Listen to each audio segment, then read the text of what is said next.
honor the incredible, hardworking men and women of our country, which is doing very well, I have to tell you.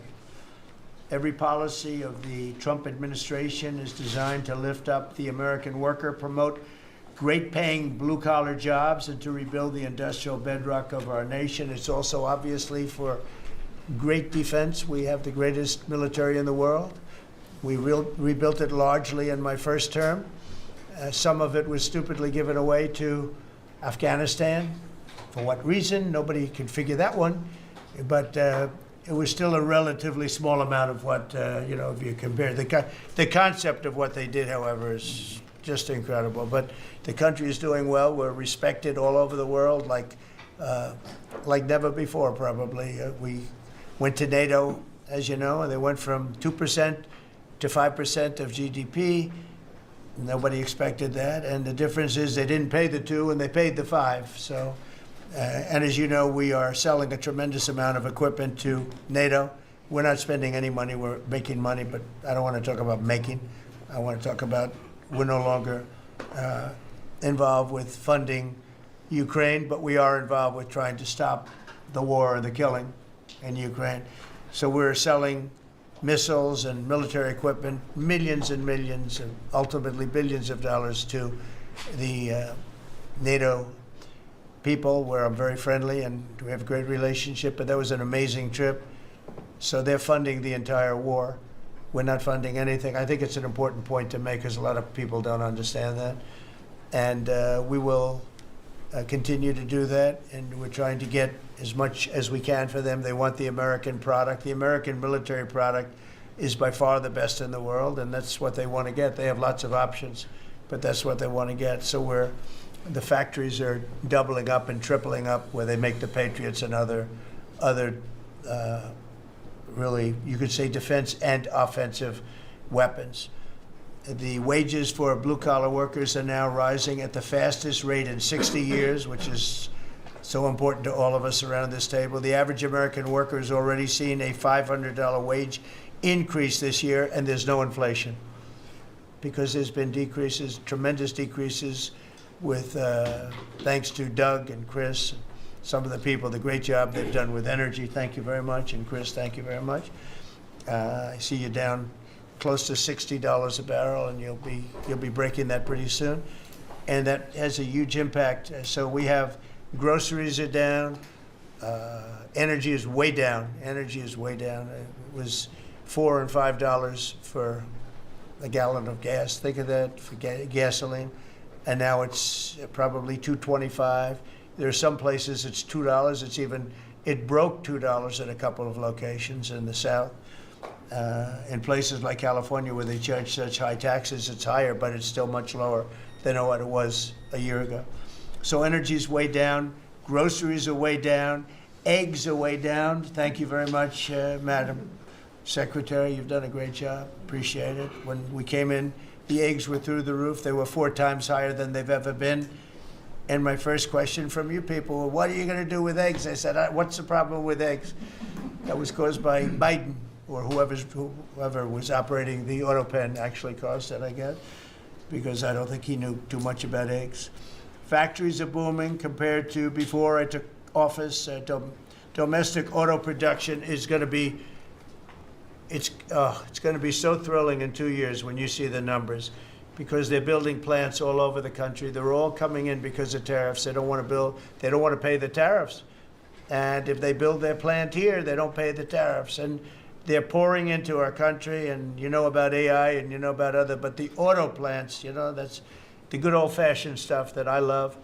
The auto plants are pouring into the United States of America. They're coming from Mexico, they're coming from Canada, and they're coming from Europe, all over Europe. And it's been pretty amazing. So factories are booming. And when they actually open, right now they're booming in terms of construction. This is something given to me by Mark Zuckerberg. And you'll see this is AI now. These are, I never understood. I said, well, because I built shopping centers, and for $50 million, you can build a very nice shopping center. So I never understood when they said $50 billion for a plant. I said, what the hell kind of a plant is that? But when you look at this, you understand why it's $50 billion. So this is one he's building in Louisiana. That's Meta, Facebook, as people understand it to be. But look at that, that's the size of Manhattan. So that's superimposed over the island of Manhattan. It takes up a big part of Manhattan. I think they say 81% of Manhattan. So these are big things, and they're going up. A lot of them are going up now. I don't know that big. Actually, Mark is building 4 of them, and others are building similar places. And when these things open up, I'll tell you what, our country, we're leading China now in AI, substantially leading China. And the reason is because we're letting them build their own electrical facilities. We would need double the energy that if you take all of the electricity that we produce right now in this country, you'd have to multiply it times 2 or maybe 3 times. So 3 times more than we have right now for everything, to operate your toaster and everything else, okay? 3 times more. And the way we are able to succeed, because China goes out and builds these massive plants. They're right now building 58 coal, in this case, almost all coal-fired plants. And coal is back with this country too, by the way. You know, there's a reason they use it, because it's good. It works for them. And we call it clean coal. We don't call it coal. We call it clean, even very clean coal. But we have coal going up. We have nuclear going up. Nuclear is very much in vogue now. It's safe and inexpensive and great.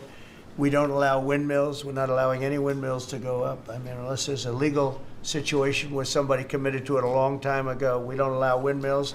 And we don't want the solar panels that I was speaking with the secretary about, because they take up, you know, thousands of acres of our farmland. You see these big, ugly patches of black plastic that comes from China. And the solar is, you know, I like solar in some ways, but for firing up your big plants, it doesn't work. It's very unstable, but it really takes up your farm. The farmers are saying, you know, they're building these massive blotches in the middle of the fields all over the country. It's so crazy. It's so crazy. So we're not heavy into that at all. And windmills, we're just not going to allow them. They're ruining our country. They're ruining everyone. If you look at, I hate to mention countries, but you look at the UK, what's happened at UK, they have energy costs have gone through the roof. It's because of wind. They want to do everything, close up the northern parts of the country. They have oil that's tremendous. And they closed it up, and they've been, I tell them, you're my friends, but man, you're going to have a bad awakening very soon. It's going to be very bad. They're ugly, they don't work, they kill your birds, they're bad for the environment. And if you look at them from a house, your house is worth less than 50%. So I'm trying to have people learn about wind real fast, and I think I've done a good job, but not good enough, because some countries are still trying, and they're destroying themselves. Those are countries that are really destroying themselves. I hope they get back to fossil fuel, because right now, Chris, whether we like it or not, fossil fuel is the thing that works. And then you can add nuclear with it and other things, but fossil fuel is what works if we're going to fire up those big monster factories. But if you look at comparing everything before I took office, domestic auto production is up 18,000 cars a month. And we haven't even started yet, because a lot of these plants aren't built. It's up 18,000 because Ford, General Motors, and a couple of others, Stellantis, they're taking their existing plants, and they're, as quickly as they can, they're adding on to them. So when their plants open, because they're building big, modern, beautiful auto plants. But think of that, we're up 18,000 cars a month, and essentially all they've done is try and utilize their space correctly as their big plants open up. It's going to be, I hope they remember that it was this way. I hope this table gets a lot of the credit for what's happening. It gets all of the credit, because this would have never happened. We were going out of business in every way. We were losing. All the car plants were leaving this country. Now they're all coming back in, and they are coming from Canada, and they are coming from Mexico, but they're coming from Germany. They're coming from all over the world.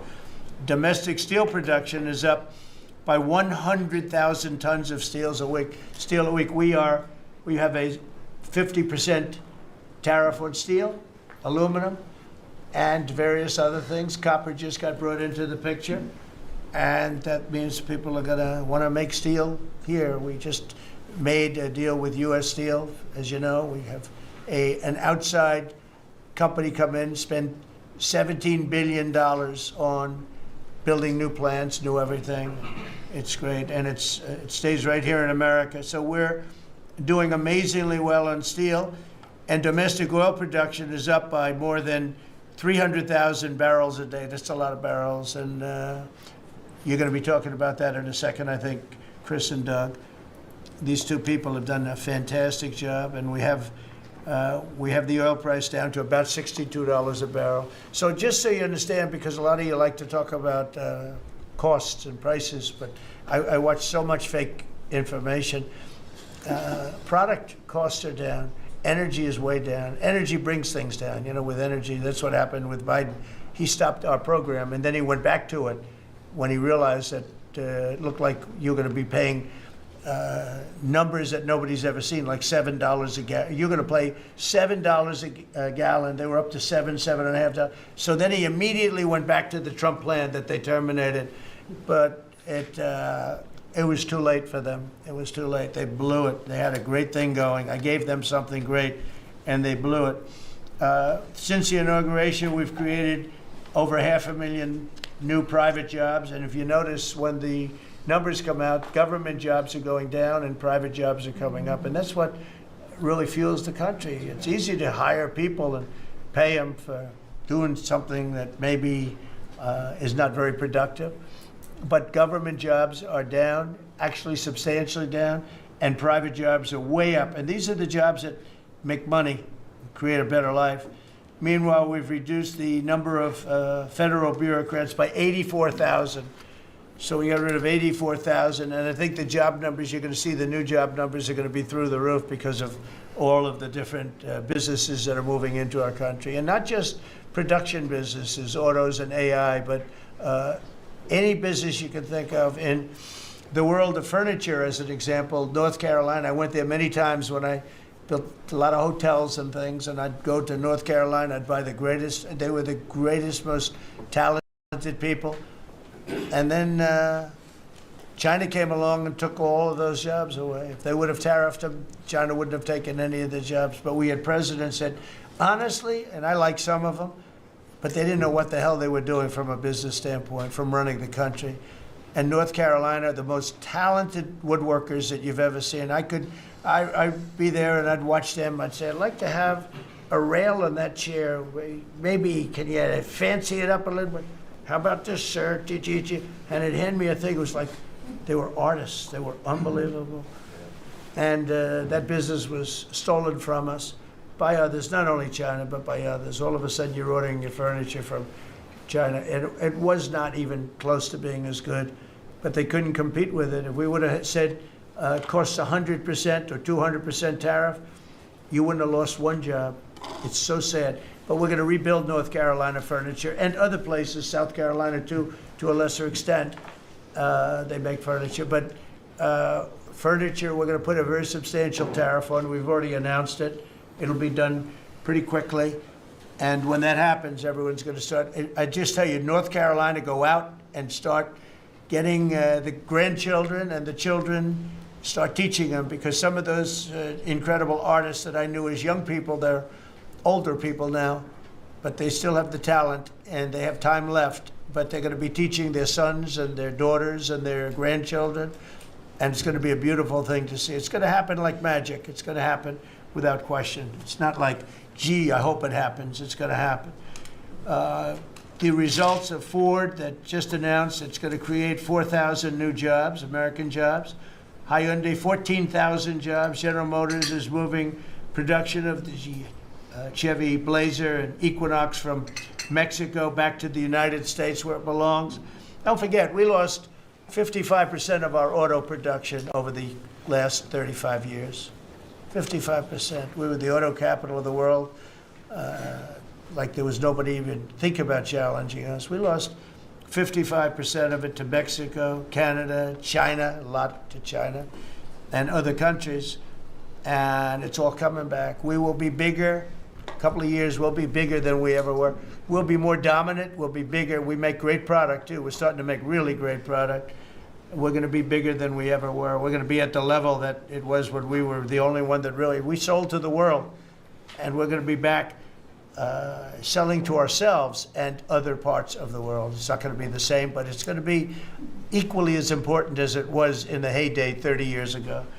But we lost more than 50% of the automaking capacity. In fact, the unions, the auto unions, as you know, the top guy didn't know me, didn't like me, and now he likes me. He says, man, I can't believe what Trump has done. But the auto workers voted for me. They understood better than anybody else. The auto workers, the Teamsters voted for me. Teamsters are great. They all voted for me. No Republican has ever gotten the support of the Teamsters and the auto workers. And now the head of the auto workers, I mean, it's so amazing. I watch them on television there. They can't even believe what happened. And I told them all what was going to happen. We secured new market access for American agricultural exports all over the world.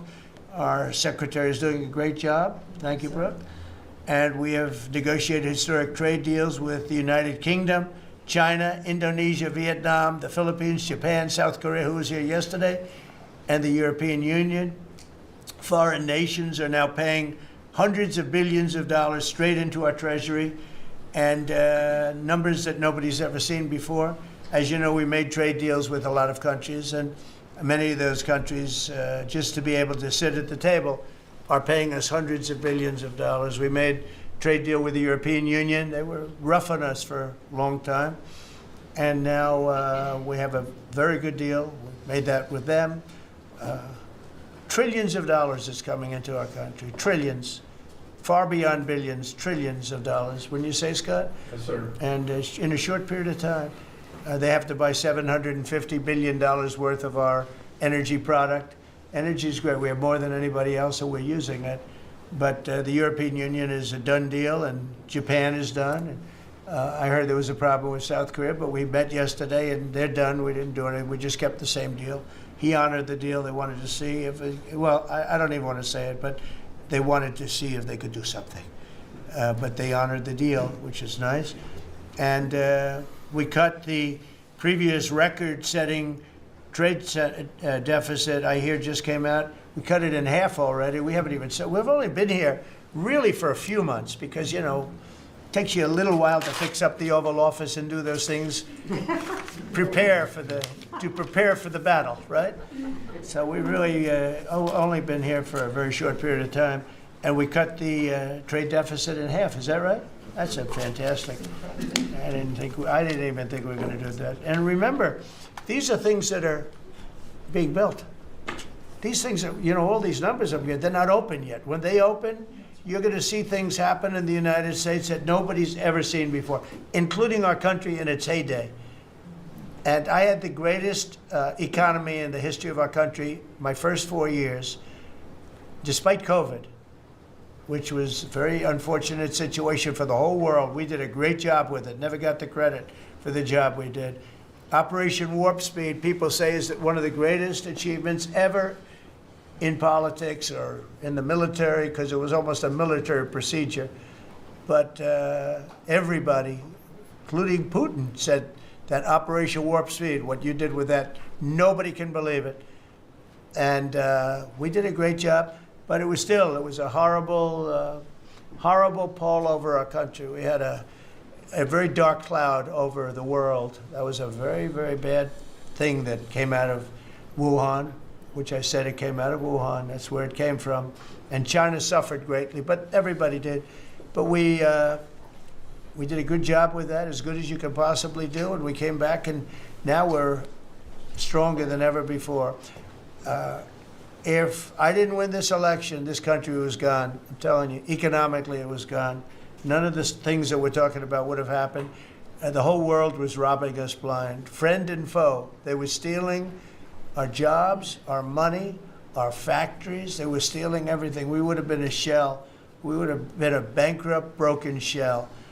And that's the way it is, but we're doing just the opposite. Stronger than we've ever been. Last month, in a landmark achievement, I also proudly signed the largest working class tax cuts in American history. So the bill that, I'm not going to use the term great, big, beautiful, that was good for getting it approved, but it's not good for explaining to people what it's all about. It's a massive tax cut for the middle class. It's a massive tax cut for jobs.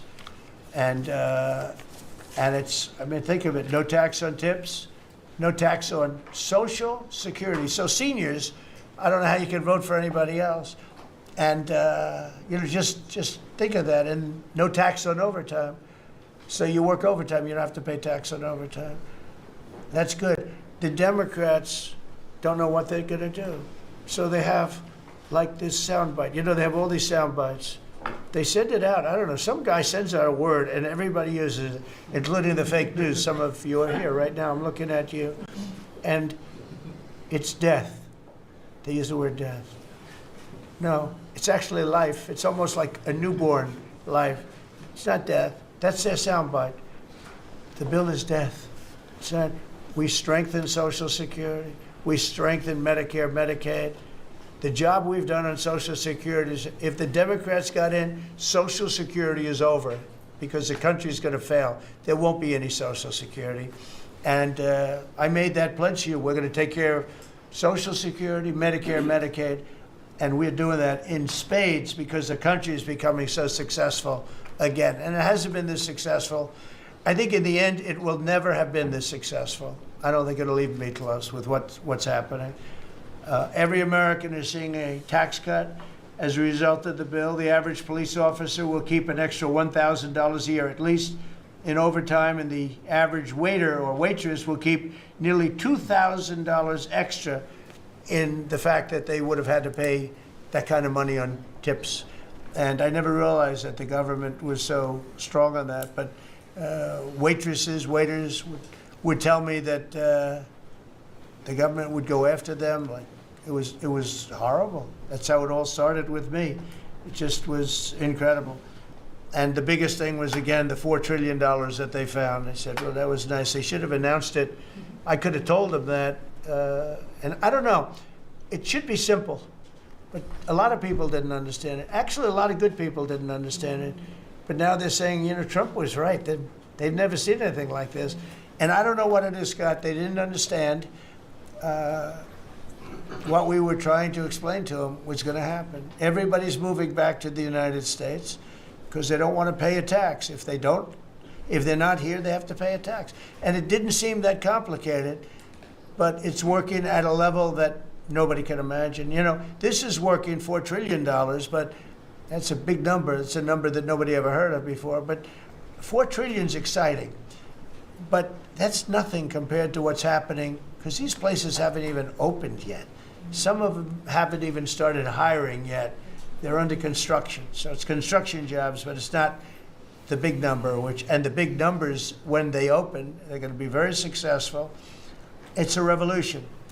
We're also working on things to ensure that the awesome power of artificial intelligence is used to benefit all Americans, including American workers and also American children. In that spirit, our wonderful First Lady has just announced a presidential AI challenge. It's going to be a very good challenge, I can tell you.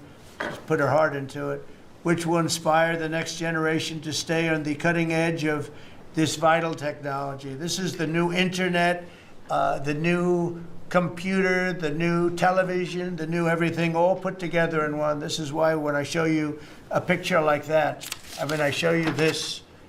This is a factory superimposed over the island of Manhattan, and you have many of them being built right now all over the country, or soon to start. Some of them have started. This one has actually started.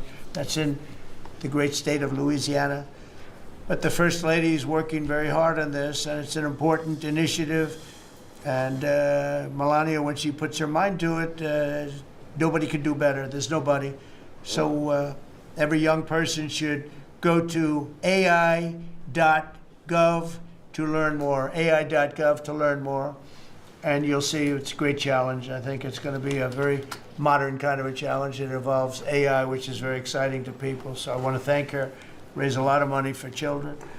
We're putting America first, and we're going to be putting the American worker first. And, the Republican Party has picked up 4 million new people, 4 million. The Democrats have lost 2.5 million. Other than that, they're extremely happy. No, they're very depressed. They're very depressed. And their new box that they've fallen into is crime. There was a consultant on one of the shows this morning I was watching. I thought he was very good. He's a Democrat consultant. And he was screaming, no, no, don't let him do this to you. Don't let, it's another trap. It's another trap. What he's talking about, like men playing in women's sports. They said that's an 80-20. No, it's a 97-3.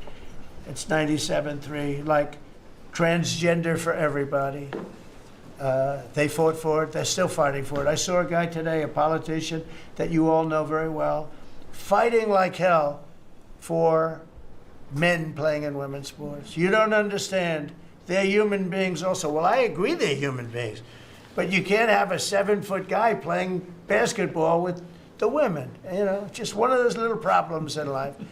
And we all have our place. That's okay. I've got my place too. But this guy's screaming, it's another trap. And this is the worst of all. He said, because this is crime. Trump is saying he's against crime and they're for crime. No, he's going, it was funny.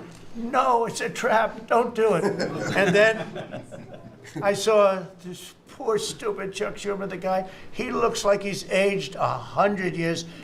And I don't like getting into looks.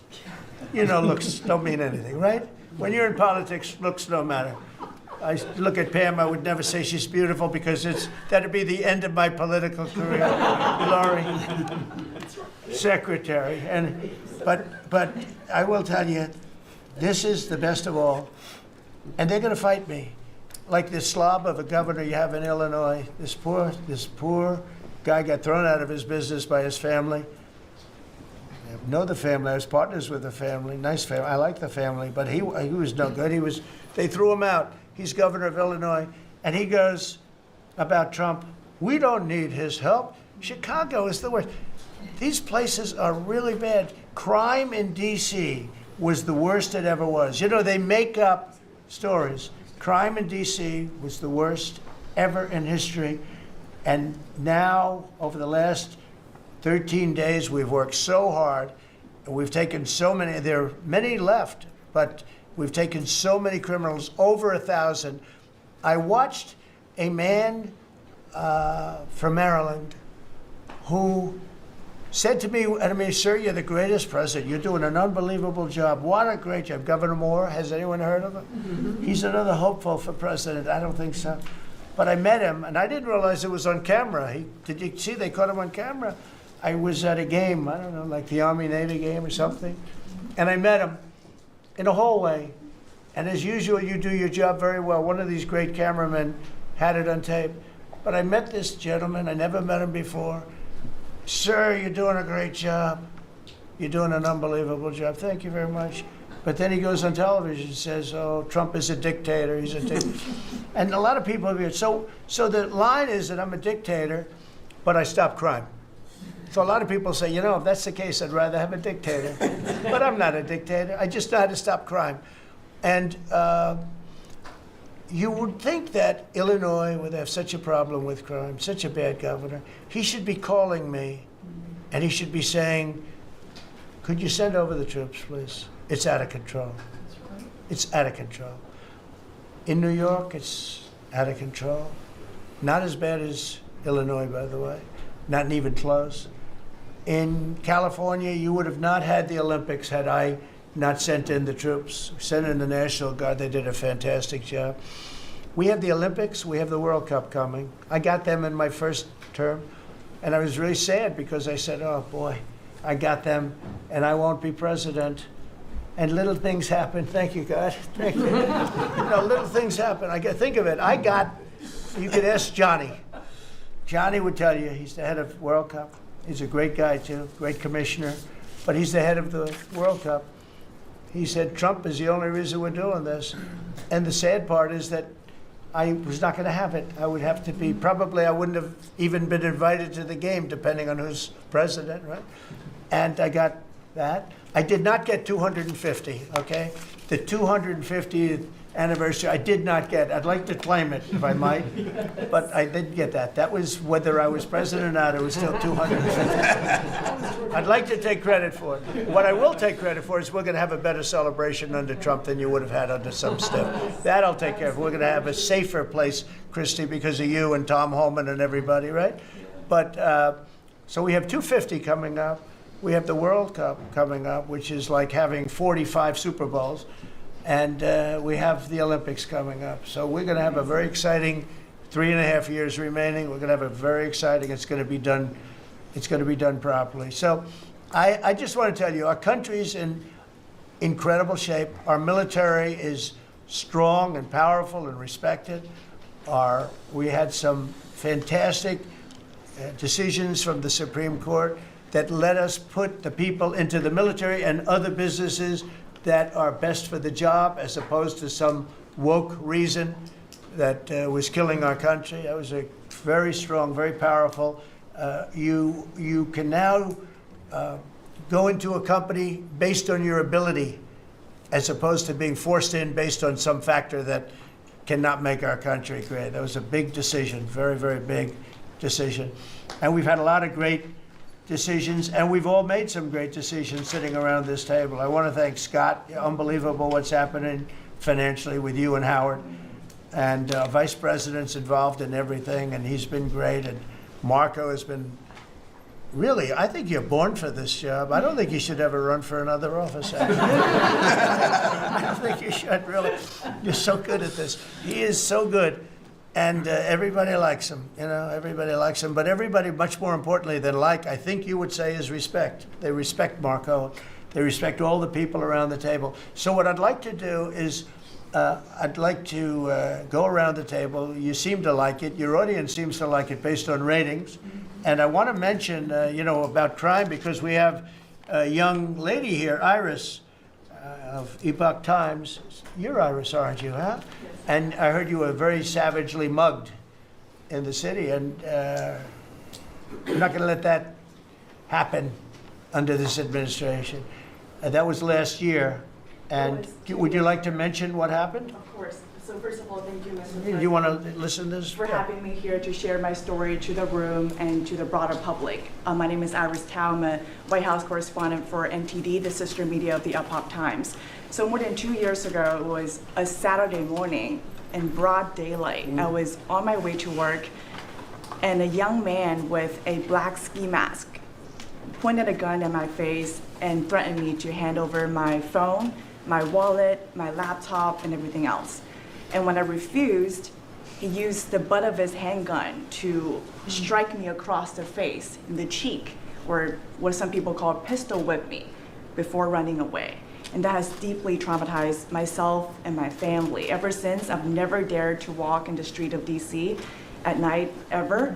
And my family was extremely worried. So, Mr. President, thank you so much for what you're doing right now, because you're being honest. Such incidents involved not just me, but also my family. If he had shot me, I could have died right there in the middle of nowhere without my families or my friends knowing, at the age of back then, I think 23, just starting my career here in DC without even starting a family. But now I'm very blessed to have this opportunity to. So you had a gun pointed at your head, and you probably figured that he's going to pull the trigger, because these are animals that don't know what the hell, they couldn't care less.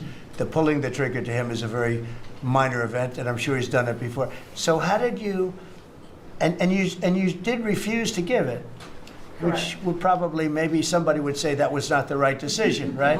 Right. But you refused, but I understand that. So, and then he hit you real hard. Yes. It's really amazing that you weren't shot, though. I'm very blessed, and that's why having this opportunity to stand here to share my story today. One, I'm very grateful for God for allowing me to still survive to this day, but also to Mr. President. Thank you for now making DC safer. Thank you very much. For us, for our families, for my parents, on my behalf of my parents, and now my baby on the way. Thank you so much.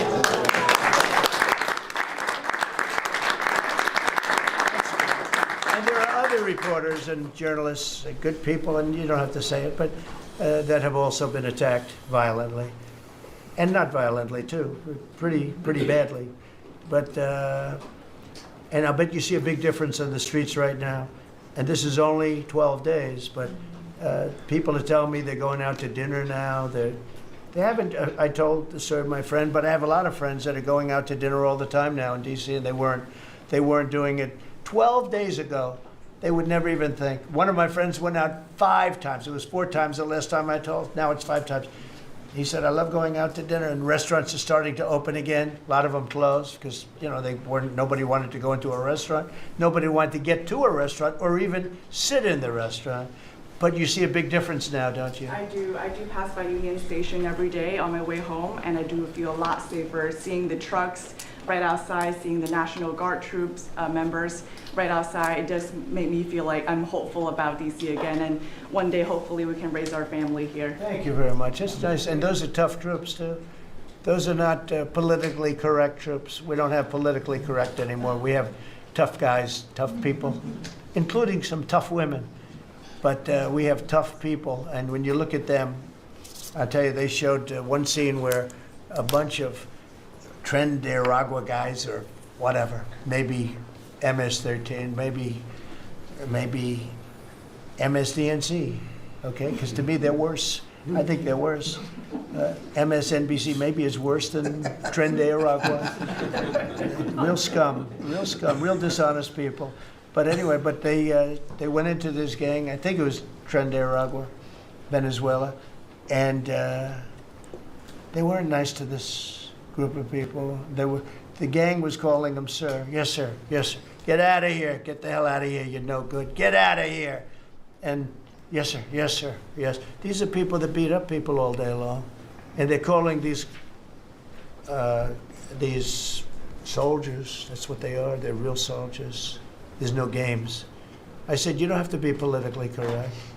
And you know the way they used to spit in the face of the soldiers, with the soldiers standing like this, and you'd have some guy or some woman sometimes screaming at them from 1 inch away. They're standing there, and they're told you cannot do anything, and they start spitting, actually spitting in their face. And I said, you spit, we hit. And they're totally authorized to do that, all of those things. But your story is great, and there are other stories here, but they don't have to tell them. But some people are ashamed to tell them. They don't want to tell them. But it was like a jungle, and it's not a jungle anymore. And it's going to get so good that this will be the safest capital there is. It'll be one of the safest places in our nation, anywhere. And right now it's one of the most unsafe places, but not now. 12 days ago, it was the most unsafe place in our nation. And they have to stop issuing false crime numbers because, I heard the mayor, and I like the mayor, fine. I don't care if I like her or not. If she did her job, I wish she were a horrible person who did her job. But she's probably nice, I guess. I don't care. I want her to do her job. But they issue false numbers. She said crime is down, before we got, now they can say crime is down. Crime is very much down. But what they did is they issued numbers. It's the best in 30 years. Not the best. It's the worst. It's the worst. It's much worse. And they gave phony numbers. And then they fired the man who didn't want to write the phony numbers. He got fired.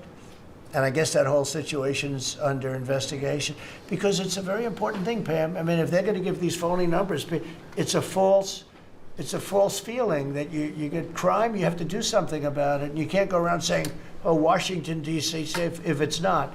It's going to be very safe very soon. It's very safe right now. You're going to go out, have dinner. People are going out all over the place. They're walking. I have people that work in government, strong, tough cookies. They can take care of themselves. But it doesn't help to have big, strong muscles. And I work out. If a guy's over there with a gun shooting you in your face, you can be the strongest guy in the world. A guy has a gun, shoots you in the face. It doesn't matter how much you've worked out, how many weights you've lifted, how hard you worked. And so we have the toughest guys and we have the best guys. And I'm willing to go to Chicago, which is a big trouble, but we have a governor that refuses to admit he has problems, huge problems. Baltimore, Wes Moore was telling me I want to walk with the president. Well, I said, I want to walk with you too someday, But first you got to clean up your crime, because I'm not walking in Baltimore right now. Baltimore is a hellhole. And this guy, I don't even think he knows it. He's another candidate for president. Between him and Newsom, you got some real beauties, I'll tell you. But if we didn't go into Los Angeles, you wouldn't have the Olympics, in my opinion. You wouldn't have the Olympics. We went in, and the sheriff, the boss, said, thank God they're here. You could see his tape. He said, we were not able to control what was happening. That was the sheriff. And he said it loud and clear. And, you know, they're suing us for going in and cleaning up crime. And yet their own sheriff said, on the first or second night, he said, we could have never handled. That was going to be, you were not going to have the Olympics because, or the World Cup, because that would be, there wouldn't be anything left. They shouldn't have lost 25,000 houses. The water was turned off from the Pacific Northwest. And I was after them in my first administration, turn on the water, turn it on. Nobody could have believed this could have happened. But they had no water in the fire hydrants. They had no water in the sprinkler systems that people put up in their ceilings. There was no water. And yet we have tremendous amounts of water. They send it all into the Pacific Ocean, trying to protect a certain little fish that's not doing well, because it doesn't do well without water either. And it shouldn't be protected because it shouldn't be a protected species. But I think that's actually just an excuse. I actually think these people are sick. There's something wrong. So we send hundreds of millions of gallons of water a day into the Pacific Ocean. They turn a valve, and the valve heads out, and we turn the valve back. I actually had to do it using force. We turned the valve back, and now they have water, but not as much as they should have, because they should. And I'm telling Gavin Newsom by this conversation right now, turn the rest of the water on. Turn it on. So things are done that are so sad in this country. Lack of common sense. I like to say the Republican Party is the party with common sense. We're smart, we're sharp, we're this and that. They're smart, but they're radical left people. And they can't help it. They're very smart, but they're radical left, and they're destroying our country. But they're not going to destroy it anymore. So we picked up millions of people in the Republican Party. They lost millions of people. And I think we're going to do very well in the midterms. And I just want to say one other thing, and that's medicine. The cost of medicine all over the world is much cheaper than the United States, because for years the world pushed us around, including our friends. And you go to Germany, you go to England, you go to different places, and you go to a store, and it's sometimes 10% of what we pay in the United States, because they said, nope, we're not paying any more. You charge the United States. This went on for 25, 30 years. And I invoked favored nations. I said, I want to pay the same as they're paying. And Bobby Kennedy is doing a good job, and Dr. Oz is doing a good job. And I asked them, I mean, other than the basics that they're doing on autism and other things, which we got to solve that problem because it's crazy what's happening, it's out of hand. But this is the most important thing that can be done, is favored nations, Bobby. And we're not talking about a 25% cut or 50. We're talking about a 1,500% cut, because people go to Europe to buy drugs, and they come back with drugs, prescription drugs, normal, not, I don't mean the bad drugs, I mean prescription drugs, because you can buy them for 10%, 15%, 20% of what. So they're going to go up in price. And I told the countries, and I get along good with all of them.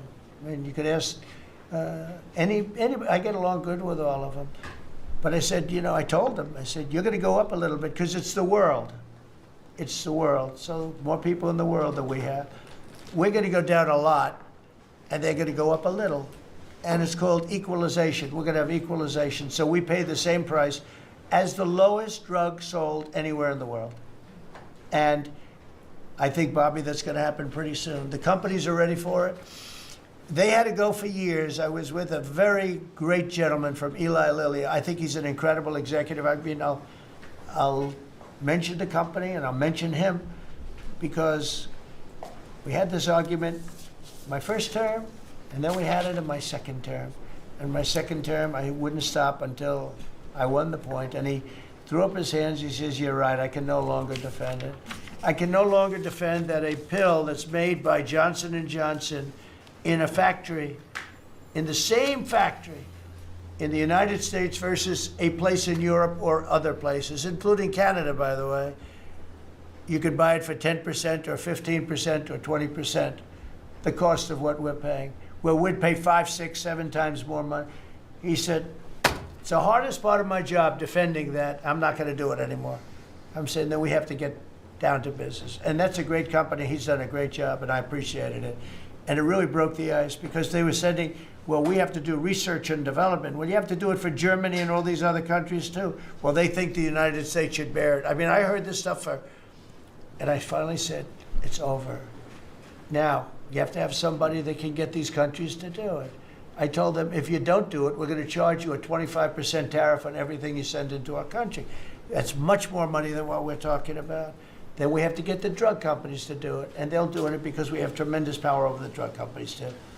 So we're going to get it done. I just hope we get it done fast, Bobby, because this thing should go fast. But we're going to get the cost of medicine is going to be 1,000%. Think of that. Not 2%. And I just tell this last story. When I was in my first term, in my last year, I was so proud of myself because drug prices went down for the first time in 28 years under my administration. You know how much it went down? 1/4%. And I was so proud of that. And I held a news conference, I think you'll be able to find it, congratulating myself and my administration because for the first time in 28 years, drug prices went down 1/4%. That isn't tiny, but it still went down. And I thought it was great. And then I realized, it's a very complicated business and formula. You got to be very smart. I said, we're really getting ripped off by the whole world. The whole world is ripping us off. And what happened is I got on this kick. And I got the drug companies to agree. And I got countries to agree. And they're not agreeing because they think I'm a nice person. They're agreeing because I will put charges and costs and tariffs onto them that will be many times more than what they're going to be paying. So the companies are there and the countries are there. And we got to get it done, Bobby. We got to get it done. And we're going to have the biggest price of it. Now, that's going to lower Social Security, Medicare, Medicaid. This is going to lower everything because drugs go for everything. It's going to have the biggest impact, I think, of anything that can possibly be done. But your costs are going to be going down for medicine, for prescription drugs, will be going down at levels that nobody ever thought possible. And that's going to happen in a matter of a very short period of time. Very short. And we're all set with the countries, and we're all set with the companies. That's all you need, the two. And the middleman gets cut out. Under this scenario, the middleman doesn't exist anymore. That was the other thing. They always blamed the middleman. I said, who are the middlemen? Nobody knew who the middleman was. That's right. They had the most complex formula. It was genius, but they didn't get away with it. So I'm counting on Bobby. Do you want to start, Bobby? Maybe we'll start with you. You can start with that and then go on to what we're talking about. We are deep into MFN negotiations, most favored nation status negotiations with 14 companies. Howard Lutnick is a breath of fresh air, and I think he's going to help us get across the finish line with the leverage that we have from there. They're smart. Don't let them get away with it, Howard. Well, the combination of Bobby's MFN and the 232 Pharmaceuticals, which we launched together, Right. When you put those two together, it really gives Bobby the tools to go execute your plan. So I'm supporting Bobby as he executes his plan. Good. Right? Yes. And this cabinet meeting is supposed to be about working Americans and bringing jobs back to this country, and particularly rural America. And I want to mention the big, beautiful bill. Right now, we spend 7% of Medicaid dollars on rural hospitals. So they're getting the short end of the stick. It's about $19 billion a year. Under the Rural Transformation Program, we give them an extra $10 billion a year. So we're raising an infusion of cash to rural hospitals and rural communities by 50%. It's going to be the biggest infusion in history, and it's going to restore and revitalize these communities. And we can't survive as a nation if we don't honor our rural communities, which are the source of our values, our virtues, our character, our economy, our food. And you are bringing that back. You are bringing those communities back. I wanted to talk, because you mentioned the wind farms, we now have an interdepartmental coalition, a team, which is Doug Burgum and Howard Lutnick and Chris Wright and Pete Hegseth. We're all working on this issue. And Lee, sorry, Lee. We're all working together on this issue. We're meeting together. There are right now 11 wind farms planned that were launched during the Biden administration. Between Maine and Virginia, it's 1,130 towers. These towers are twice the size of the Washington Monument. The blades on them are... They're massive. It's so crazy. The Go ahead. blades are 350 feet long, one blade. One of these blades blew up on Nantucket last summer, and the water was filled with shards of glass, of sharp glass, so it was dangerous to swim. They had to close the beaches, but they have indemnified themselves so the local communities can't sue them. None of these projects are bonded. If you build an oil derrick in the Gulf, you got to put a bond down. There's no bond for dismantling them, and that's one of the tools that Doug is now using to challenge some of these projects. None of the cost of energy from these projects is 39 cents a kilowatt hour. The average cost in this country is 17 cents per kilowatt hour. And natural gas is 3 cents. Right. So it is the most expensive energy. I've been representing commercial fishermen for 40 years. They are so excited about what you're doing, Mr. President, because their fisheries are being wiped out.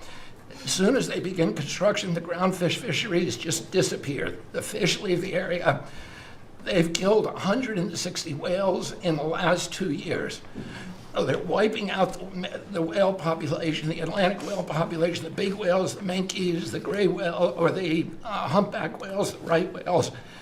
And you are going to save the whales on the East Coast because of this. And you're going to save these economies that are based upon commercial fishing. I'll say one other thing about fishing. We are now, the South Asian nations are now dumping shrimp on our country. The shrimp is heavily contaminated. We just stopped a shipment that was contaminated with cesium-157, which is radioactive. They're farming these shrimps, and they use bactericides and antibiotics and all kinds of chemicals, and the shrimp are so contaminated that the European nations won't take them, so they're dumping them all here, and they're putting out of business. We have the most sustainable, highly regulated fishery in the world. What our fishermen do is a good thing. And all of the trawlers in the Gulf and Alaska are being shut down because we're getting shrimp dumped here. So we have now increased FDA inspections of shrimp to make sure that Americans are not buying and eating contaminated shrimp and putting our shrimpers out of business. I talked just very briefly, we have an historic agreement on pre-authorization. We brought together 80% of the insurance industry, which has agreed to, for 80% of diseases and injuries, to give immediate pre-authorization so that when you go to your doctor's office and he prescribes you a new knee or whatever it is, you will immediately know whether your insurance company is going to pay for it. This is an historic agreement. People have been trying to do it for decades, and we, because of your leadership, brought the insurance industry together and got them to voluntarily agree to do this.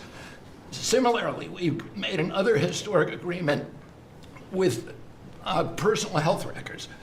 The 60 biggest tech companies in our country have all agreed to allow Americans for the first time access to their personal data, which they own, which these companies have been monetizing without permission. You're going to be able to see by next year all of your health records on your cell phone. It's going to save lives. It is going to fuel an infusion of technology into that space where people can access those records. They can compare their diet to what they personally need, and we'll have personalized medicine. We are doing price transparency. You passed this during your first term, and then the Biden administration refused to enforce it. We've now brought at HHS, under your leadership and my leadership, more enforcement actions than during the entire 4 years of the Biden administration. So we're going to have that kind of price transparency. I'm working with Linda on forcing medical schools and the MCATs, the people who administer the MCATs, the people who do accreditations, to put nutrition into medical school education. Right now, 25% of the doctors in this country do not feel competent to give nutritional advice. 70% of diabetes cases can be reversed or ended if you just change people's diets, and the doctors don't know how to advise it. They only know how to prescribe the drugs. We're going to change that, so if you come out of a medical school under the Trump administration, you are going to know about diet. And then finally, most importantly, the Pete and Bobby Challenge. I want to give an update. I got 5 minutes and 48. It's 100 push-ups, 50 pull-ups, and you try to do it within 10 minutes. I got 5 minutes and 48 seconds. Pete beat me. I'm still bitter at that. 5 minutes and 25. The cabinet leader is Scott Turner. Despite a dislocated arm. That's He good. got 5 minutes and 15 seconds. I'm waiting for reports from the rest of the cabinet. The only exemptions currently existing is if you can hit a 50 at Bedminster, which President Trump did with Bryson DeChambeau. So he's the only one exempt in this room. Everybody else will go. That's great, Bobby. Bobby, autism, if I could, I don't want to go too long because we have a lot of people, but the autism is such a tremendous horror show, what's happening in our country and some other countries, but mostly our country. How are you doing on that? We are doing very well. We will have announcements as promised in September. We're finding certain interventions now that are clearly, almost certainly causing autism. And we're going to be able to address those in September. It's such a big day. I'm looking forward to that day because there's something wrong when you see the kind of numbers that you have today versus 20 years ago. And those numbers, what are those numbers, Bob? In 1970, the biggest epidemiological study in history was done in Wisconsin. They looked at 900,000 children, and they were looking for autism. They knew what it looked like, and they were very, very precise about it, and they found an incident rate of 0.7, in other words, less than 1 per every 10,000 children. Today, our most recent numbers are 1 in every 31 kids. It's probably actually much worse than that because California, which has the best collection system, is reporting 1 out of every 19 children, American children, has autism, 1 in every 12.5 boys. So it's gone from less than 1 in 10,000 in 1970 to 1 in 12.5 boys Maybe today. those numbers. So there has to be something artificially causing this, meaning a drug or something. And I know you're looking very strongly at different things, and I hope you can come out with that as soon as possible. We will. So 1 in 10,000, and now it's 1 in 31 or 34 or 12 if it's a boy. Can you imagine that? 1 in 12. That's for a boy. 1 out of every 12.5 boys. It's not even believable that could be. And that was 1 in 10,000 not so long ago.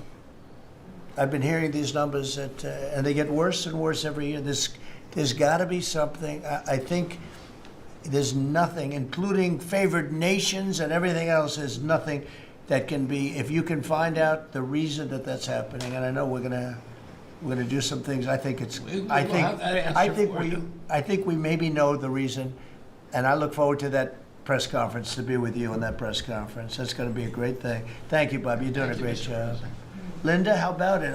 And we want nothing less than $500 million from Harvard. Don't negotiate, Linda. They've been very bad. Don't negotiate. Go ahead. All of that's working. Well, Mr. President, thank you very much. Since we are focusing today on Labor Day, and I know that Kelly and Lori are both going to echo some of the things that I'll say as well, we are really focusing, on our workforce. But what I'm finding with great joy around the country is that states really are being innovative and working more with middle schools and with high schools to make sure that we are having hands-on learning. There are pathways to jobs that are happening now. And if we see more and more of our community colleges working with our middle schools and our high schools so that high school students are graduating not only with a diploma, but a certificate that they have worked with, perhaps with a Toyota or another company that is coming in, public-private partnerships.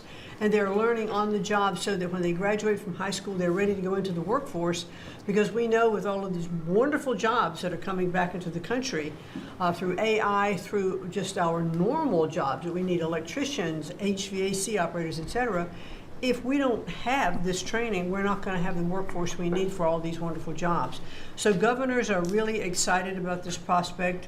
I've been now to several states and visited community colleges and tech schools with governors, and they're just all on board for getting this done. I think it's one of the best things that we're hearing relative to the job market. So we're just kind of focusing on that for today. So we're bringing education back to the states, to put it in a more simple fashion. We're going to let the states educate our children again. And, we're rated out of 40 countries, we're 38, 39, or 40. So obviously, it's not working what they've been doing for the last 30, 40 years. And if you go back, the best are like Norway, Denmark, Sweden, some of the other, Finland. They're very highly rated. If you go back to just take a look at anything you want to do, you just look at us in the past. If we gave Iowa or gave Indiana or gave, and I don't say every one of them, a guy like Gavin Newsom's not going to do well. Certain states won't do well. But even California, you cut it up into sections. You have Riverside, you have this, you have that. You cut it into 5 sections. And, if you had a good governor, you'd be able to do well. But certain states will be able to compete with Denmark, Norway, Sweden, and everyone. It'll be just as good. So I figure you have close to 40 of those states. Mm-hmm. And then you'll have 10, you'll have 5 that won't be very good. You have 5 disasters, and we'll have to work on those disasters. But for the most part, we will have education that will go zooming up in those charts, just like we have in everything else we've done. And I think it's one of the most important things we're doing at this table. So bringing education back to the states where you have the parents running it, where you have the school boards that are local. We have people running from Washington that have never even been to the state that they're in charge of. They've never even been there, and I don't think they care about it. So we want to close up the Washington buildings, sell the buildings off, let somebody else get rich with the real estate, because it'll be a crime-free city. By the way, speaking of that, anybody murders something in the Capitol, capital punishment, capital punishment. If somebody kills somebody in the Capitol, Washington, D.C., we're going to be seeking the death penalty. And that's a very strong preventative. And everybody that's heard it agrees with it. I don't know if we're ready for it in this country, but where you have it, it is, we have no choice. So in D.C. and Washington, states are going to have to make their own decision. But if somebody kills somebody, like you could have been killed, very lucky you didn't get killed, it's the death penalty, okay? Fantastic job you're doing. Thank you, Linda. Very much appreciate. How are you doing with the colleges, by the way? You're doing some pretty good work in terms of getting them to treat people fairly. Well, interestingly enough, since we've been negotiating with some of the Ivy League schools, I have presidents of universities calling every single week. They want to sit down and talk to us about all of the steps that they are taking, because they would like to not come under the same investigative, program. And so it is having its desired effect. That's great. If I shot across the bound, the big guys, people kind of step in line and know you mean business, and we have teeth in these agreements. And I'm proud of the work that we're doing there. Well, they misbehaved, and some of these schools are getting billions and billions of dollars, and they misbehave. So that's it. And So one way or the other, we're going to win that whole thing. It's going to straighten them out. Okay? Thank you. Great job. Lee, please. Mr. President, the Trump EPA has a special Labor Day message to America's workforce, especially our auto workers, our coal miners, our steam fitters, our pipe fitters, and the list goes on. See what a difference a year makes. A year ago, the way that the Environmental Protection Agency was operating, the choice was made to protect the environment. We would have to strangulate the economy. That's the way that the EPA operated for years. There was a binary choice. We had to choose one or the other. The Trump EPA completely rejects that. See, we choose to protect the environment and grow the economy. And a very special shout out to Russ Vogt and his team at the Office of Management and Budget. We give him a lot of work. He's happy to do it. Dozens of different deregulatory actions. We just announced a proposed rescission of the 2009 Obama EPA endangerment finding, all of the light, medium, and heavy-duty vehicle regulations that followed. It is the single largest deregulatory action in the history of the United States government. And when you add up the dozens of different actions that we have announced and that we're working through, in one agency in 1 year, we'll do more deregulation than entire federal governments have done across all agencies, across entire presidencies. And what we are accomplishing would not be possible if not for the support of the rest of this team you've assembled around this table. The well-oiled, well-wired machine at the White House, led by Susie Wiles, and the DCOSP, the policy shop, led by Stephen Miller, they have been amazing to work with. I was just in Iowa with Administrator Loeffler, who made an announcement with Secretary Rollins to reverse the deratement on diesel exhaust fluid systems. Mr. President, you said you wanted water flowing faster. Working with the Secretary of Energy, we've done our part to do that, to get gas cans flowing faster, to stop that annoying start-stop feature in vehicles. See, people out there might say, well, why are you focused on all of these little things? If it's little to you, it doesn't mean that it's not a very big deal for millions of other Americans. The charge was clear when you called me in November and you asked me to do this job. Clean air, land, and water for all Americans. Unleash energy dominance. Advance cooperative federalism. Permitting reform. Make America the AI capital of the world. Bring back American auto jobs. What we are accomplishing now, again, wouldn't be possible if not for your leadership. I'm grateful to the American people for electing you and our amazing Vice President. I was just in Mexico City announcing and signing on behalf of the Trump administration an agreement with Mexico for a permanent solution for the Tijuana River sewage crisis, which you have been so outspoken and passionate about in our conversations. It would not be possible if not for Secretary Rubio, Deputy Secretary Landau, U.S. Ambassador to Mexico Johnson.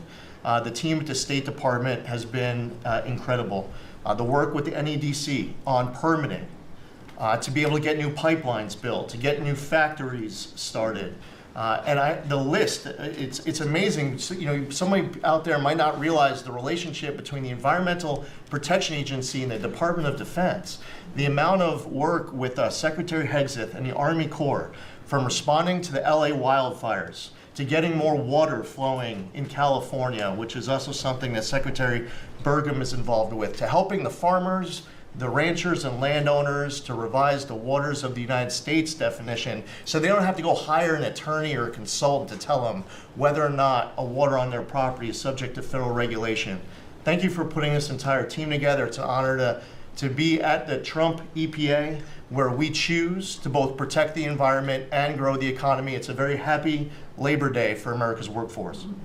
And Lee, in Los Angeles, if you could, because of the fires, Lee was there, and as you know, we have very strict federal rules having to do with the rebuilding of those houses. And Lee was able to get the approvals done for everybody immediately. It was so fast, nobody could believe it.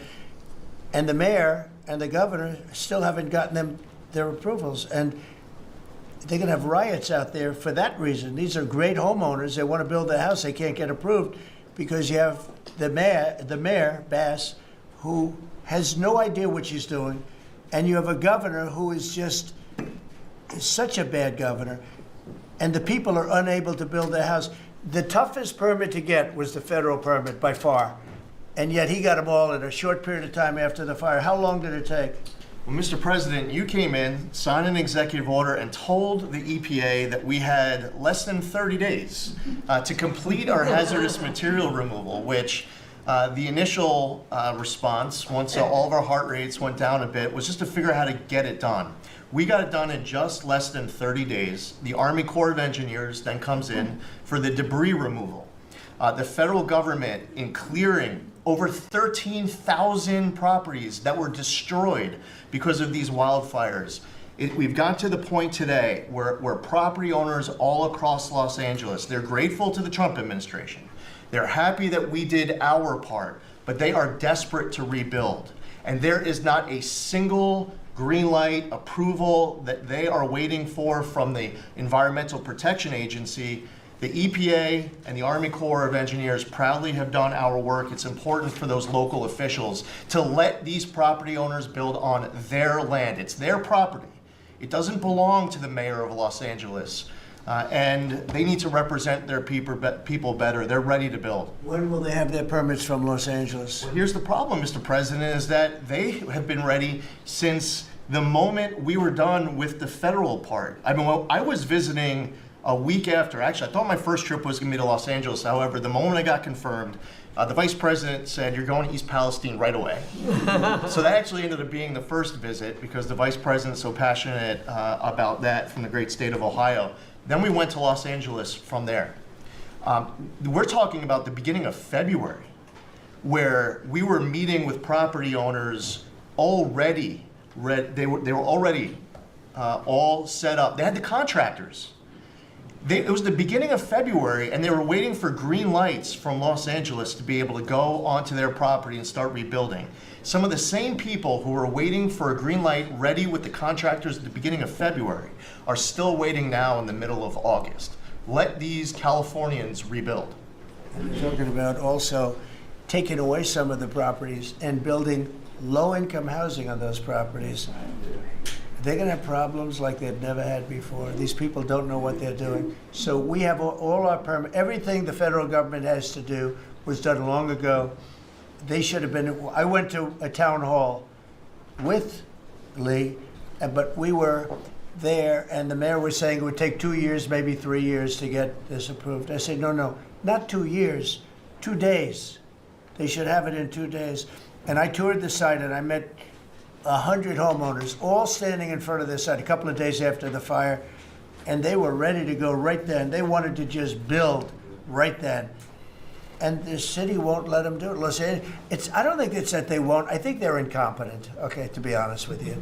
I think they just don't know how to go about it. It is so badly run by Newsom and by Mayor Bass. Mayor Bass, she was in Africa during the fire. She knew the fire was starting to rage, and she decided to take a trip to Africa. These people they're just bad. You know, you talk about make America great again. They can never make America great again, but we are doing that. Congratulations, you found some interesting things, Tulsi. She's becoming a bigger and bigger star every day. She found a lot of good things. Go ahead. Thank you, sir. As we approach Labor Day weekend here, this is just such a great opportunity really to recognize your leadership as a true champion for working people.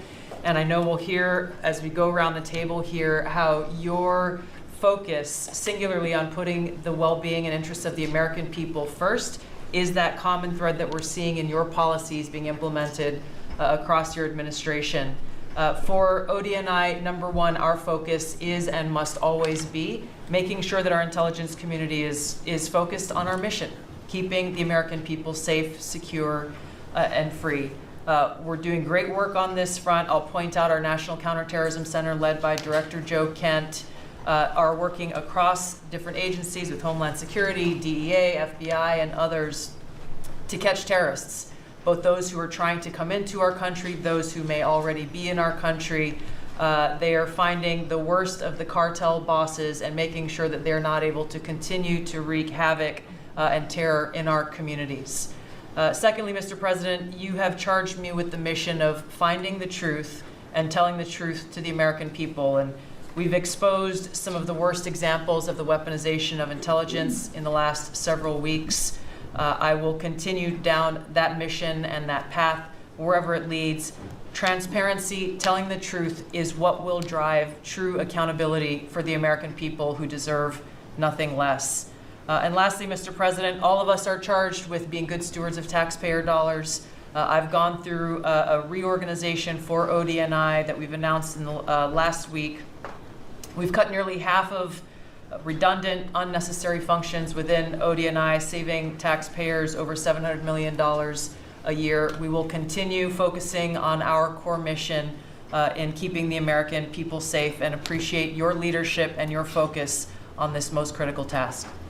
And you've also found many bags of information. I think they call them burn bags. They're supposed to be burned and they didn't get burned, having to do with how corrupt the 2020 election was. And when will that all come out? Mr. President, I will be the first to brief you once we have that information collected. But you're right, we are finding documents literally tucked away in the back of safes in random offices, in these bags and in other areas, which again speaks to the intent of those who are trying to hide the truth from the American people and trying to cover up the politicization that was led by people like John Brennan and James Clapper and others that have caused really immeasurable harm to the American people and to our country. Great job. Thank you. We look forward to hearing it. The public looks forward. Thank you very much. Administrator? Thank you, Mr. President. Well, everyone knows there's no stronger advocate for hardworking American families than you, sir. Thank you for the largest tax cut in American history for working families. The average family of four is going to save about $10,000 take-home pay more a year. And what we're seeing is an increase in the child tax credit, the increase in the standard deduction. Hardworking families are going to benefit from this bill, and small businesses. There's no bigger beneficiary than Main Street, because small business makes up 99% of all businesses in this country. I've traveled to nearly half of our states, 24 unique states. I've made 40 state visits. In fact, I was with our great vice president at a small business manufacturer in Georgia last week. I was with a trucking company in Ohio. I was in Michigan at a motorcycle manufacturer. The return of Made in America is going to be driven by small businesses, because 98% of all of our manufacturers in America are small and medium businesses, 600,000 factories that employ 5 million people. And as Secretary McMahon mentioned, this work-based learning that is going on in professional and trade schools is real. I've visited them from Utah to Maine to Georgia and seen this revolution in education happening. So small businesses need skilled labor. Now that you solve for inflation, for the taxes, every Democrat voted for a $4 trillion tax increase on the backs of hardworking Americans. And so you prevented that. And now we've got fair trade. And thanks to Administrator Zeldin, we're seeing deregulation. I mean, this diesel exhaust fluid crushed farmers and construction and other heavy industry. So rolling that back makes a real difference for small business. And your domestic economic agenda is amplified through small businesses, which is why small business optimism is above its 53-year average, finally. And so Main Street appreciates it. What Main Street wants now is a rate cut. They feel burdened by high interest rates. They would grow higher and expand more if they could, but the interest rates are really hurting them. And finally, I want to say thank you for your executive order on debanking. We're about to announce a major investigation on debanking. It happened to you and your family. It happened to me. It happened to thousands and thousands of Americans, and unfortunately, disproportionately on those that had conservative values, on Christians, on pro-life, on 2A businesses. And so we're going to be talking to the banks about that. The SBA operates the largest government business loan program in the federal government. We have a network of 5,000 banks, so we're going to be making sure that that never happens to anyone again. Great job. You're doing a great job. Thank you very much. Christy? Well, Mr. President, first of all, thank you for the opportunity to work for you. And You committed when you ran for president to make America safe again. And today, the average family and individual that lives in this country is safer than they've been in years because of what you've done. We've got 3 months in a row now with 0 illegal aliens coming into this country. And I want to thank Pete and the Department of Defense for all of their help. They're down at the border with us still, helping us keep that border secure and make sure we know who's coming into this country. You've arrested and brought to justice hundreds of thousands of illegal aliens, but criminals that have perpetuated violence against American people. Sir, you've had 1.6 million people voluntarily go home to their home countries that were here in this country illegally. Because of your strong message and you enforcing the law, they decided to go home on their own so that they could come back the right way someday and be American citizens. But what I think is one of the most remarkable statistics is that under Joe Biden's administration, 88% of new jobs went to foreign-born individuals. Under your administration, 2.5 Americans have jobs today that they didn't under the previous administration. And they have those jobs because you created opportunities. You made this country safe. You opened up the economy. You enforced the law. Now people can get up and provide for their families and go to work every day and be confident in that. And the last thing I would say is that it's incredibly important to know that every one of those illegal aliens that has gone home, they were costing us about $8,700 to $9,000 a piece in what they were taking out of our social programs, out of Social Security. You've saved this country billions of dollars, about $15 billion, just in what those illegal aliens were costing us in social programs. I've cut over 450 different contracts at the Department of Homeland Security. We're getting rid of corrupt ones that were not efficient for taxpayers, weren't focused on our mission of keeping us safe. And we've also renegotiated and brought in our biggest vendors and said you have to do better. And we've saved the taxpayers over $13 billion doing that as well. So we're continuing to be accountable with taxpayer dollars, but sir, focused on doing the mission of what you've committed, and that's to keep us safe and to make sure we put Americans first. Great job, and great job on the border. We had millions and millions of people coming in. To think 3 months in a row, 0. Incredible. That's some job. Thank Tom and everybody, and Pete, good job. Not surprised. Thank you very much. Chris, please. Chrissy. Sorry about that, Mr. President. Like Secretary Noem, I'm thrilled to be here to work with you on the simple platform you were elected on, which was to bring back the American dream, to bring jobs and opportunity for families across the country and to lower their costs so they can live their lives and expand the choices they have. You led off today talking about gasoline prices. I'll throw in diesel. If you correct for inflation, they're at multi-decade lows. This is a huge expense. This is a huge constraint on people's lives. We should celebrate that. Natural gas has become our main industrial fuel powering factories around the country. Natural gas prices are quite low in this country, and they're lower than in any country in the world. The reason for that is the United States produces 2 times more natural gas than the second largest natural gas producer in the world, and 4 times more natural gas than the number 3 and number 4 producers in the world. So you've opened up American opportunity and energy together with the work of Secretary Burgum, Administrator Zeldin, Secretary Lutnick, Secretary Rawlins. You know, we've made it easy to produce energy in America again, and those benefits are flowing.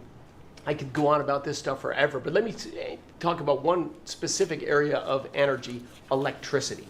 That's in the front of people's minds. When the day you were inaugurated, we get hold of all the data, and we can look at the resource plans of utilities across the country.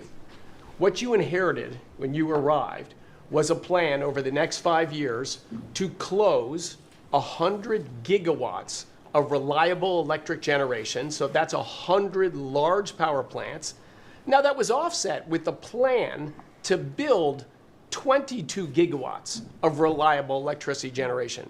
Their plan was to close more than 4 times as much electricity generating capacity as they were going to build in that 5-year period. How do we lead the world in artificial intelligence if we're shrinking our supply of reliable electricity? How do we reshore steel and aluminum and automobiles and semiconductors and all those jobs Americans want back in our country when we're degrading and shrinking our energy system? We were going to hand that leadership to China in artificial intelligence, not just to our economic loss, but to our huge national security loss. Your team around this table, and almost everyone around this table is involved in it, is just to completely pivot dramatically. We're stopping the closure of all these plants way before their retirement date. Some plants get to their end of life. That's a small percent of the planned closures. Most of those were just political nonsense at the cost to American taxpayers. So we have rapid new construction of power plants under in the United States. We're doing everything we can with suppliers who build the equipment for these power plants. They've got to build their factories bigger to build power plants in America. People thought those days were past. We weren't going to build big things in America anymore. We're just going to keep sending it over to Asia and overseas and just buy other people's stuff. Totally nuts economically, totally nuts for national security, and of course crushing for working Americans, particularly Americans that work with their hands. But we are seeing a revitalization of those people, of that optimism. You showed that picture of that plant being built in Arkansas, dozens of those under constructions, just in artificial intelligence. But the reshoring of steel, of aluminum, of plastics, of fertilizer, semiconductors, like this, America's the land of opportunity. How did we get to become this awesome nation? Because we believed in the American dream and we leaned in on it. But the wealthy in our country and the coastal elites that live away from where stuff's actually made, they just lost their way, and politicians just let them have it. Your tireless campaign and your relentless messaging made people realize the American dream isn't dead. It's just been smothered, and we're unsmothering it and setting it loose. God bless your efforts. God bless your assembly of this team around this table. We're bringing the American dream back. Thank you, Chris. It's a great job you're doing. Appreciate it. Lori, please. Mr. President, everybody here who spoke works at the Department of Labor, clearly, which I love. They have all the correct talking points, but I think that's a testament, again, that we are all working together every single day. We talk to each other often, and the workforce, the skilled workforce, the education factor, retirees, it's been so important because they all touch the Department of Labor, and I have the opportunity to work with every single one. If you all haven't stopped by the Department of Labor, Mr. President, I invite you to see your big, beautiful face on a banner in front of the Department of Labor, because you are really the transformational president of the American worker, along with the American flag and President Roosevelt, because we're bringing business and labor together. And I was so honored to unveil that yesterday, and everybody is taking note of that. You also mentioned crime, and I think it's been important for my colleagues to recognize that now American workers can return to work and feel safe. That business owners aren't shutting down their businesses because they're afraid they can't protect their workers, and now it's open for business again, and it's starting right here in our nation's capital. Many things have been mentioned about consumer confidence up, unemployment is holding steady, and more than 2 million net jobs for native-born Americans has been key under your leadership. 84% of the workforce and jobs has been produced by the private sector. I think that was the mission of this administration and the Department of Labor. And I will continue to say for a little bit longer, until I heard you today, the One Big Beautiful Bill, because it equals one big beautiful workforce. And Congress passed this legislation. It probably will be the single most important bill that they did sign, because it is protecting our American workforce by expanding Pell Grants and child care and reduction in taxes, that they can keep more of their hard-earned dollars. I am at the Department of Labor announcing $30 million in grants for our skilled workforce, that I have an MOU with Secretary McMahon. I have an MOU with Administrator Loeffler. That's important to share the data points on how important this is. In June, we awarded nearly $84 million in grants for the capacity of what? Registered apprenticeships, an executive order to have 1 million active apprentices across this nation, where we've already registered 185,000 since in the last few months. One of the other things that we have done is the Biden administration's guidance on cryptocurrency. And thanks to you and your leadership on that, we've rolled that back. And of course, we're going to see the 401k, the investors in our alternative assets. That's been key through the Department of Labor to work through. Partnering with our agencies, again, as I mentioned before, is important as we work together. I have visited, I'll be 31 states on my 50-state tour by the end of this month. I'm headed with Secretary Duffy, with the South Korean President Lee today as we move through the shipbuilding. We will do that in Philly, and then I'm off to New England to talk to those states about how important the apprenticeship program is. But while I visited Hexel in Salt Lake City, 100% domestic carbon fiber for the Department of Defense as they produce. They are announcing another $1 billion investment per your executive order on advanced manufacturing. So it is working. Everything that you have been saying since you were elected and since we all can put into play has been working. Ohio, McDonald's is investing 375,000 new jobs. The shrimpers I visited as well, and they need our help in protecting that industry for our American fishermen and shrimpers. In Minnesota, I toured Cambria. When we're talking about quartz countertops, all made in America. And again, in Oregon, where we are expecting a crackdown. Thank you for what you are doing with your agents on ICE, and thank you for the prosecution that I hope you will come to Portland, Oregon and crack down. But while there are still good people, I was able to visit Buckeye Pacific, really a trading floor for the timber industry. So we still want to focus on great, hardworking American businesses. Mr. President, I couldn't be more excited to ring in Labor Day in Erie, Pennsylvania for the Labor Day Parade. I will be there to welcome it.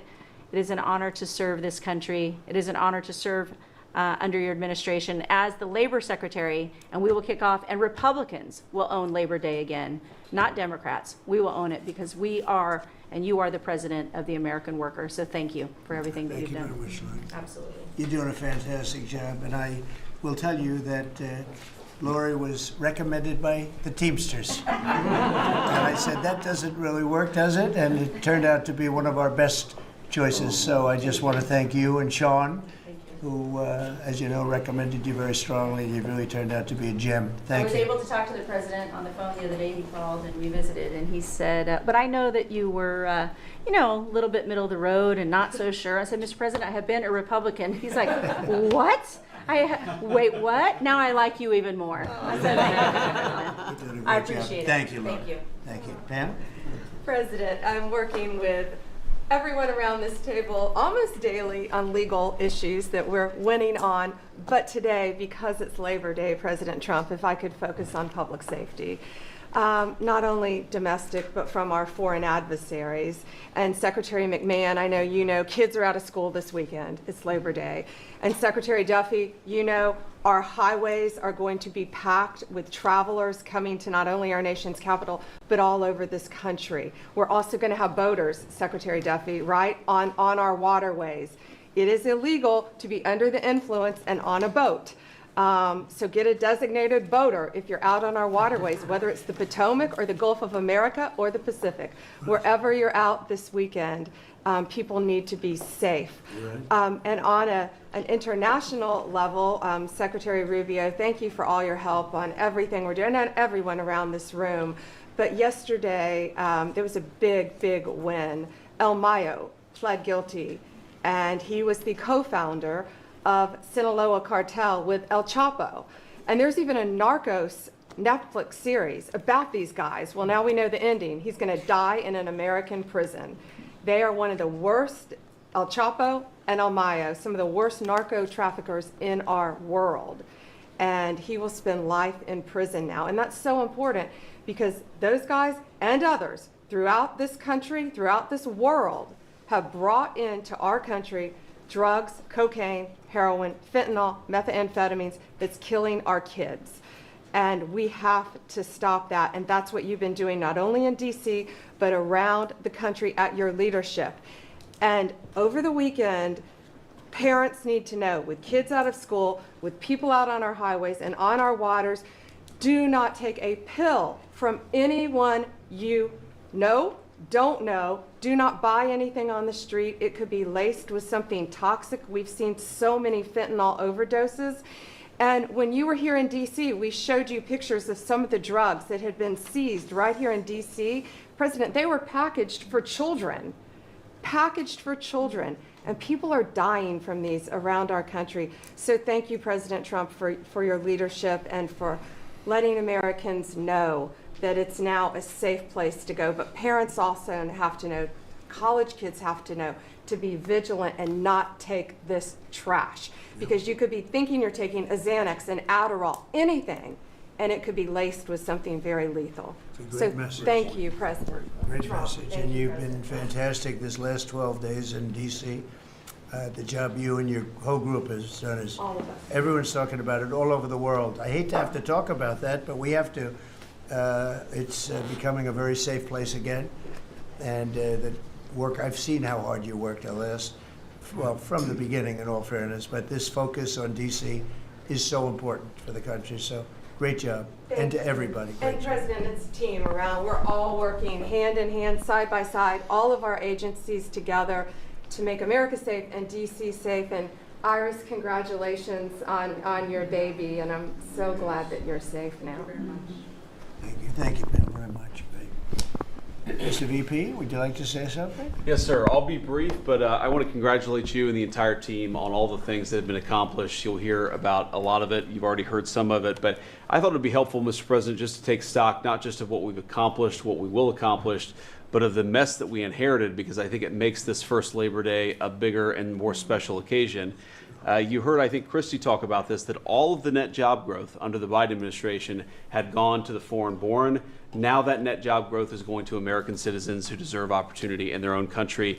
That's a great accomplishment. You'll hear, I'm sure, Scott talk about the success with tariffs. People forget that we inherited the largest peacetime deficit in the history of the United States of America. And now, because the president is not letting foreign countries take advantage of us, we're collecting hundreds of billions of dollars, trillions of dollars over 10 years in tariffs from countries and companies that were formerly taking advantage of the American people. You heard Pam talk about the public safety and the success that we've had there. I happen to believe that maybe the most sacred thing that we can deliver to American workers is the ability to live safely and comfortably in their own neighborhoods. Public safety is not just something that should belong to the wealthy. It should belong to every working man and woman in the United States of America. And because of the work of this administration, that is happening. And of course, Mr. President, you yourself talked about the inflation mess that we inherited under the Biden administration. Maybe the most striking and even shocking statistic of the Biden administration is that housing costs had gone up by 100% over the 4 years of the Biden administration, literally doubled, making the American dream of homeownership unaffordable. We've made great strides and great progress already. But to the American people who are listening, there's a lot more to do. We're going to keep on working hard at it, but it's an honor to do this job under the president's leadership and with this very great team that you've assembled. So we've done a lot, but there's a lot more work to do, and we're very cognizant of it. Thank you, sir. Great job. Thank you. Scott? Sir, as we've said very often, economic security is national security, and our country has never been so secure thanks to you. You have brought us back from the edge. You have the overwhelming mandate from the American people. You're restoring confidence in government, a topic that is on the front of everyone's mind, the Federal Reserve. The Federal Reserve's independence comes from a political arrangement between itself and the American public. Having the public's trust is the only thing that gives it credibility. And you, sir, are restoring trust to government. You are weeding out the waste, fraud, and abuse, and the old ways of doing things are not good enough. We are seeing a blue-collar boom. In the first 7 months of your administration, real blue-collar wages have taken off. And the only other time that they've done this in the past 70 years was in your previous term. Your efforts on tax, trade, and deregulation have boosted paychecks for American workers while slowing the pace of inflation and lowering the cost of energy. Inflation has plummeted to just 1.9% since you took office, and the economy rebounded with real GDP surging 3% last quarter. The blue-collar boom coincides with a CapEx comeback. In anticipation of your one big beautiful bill becoming law, CapEx increased by American businesses by nearly 14% in the first half of this year. And as you and I talk about frequently, and as that chart or that photo attests, we are going to see, I believe, a bigger CapEx boom from here. This is just the beginning, just the beginning. You have saved this country by making it the best place in the world to do business again.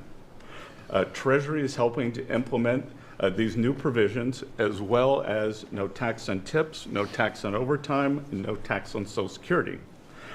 This weekend, I will be meeting with workers from local restaurants to discuss the positive impacts of the pro-labor reforms on no tax on tips. And I have to tell you, thanks to you, when I go into a restaurant or stop by a hotel doorman, I am the most popular person there. And since my first job at age 9 was as a busboy getting tips, I am going to spend Labor Day going from restaurant to restaurant talking to workers who receive substantial amount of tip income. So I'll hear directly from them how your one big beautiful bill is increasing their take-home pay and making a big difference. Now, we can also talk, that is domestic. On the international front, you have leveled the international trading system whereby countries took advantage of us, and that's over. It's over. The Treasury Department is taking in record tariff revenues that I had been saying was running at a rate of $300 billion a year.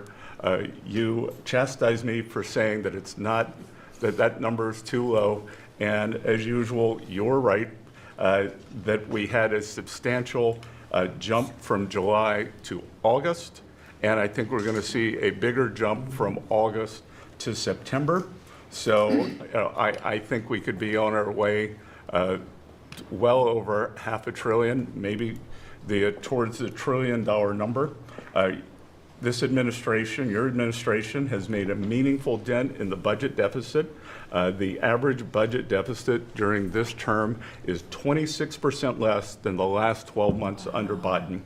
And even the CBO, and we don't agree with CBO on everything, as you said, last Friday, on a summer Friday, had to admit that they believe over the next 10 years, the budget deficit will be $4 trillion lower than they had previously scored. $4 trillion, $3.3 trillion of tariff income, $700 billion of lower interest cost, and I would expect that number could go up from here.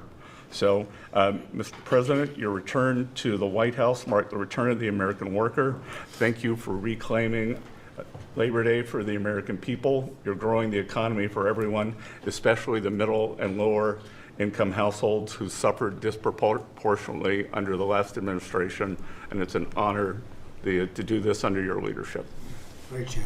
You're doing great. Thank you very much, Scott. Brooke? Sir, I dropped my second son off at college last week. And I wasn't planning to say this, but just listening to everybody, I wanted to put a little bit of a personal touch on this work. He started his freshman year yesterday at Texas A&M, for all my SEC friends in the room. Thank you for saving college football, by the way. We're all very grateful. The country just feels different. It just feels different. There's such a optimism and a love. There's a faith movement going through, especially with our younger Americans. And for those of us with kids in college, I know we feel it. And I experienced it firsthand last week, moving him and my other older son in as well. As we move toward Labor Day, you have made a lot of dreams come true for a lot of people, but one of my longtime dreams was for the right to recapture Labor Day. And I've been talking about this for almost 20 years and writing about it, that why are we ceding the day that we are celebrating the American worker to the Democrats? Because this is our day. Perhaps of any day of the entire year, this is our day. America was founded and fought for by fishermen and farmers and workmen and et cetera. The Genesis, the first book of the Bible, talks about the righteousness of work and the art of creation. And so to be part of this effort to represent the farmers, the ranchers, the agriculture industry at this moment in time, which I do believe we're in a revolution. 1776 was the first one, 1863 or so with Abraham Lincoln was the second.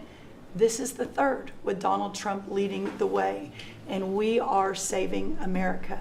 And the idea that we are putting the worker, the very central component of the American dream, at the center of it is the reason that it is so.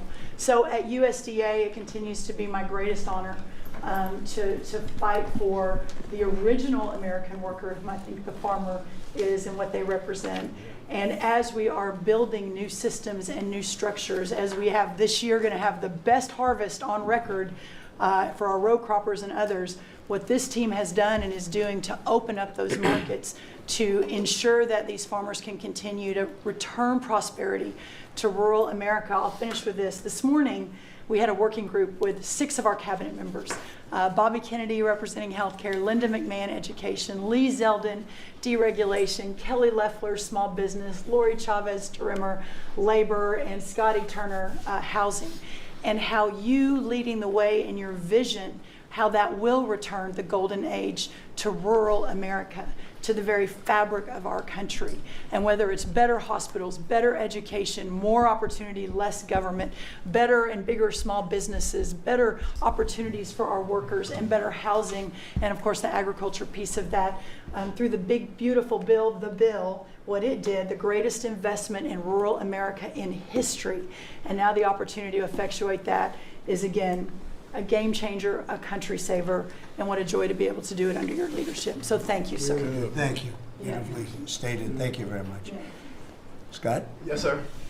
Thank you, Mr. President. I'm so grateful to be here to celebrate Labor Day with the greatest team in America. And it is football season, so I'm happy about that. But Mr. President, I want to say thank you for, as Brooke said, reclaiming Labor Day. And you've been a tremendous champion for the American worker. I come from a hard-working family, as many people around this table do. And so thank you for helping us to change the conversation. And I believe we are changing the conversation around the kitchen table. And as everybody knows, you know, my job is to steward HUD. And we have at HUD been very intentional about changing the conversation about the dignity of work and the dignity and the honor of family formation through work, and how the younger generation, when they see their parents work, how they're incentivized to work. And that, you know, America is not a welfare state, but America was built on small business. It was built on entrepreneurship. And so as it pertains to housing, we're being very focused on that, and even some that receive HUD funding to make sure, like our Section 3, when you receive HUD funding, that you are given opportunities for the most vulnerable Americans that you serve to have work, to have opportunities to work, to have work requirements. Work requirements are not a bad word, that's a great word. Time limits is a great word, to incentivize people, able-bodied, able-minded people to work. And I believe that we are, under your leadership, sir, changing that conversation in America to where working is an honorable thing. And Secretary Wright talked about revitalization. Revitalization means to bring new life. And I believe we're bringing new life to America, Mr. President, through work and through all the jobs that people are doing around this table. And with the One Big Beautiful Bill, the most extensive tax break in American history, opportunity zones are now made permanent. And you know how passionate I am, and you are too, sir, about opportunity zones. And so this will allow us to continue to build affordable housing around our country. And Mr. Vice President, I'm coming your way. I'm coming to Columbus later this week and to see how we can continue to build affordable housing in our country with opportunity zones. And you know, 1 million people, Mr. President, were lifted out of poverty because of opportunity zones. $90 billion of private money was invested in opportunity zones, urban, tribal, and rural. And now that they've been made permanent, we're looking for millions more to be lifted out of poverty, $100 billion to be invested, hundreds of thousands of jobs to be created, hundreds of thousands of units of housing to come online. And so, sir, I sit here very excited about the future of this country. I'm very proud to be at this table, humbled to do so. And HUD, we're on a good path. So thank you for all your support and helping us, sir. Thank you very Okay, much. God bless you. And I want to give credit to Tim Scott, great senator from a place called South Carolina that we love, right? And Tim really came up with opportunity zones, and we did a good job of working with him, and together we created something that nobody speaks of very much, but it's probably the most successful thing that's ever been done of its kind. It's been amazing. So Tim Scott deserves a lot of credit for that. Okay? Thank you. Thank you. So Russell, go ahead. Thank you, Mr. President. And I get the opportunity to go hand by hand with all of these people as they move their deregs through the Office of Management and Budget. And I wanted to zoom out for a second. In the first term, you gave us a goal of 2 for 1. And then we outperformed it through your leadership. We came in at around 5.5, 6 for 1. And then as you're running for your second term, you put out a goal that when you put it out, I was thinking to myself, that's going to be a pretty ambitious goal. You said 10 for 1. Well, where we are right now, in just 1 month, in 1 year, basically 8 months, we are at 245 deregulatory initiatives planned by these agencies. That comes out to 30 for 1. So we are making incredible strides, and as you're focused on the details of each one, I mean, these aren't small things. Endangerment finding is one of the most deregulatory things in the history of this country. NEPA reform, incredibly deregulatory. WOTUS just came in, which is Waters of the United States. So every single one of these agencies is doing incredible work when it comes to deregulatory, and we add that to the work being done to get us going on energy, reduce spending. We're going to lower costs for the American people. We're going to be able to have innovative jobs and get them back to work. So thank you for your leadership, Mr. President. Thank you. Great job, Russell. Appreciate it. John? Central casting, I call it. Central casting. Well, Mr. President, I'm grateful to be with everyone today as we're talking about jobs and workforce. At CIA, consistent with your directives to all of us, we've embraced your mantra for a leaner, more effective, more efficient workforce. But at CIA, Mr. President, we had an additional challenge because, as you know, at times, our workforce had been misdirected. Its focus put on political narratives, some that even worked against you and always worked against the American people. I heard about that. But under your leadership and your direction, we have been focused back on the core mission of what CIA is supposed to be doing, which is to provide you and this entire incredible team around the table with a decisive strategic advantage in accomplishing your goals. And your success in that regard, the examples are clear and many. With regard to Iran, everyone knows that our DoD partners executed that mission flawlessly. But flawless military operations are subject to flawless intelligence. And as you know, Mr. President, CIA was the backbone in terms of its intelligence operations in providing that flawless execution that allowed you and your team to obliterate Iranian nuclear facilities and set back a nuclear program by years. Likewise, with regard to your ability to prevent and to preempt wars between India and Pakistan, between Armenia and Azerbaijan, between Rwanda and the Democratic Republic of Congo, in all those cases, CIA intelligence supported you and your entire team in making that possible.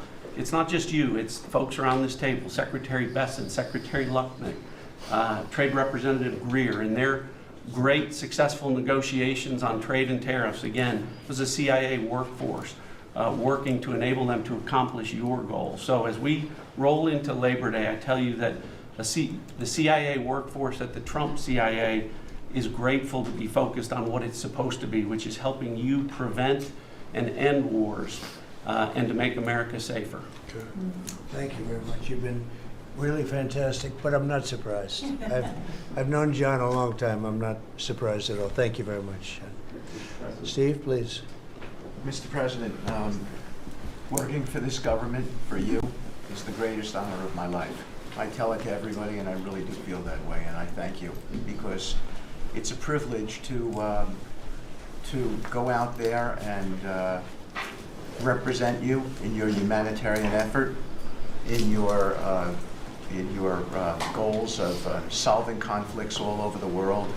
I think there were actually more than 7 conflicts that you've put to bed in the last 8 months. And I hear these, I travel all over the world. In Hostage Square, they talk about you reverentially. It's really quite amazing. I sometimes wish that I had a cam recorder with me and I could put you right there as I listen to it. I was in Gaza, the first American diplomat, on your behalf, and as we delivered food and aid pursuant to your new aid initiative, pushed forth by your great Secretary of State, Marco Rubio, who it is a privilege for me to work alongside. The people were applauding you. The signs were up. I mean, these are people who I just don't think you get the proper credit for it all. We are negotiating multiple entries into the Abraham Peace Accords because of your vision. Azerbaijan, all these different conflicts that we're out there on your behalf on, these are people who have never really seen the world change in this way. Peace through strength really, really works. Russia, Ukraine, Iran, Israel, Hamas, we're having meetings all this week on all 3 of those conflicts, and we hope to settle them before the end of this year. Your team is nothing short of incredible. And there's only one thing I wish for, that Nobel Committee finally gets its act together and realizes that you are the single finest candidate since the Nobel Peace, this Nobel Award was ever talked about, to receive that reward. Beyond your success is game-changing out in the world today. And I hope everybody one day wakes up and realizes that. Amen.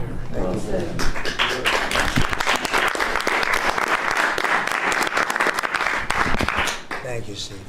Jameson, please. Mr. President, I like to think of Labor Day as the Trump trade policy day. Because everyone around this table and everyone listening knows that one of the major reasons why American workers and organized labor voted for you is because of your trade policy and the policy you've had and advocated for 40 years or more. You have reset global trade policy in the past few months, and it shows that's been working for American workers. When you look at President Biden, in the last quarter of 2024, median weekly earnings fell 2.1%. In the first quarter of your term, they went up 3.3%. And that's why we're doing the trade policy we're doing. It's to help the workers of the United States of America. And they're the best in the world, but they can't do it without a level playing field. And you have flipped the script. For many years, the other countries had high tariffs and high non-tariff barriers, while we were open to all of their labor and services and goods and capital. You flipped it. Now we have the tariffs, and they have lowered theirs and the non-tariff barriers. And we couldn't have done it without you and the leverage you've created. So between the tariffs and the deals, the hot streak continues for the workers of America. So thank you. Thank you very much. Really good job, by the way. He's a good negotiator. Good negotiator. Thank you. Please. Yeah. Well, Mr. President, I feel like, as everybody here has talked about how great working with this team is and all, but I do feel a special need that you've given me the privilege of working with the best of America. I get to take care of the veterans. I get to take care of the veterans who Labor Day really finds its roots in, if you think about it. We wouldn't have Labor Day if it wasn't for men and women who would leave their jobs and go fight this nation's battles to keep us free and independent so that they would have jobs to come home to. And over the past few years, they've been coming home to many times a government that was keeping them back, holding them back, taxing them, regulating them. And now we have veterans who represent the bill, the big, beautiful bill, they're the beneficiaries of. And I get to see them all the time because they're receiving the benefit, because they see the jobs, they see the care that they've been given. And these veterans can look at their country with pride, knowing that we're taking care of them, just like you told me to do. When your only statement that you said to me, I asked you what to do, you said, go take care of my veterans. Well, that's what we're doing. One of the other things we're doing right now is, for many of you, I love to hear how you're deregulating everything, and I've worked from Congress and worked with many of you before. I get to do the same thing with the largest bureaucratic organization in the government. We're deregulating from the inside. And it's amazing to me because we have such a powerful workforce at the VA who really want to do good, but yet they kept tripping themselves up. They kept making their own, they'd take one step forward and put a regulation in that put them 3 steps back, and it always hurt our veterans at the end. We're taking that away. We're making community care again, Mr. President. We talked about this yesterday. We're making community care a part of our direct care system. So if a veteran wants to get into the community, they have our direct care and they also have the ability to go into the community. Something that the previous administration decided they wanted to keep everybody inside because they thought it was a fiefdom they were building. I'm telling you, we're not building a fiefdom at the VA. We're trying to take care of a service organization that takes care of veterans. So how do we do that? We made best medical interest where a doctor can send a veteran to the community a lot quicker without having to worry about miles and time logged and wait times. Just get them the help they need.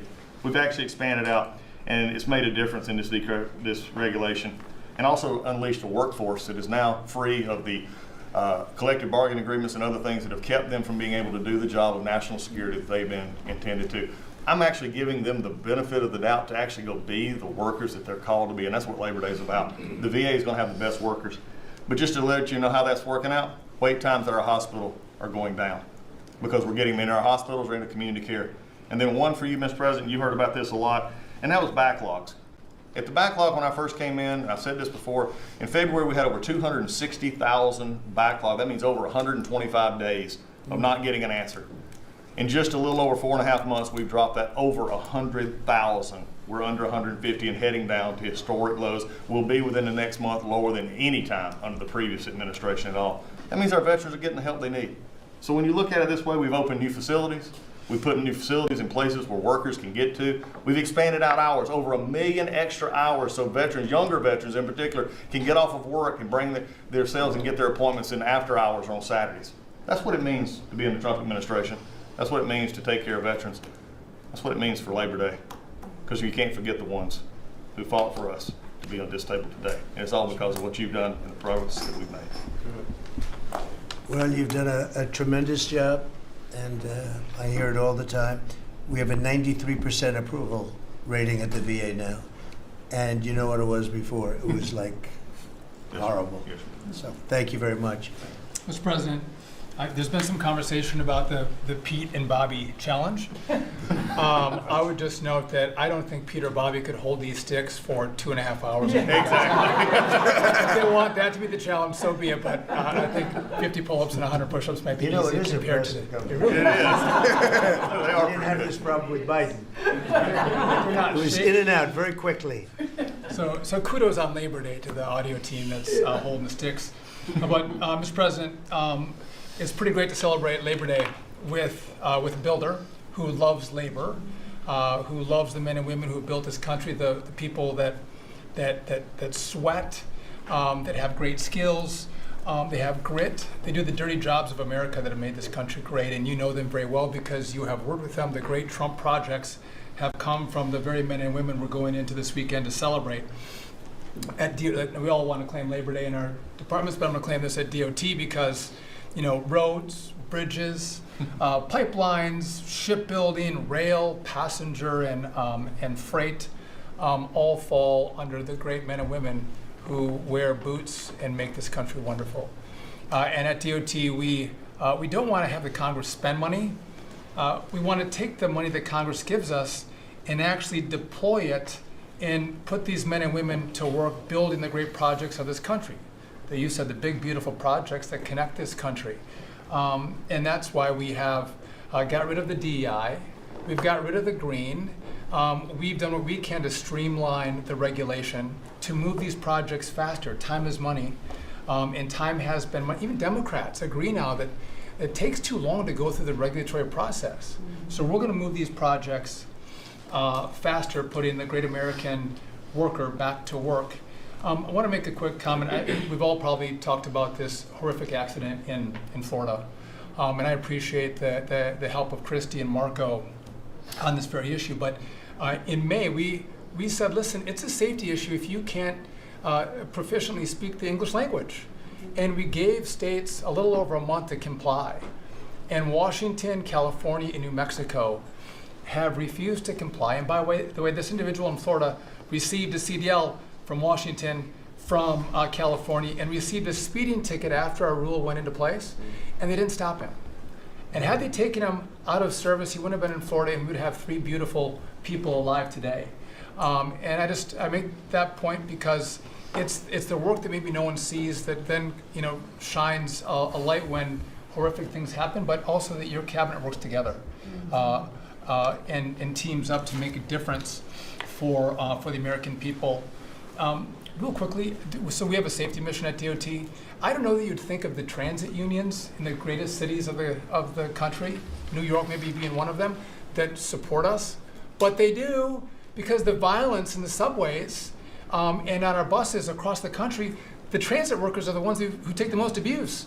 And they're grateful for the mission of everybody around this table fighting to make their communities safer. So I appreciate everyone's help on that. But they, again, the transit unions love the effort that all of us have put in together. One quick FAA. We are about to put out a request for proposals for a big, beautiful bill. We got build.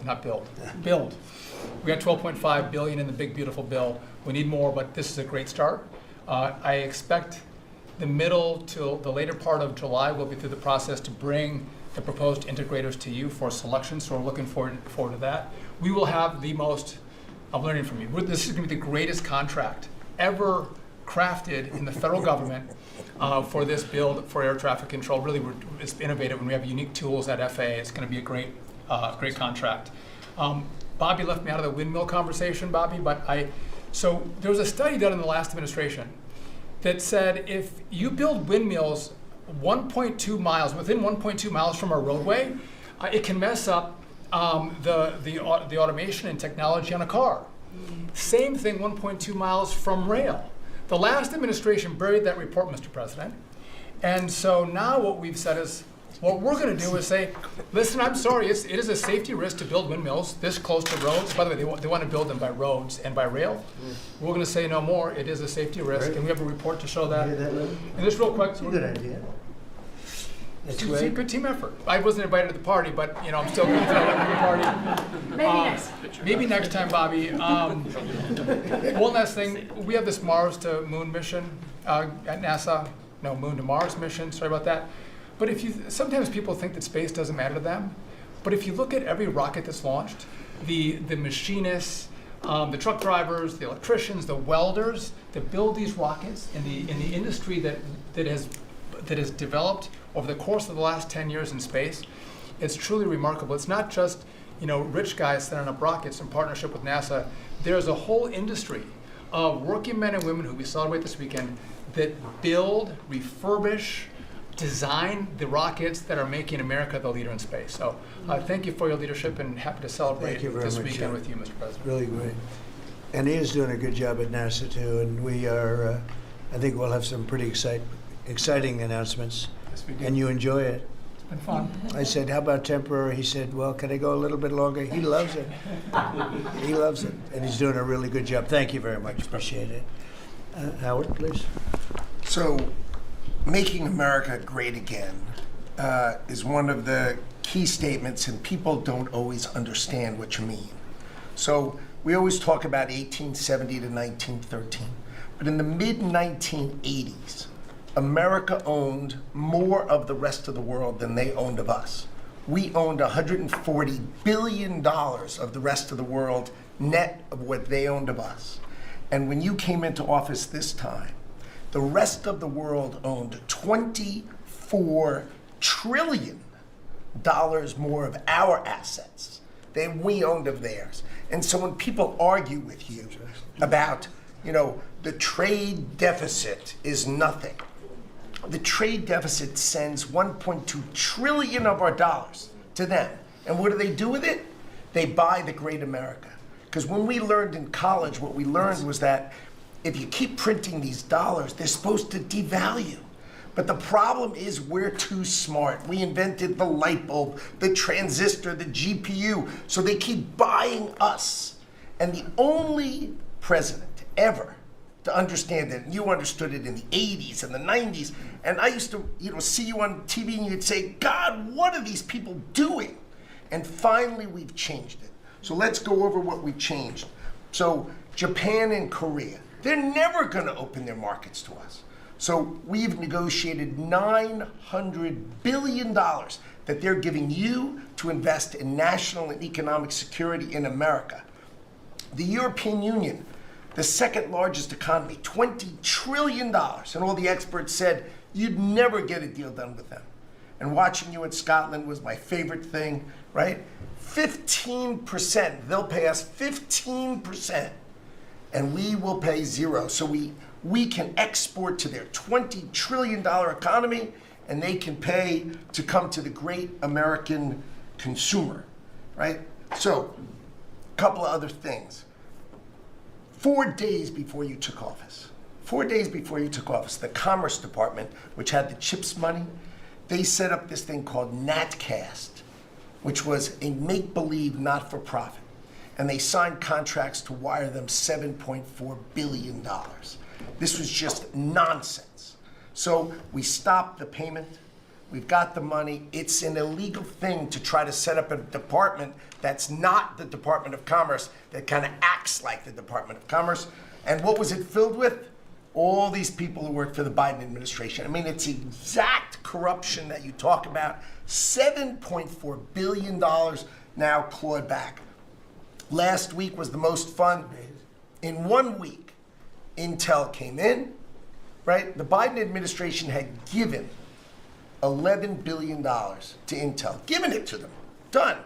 Corporate just gift. And you turn that into really, it was like less than 5 minutes of conversation, and Intel agreed to give us 10% of their company, which of course was worth $11 billion. So it's not socialism. This is capitalism. If you give someone $11 billion, who's just building in America, they're not doing something special, they're building in America. And their CEO told the president he didn't need the grant. And you said, well, then why don't we get something for it? So it's amazing. You're going to watch semiconductors come home, right? We don't produce semiconductors. We've got $165 billion for TSMC, but you're going to watch the whole ecosystem come home because Donald Trump is the only president who understands the magnet to make them come home is one word, which used to be your favorite word. Now it's dropped to number 4, which is tariffs, right? Tariffs are going to bring semiconductors home. They are going to empower Bobby to execute MFN. Tariffs are going to be one of those tools that he's going to use to do that. We're going to do it for furniture. We're getting autos. We have steel, aluminum. I mean, it has been a blast, a blast. So 2 more things. The Department of Commerce is going to start issuing its statistics on the blockchain because you are the crypto president, and we are going to put out GDP on the blockchain so people can use the blockchain for data distribution, and then we're going to make that available to the entire government so all of you can do it. We're just ironing out all the details so we can do it. Patents. We have given tens, if not hundreds of billions of dollars to universities for them to do research, and they invent things. And you know who owns those patents? The universities. So we are going to make a deal with them all, which is if we give them the money, don't you think it's fair that the United States of America and the taxpayers who funded it get a piece of that, right? So we wrote a letter to Harvard, so Linda and I working together. I mean, it's so much fun to work with everybody here. I mean, we just have a blast, because Linda's hitting Harvard and she says, what can we do? And now we send them a patent letter and we'll hit them again. So we're having fun together. This is the greatest cabinet working for the greatest president, and I just want to say thank you. I'm having the time of my life working for you, Mr. President. Thank you. That was very well stated, wasn't it? Some things people don't think of too much. Thank you very much. Great job. Pete? Sure. Well, amen to what Howard said. And I would just say, heading into Labor Day from the American military, sir, we happen to be the largest employer in America. We like to think we have a different form of employees. Yeah. Who need to be the toughest and the strongest and the most well-trained and the most lethal. And under the previous administration, and for decades, frankly, it was social justice, it was political correctness, it was divisive ideologies seeping into the ranks and changing how well we do our job. No more. Now it is only merit-based, gender-neutral, colorblind. The best of the best from the top to the bottom. That's our expectation. And sir, you've enabled that. So from the troops directly, which they ask me to say all the time, thank you for your leadership, for your boldness, for your clarity, for common sense, for providing a shield for the rest of us to put America first and to apply peace through strength. We're in the strength business. That's our job, is to stand behind everybody here and alongside John in everything they do to keep the country safe. And the world is noticing. And I wish everybody could. There were 2 meetings yesterday that I think tell the story. One was, because today happens to be the 4-year anniversary of what happened in Abbey Gate in Afghanistan.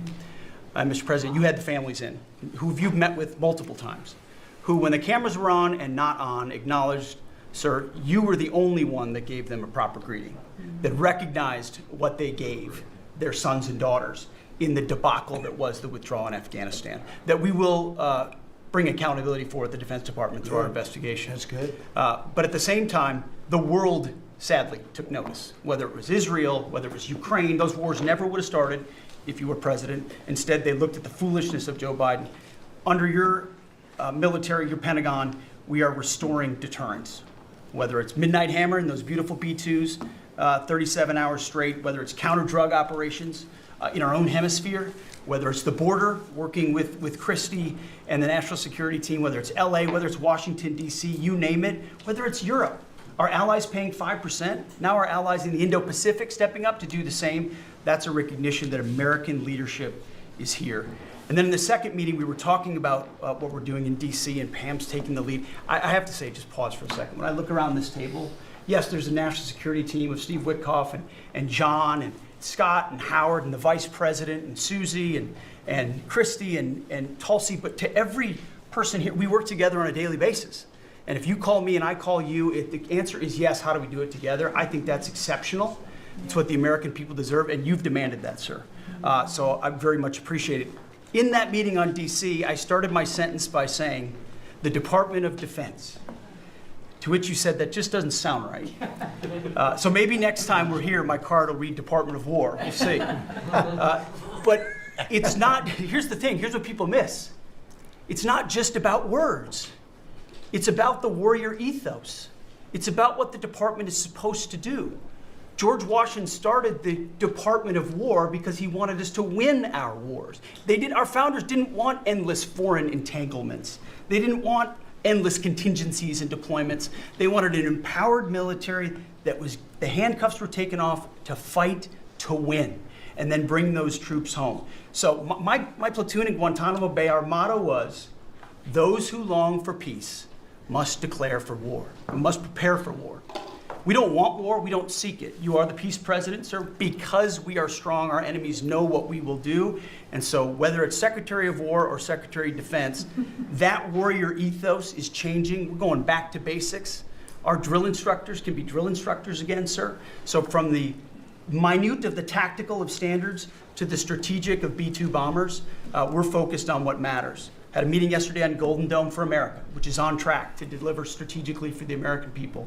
Munitions, and the Deputy Secretary making sure our stockpiles are overflowing. That's our job. I'm honored to be a part of it, sir. Thank you for your leadership. That's great. I think I like Department of War better, but we'll make that decision, right? But you've been great. Thank you very much, sir. So Marco, go ahead. Well, Mr. President, first of all, everyone's made this comment already and needs to be echoed again. You were elected as the President of Working Americans, and that's why this Labor Day is so meaningful. For me personally, this is the most meaningful Labor Day of my life as someone with 4 jobs. And so,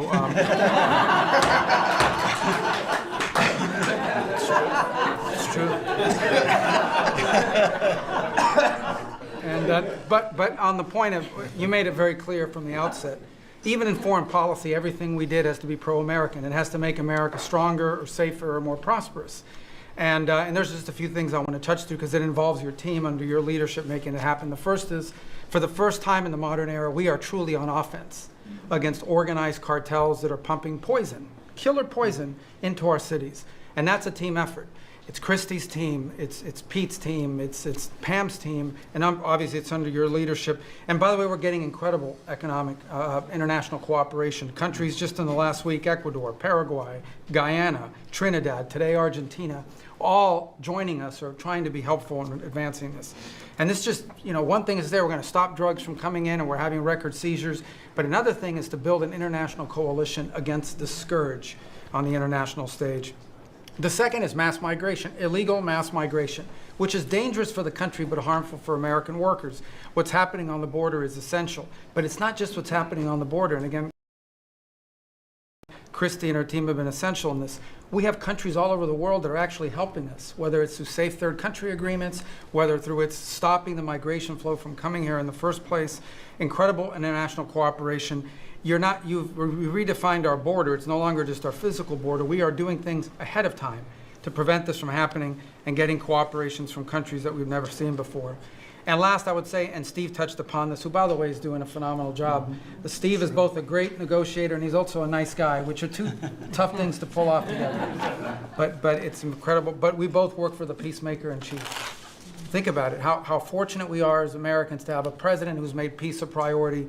And just since the last time we've met, there was a war going on in Cambodia and Thailand, between Cambodia and Thailand. The president just picks up the phone and tells them to stop fighting, and within 72 hours, the fighting had stopped.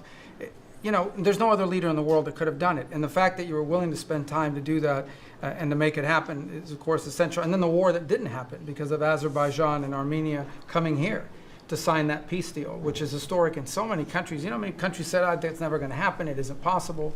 And it occurred, Mr. President, because of your leadership. And then on a point of personal privilege, I wasn't even going to raise it. I haven't even talked to you about this. It's a little controversial, but I think I need to bring it up at this time of year.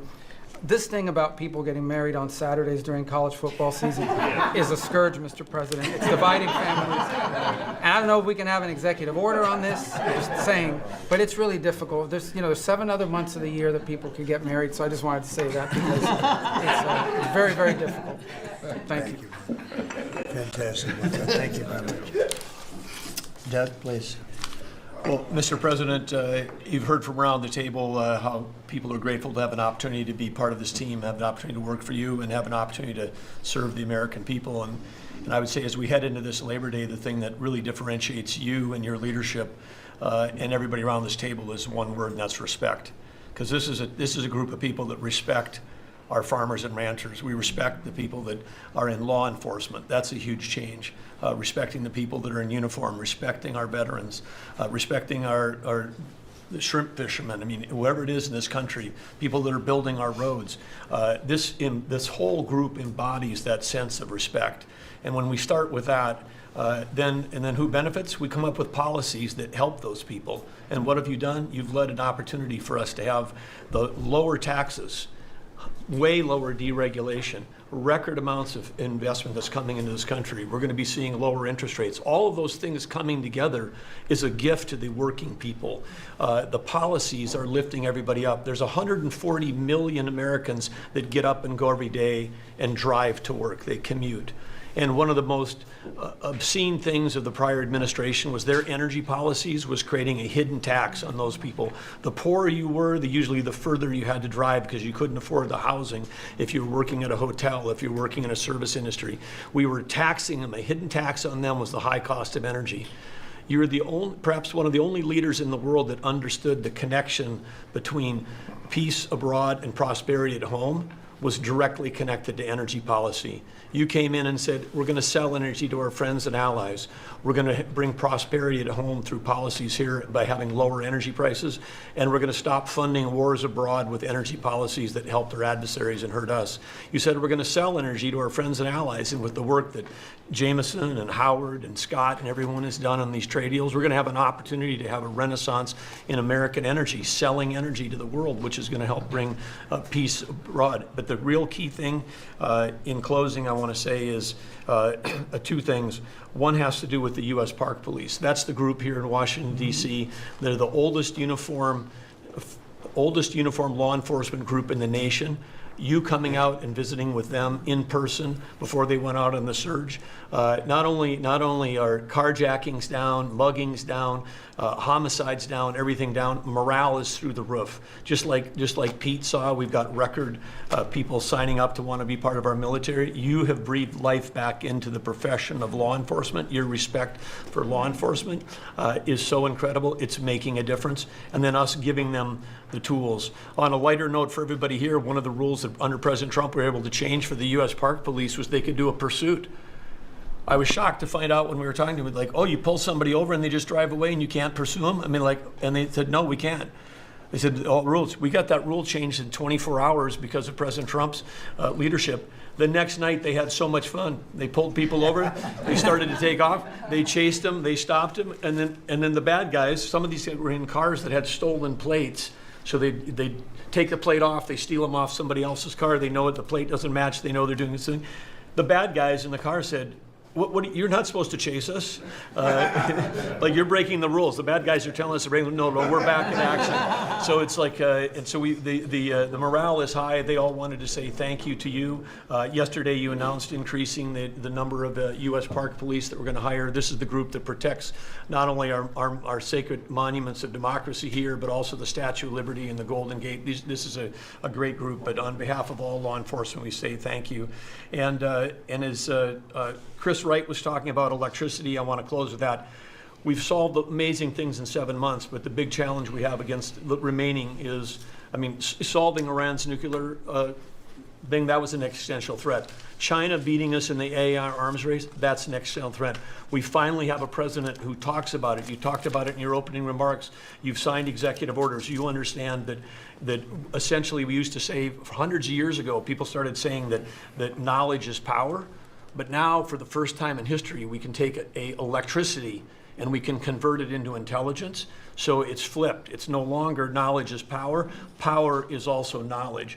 And while we're ahead on the technology, we're way behind China on the amount of electricity they're bringing online. And your strong position to support affordable, reliable energy using our nation's resources, including those across the Department of Interior, bringing back coal mining, bringing back mining, bringing back timber. All the industries that have been killed in this country are coming back to life because of you.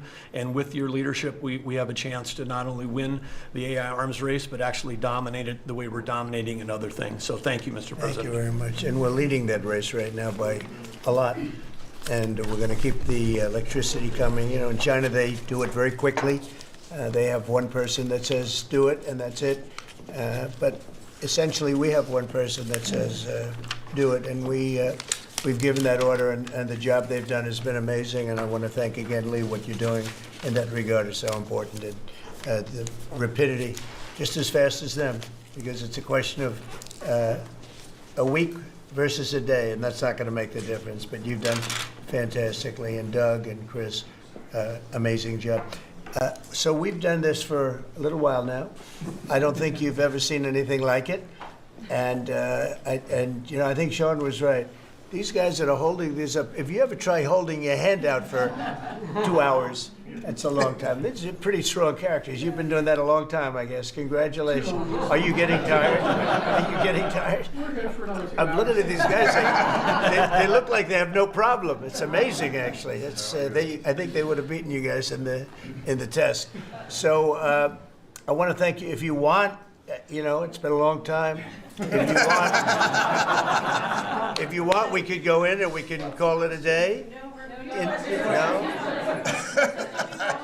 And feel free then to ask some of the questions here. Look, I believe in very open, we want to be open, above board. We want to be honest with the media. I wish the media was totally honest with us, but I think they're getting better, to be honest with you. And so we'll see. But if you want to take a few questions, you really want to do. On a serious note, when it comes to Fed Governor Lisa Cook, her lawyer has said that they're going to be filing a lawsuit challenging this legal action. What is your response? Are you prepared for a legal fight? And then a little bit Oh, sure, always. You always have legal fights. Look, I had a legal fight that went on for years with crooked people, with very horrible people that have been found out now between John Ratcliffe and Tulsi and Pam. And the things that we found out, of course, it's a very, very sad group of people. But no, she seems to have had an infraction, and she can't have an infraction, and especially that infraction, because she's in charge of, if you think about it, mortgages, and we need people that are 100% above board, and it doesn't seem like she was. Yeah, please. Mr. President, first, I would love to ask you a serious question, but I have to tell you the biggest pop culture news of the year broke while we were in this cabinet meeting. Travis Kelce and Taylor Swift are engaged, and the world wants your reaction, sir. Well, I wish him a lot of luck.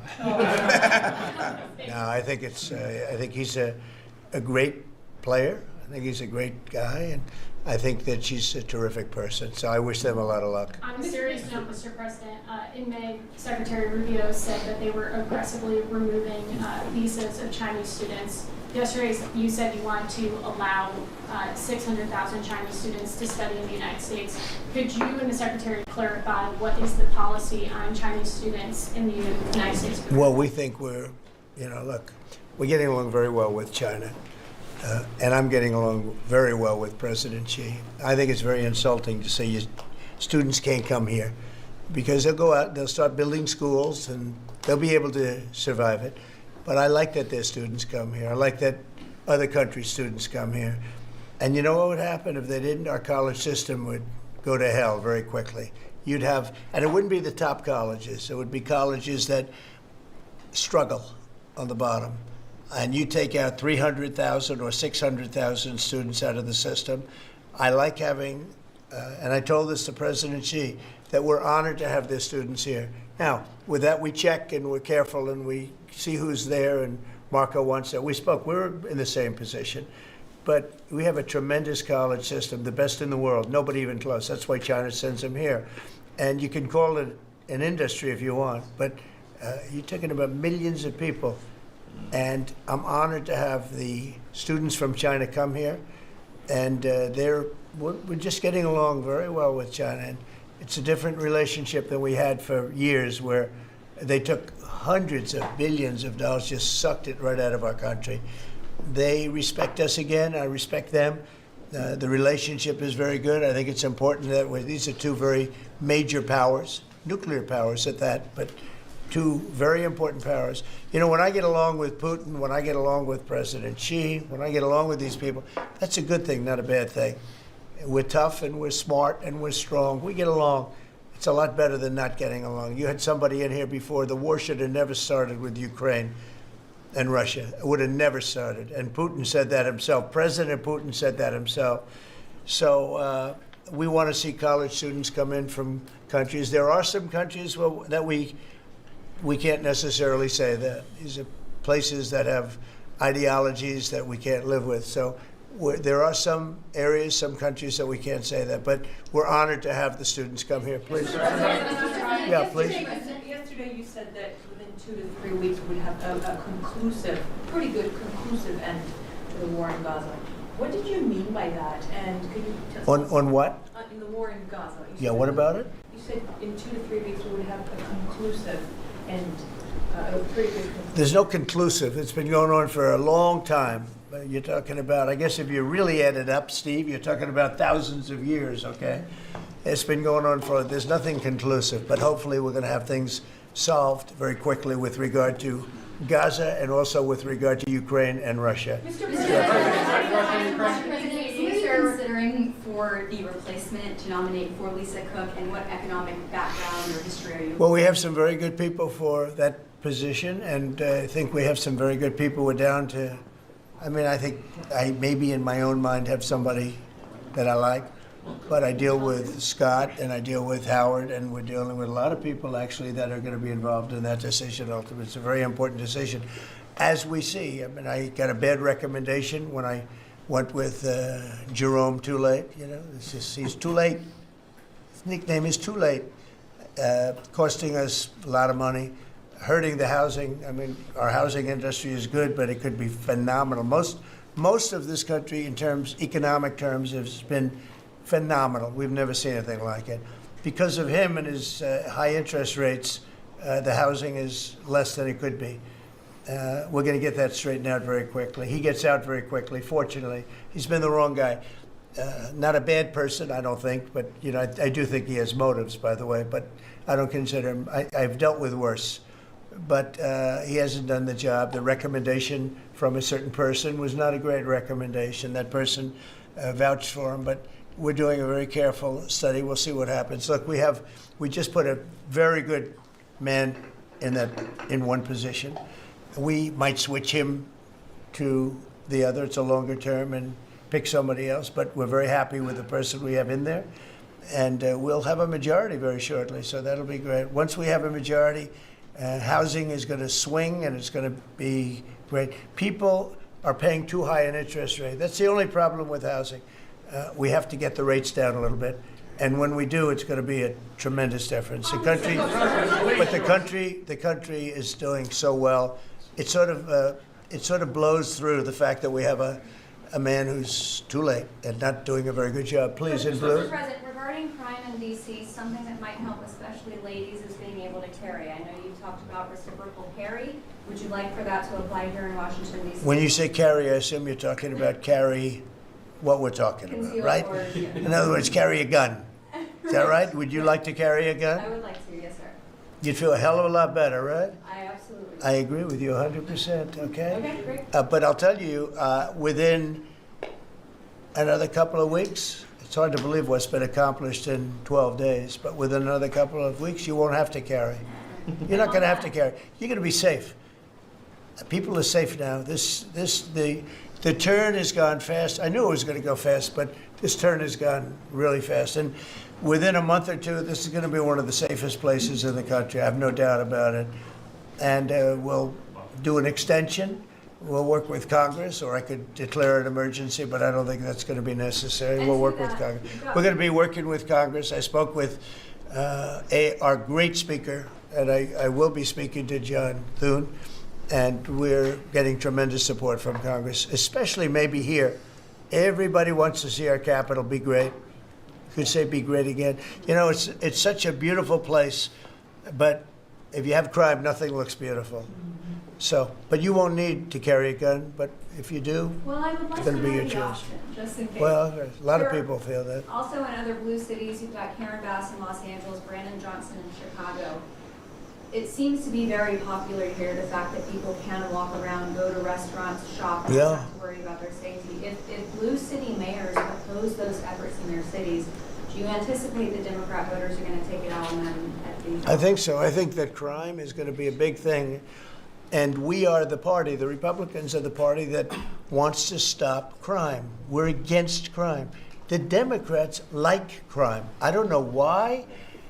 I mean, we talk about common sense. I think I got elected on talking about common sense. The border, we have to have a wall. We don't want transgender for everybody. We don't, as I said before, we don't want to have men playing in women's sports. I mean, you see the difference. Weightlifting. Take a look at weightlifting. Take a look at long distance running, where a runner came in 5 hours and 14 minutes ahead of another runner, both champions. One male, one female. It's not fair. It's demeaning to women. It's so bad. But they have another one, and I think this is the beauty of them all: crime. They're against crime prevention.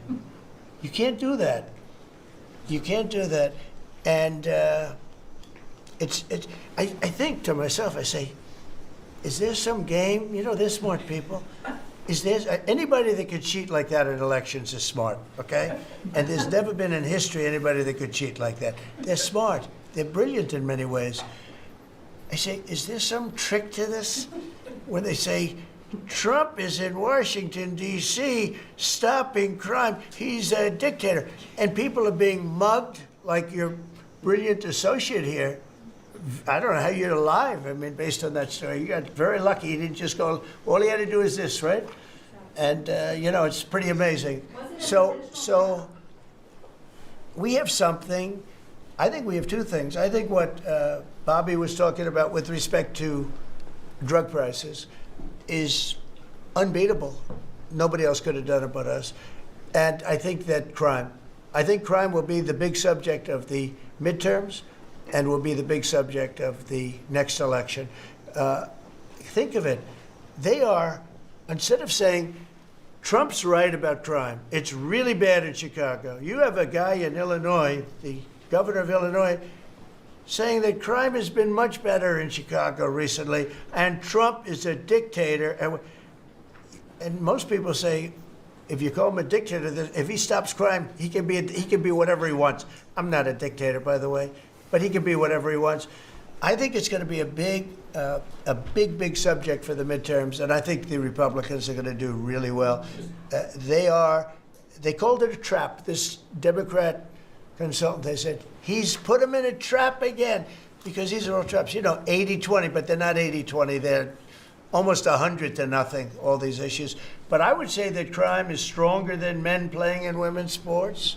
I think it's stronger than transgender for everybody. You know, it's transgender for everybody, according to them. It's stronger. Of course, this is the cause of it, open borders. Open borders gave us a lot of this crime. So, you know, so they're sort of on an equal footing, I guess. But crime is going to be a very big subject. And you know what he should do if he was smart? Illinois or New York, if they want, or Gavin Newsom, they should call me and they should say, you know, we've got a problem. You know, we could solve with this team, different players, but work the same way, because you'd leave them here. You don't want to take them out and let it go to hell. Everybody's so happy and I bet you walked over here today and you had no fear. Nobody has any fear anymore for the last 12 days. But if they, it would be so smart. Gavin Newsom called me up, say, you know what, we have a big problem. We have the Olympics coming up. We want to do well. We have tremendous problems on crime and other things, and would love some help. Chicago in particular, maybe right now. I mean, it's a disaster. It's a disaster. We could solve their problem in, it's bigger than this, let's say 2 months, okay? Working with their police. I know their police very well. I have a big project in Chicago. I was so proud of it. It's the best site in Chicago. I got it. Nobody else got it. I was happy as hell. That was when I was a real estate guy, and I got it. The Sun Times site, they call it. And I built the building. It's a great building. And I'm so embarrassed when I see the kind of crime stats coming out there. So embarrassed. And if I were a governor, a Democrat governor, or mayor, or anybody having to do, I'd call up President Trump. I'd say, President Trump, we need your help. We saw what you've done in D.C. in a period of 12 days. This is 12 days. We haven't even started. This is going to be so safe. It's going to be the safest place on earth. And we'll do the same thing in Chicago. But I'd like to be asked, as opposed to just going in and doing it. Because, you know, when you go in and do it, then they start screaming, oh, he shouldn't be here. We don't need him. We're doing so well. And then the better we do, they take credit for it. So it's really pretty unfair. Yes, go ahead. Crime, for a lot of victims like myself, a big concern is long-term sustainability. Can you share with the American public about your plan in ensuring that DC is safe in the long term? Longer term, yeah. Well, it's a great question. Number one, we want to stay there for longer than 30 days, as you know. We have an absolute mandate, and I can extend it, but I'd rather not have to declare a national emergency, because by that time, I mean, right now there's not an emergency. We've done, as you sort of said yourself, it feels like a different world. We've got under arrest and prosecution, and we've taken some, and we're in the process of taking hundreds out of our country that shouldn't be here. And these are hardcore professional criminals. They were born to be criminals, in my opinion, but they're seriously bad people. Murderers, drug dealers, you know them all. You see them all as you walk beautifully to work, and every once in a while somebody puts a gun to your head, because that's what happened in your case. We're getting a lot of them out of the country. We're putting a lot of them in prison because we're afraid to bring them out of the country. They could come back. You know, as good as we're doing, they could come back. We don't want them back. And that's going to solve a lot of it. We also think there should be a presence here for long enough. We should also work with our police department, because you have very good police here. Very good. We're working very well with them, by the way. And we have to work together for a while. We have some people that are very tough and very strong. Working with the police, they're going to be able to handle it. And you know what? If it gets a little bit bad, just a little bit, I'll bring them back in and we'll straighten it out and we'll make it perfect. You're going to be so safe in the city. And you're going to have the city beautified. We're going to be we're working with Clark, as you know, construction. They're the biggest. They're working with me also. We're building a beautiful ballroom for the White House. They've been after it for 150 years, employs a lot of people. It's going to be as beautiful a ballroom as has ever been built. And Clark is the big builder in this city. They've done, I guess, a majority of the good work, the big work. And we're working with them on the beautification, the fixing up of the roads, the fixing up of the medians, between the roads, so cars don't wrap into each other. They wrap into. I have one piece sitting on the ground for weeks. This was a year ago when I had to come in, unfortunately, for fake court cases, and I looked at the condition. We have it fixed up a lot right now. You know, the tents are removed and a lot of things have taken place. But I'd come into this city and I'd say, boy, does it look bad.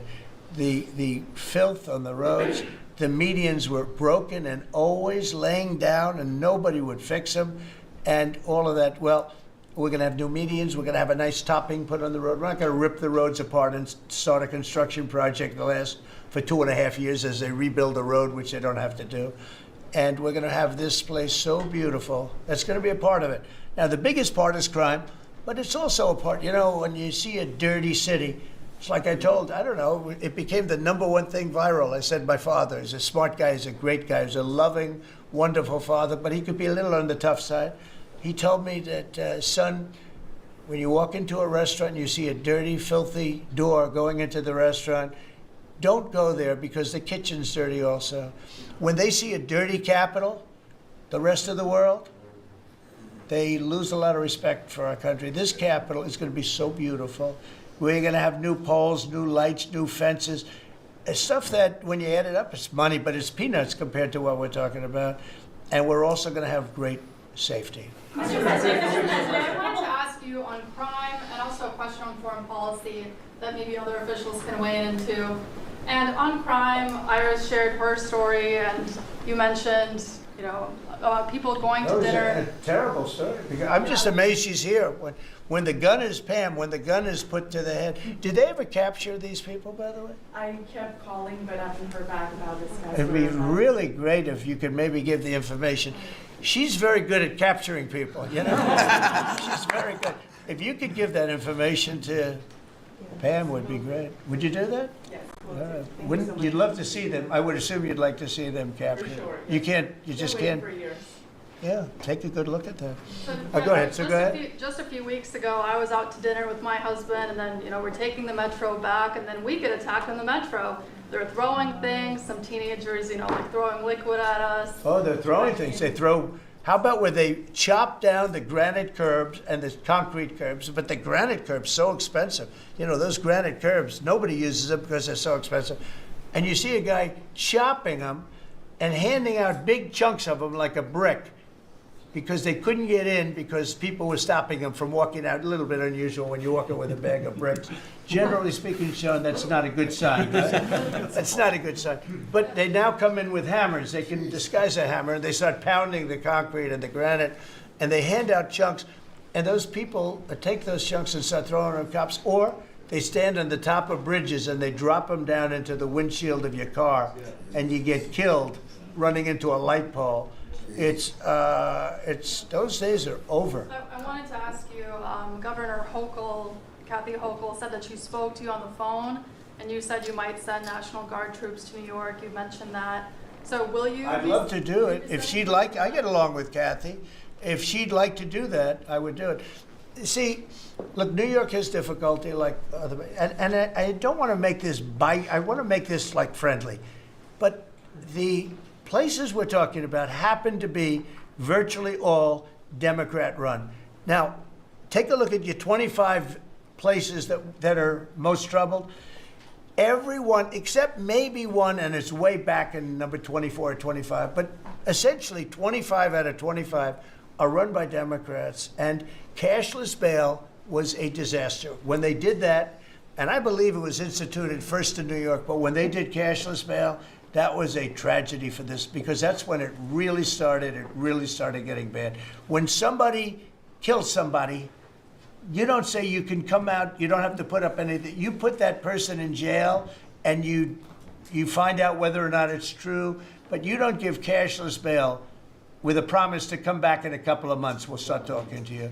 Because they go out and they kill other people, and you can't do that. The cashless bail has been, you know, it's just a woke thing. It's got to stop. You see that, Christy, better than anybody. It's got to stop. It causes unbelievable, and we're doing that. We're stopping it in D.C. I would love to have the governor of Illinois call me and say, look, we have a problem in Chicago. We will stop that problem in Chicago in 2 months, maybe less, 2 months. We'll stop it. These are tough cookies we have working for us. These are tough cookies. These are not politically correct soldiers that I won't go into definitions of what that means, but these are not politically correct soldiers. These are rough guys. I watched it last night. I see it. I saw them the other day when we went down and we spent some time together with them. These are tough cookies. These are not people that you're going to laugh at and spit in their face and they're not going to do anything about it. And these people, they're afraid, these gang members who are bad people too. These are just bad people. Ours are bad, but they're bad in a good sense, right? You don't understand that, Scott? And we can solve Chicago in 2 months. Now, then, as per your statement before, we have to keep it going, and we'll be able to keep it going. The first thing you have to do is get it down.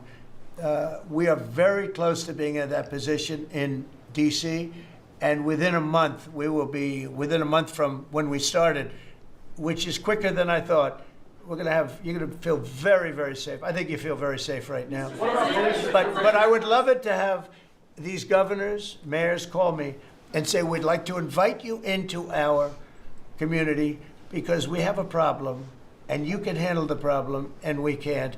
One other thing, sanctuary cities, they should be terminated. They're sanctuary for criminals. They're safety and security for criminals. They are very, very bad. And all of these places have big sanctuary cities, and all they're doing is protecting criminals. Okay. About Lisa Cook. You have spoken out very strongly for a long time about what you see as the weaponization of government. Yeah. Is your administration weaponizing No. government by digging into the mortgage records of officials you don't like? No, they're public. I mean, you can find out those records. You can go check out the records yourself. And you should be doing that job, actually. You wouldn't do that because that's not the kind of reporter you are. But you should be doing that job. I shouldn't have to be doing it. If you did your job properly, we wouldn't have problems like Lisa Cook. But Go ahead. would You were going to say so would something? you be trying Go. to fire Blue? Lisa Cook if she had voted to lower interest rates? On national Please. security. I think we and have to have follow- lower interest rates, yes. A follow-up question for you and Madam Attorney General on national security. We've heard from Stephen Miller yesterday in the Oval Office that there are street criminals here in D.C.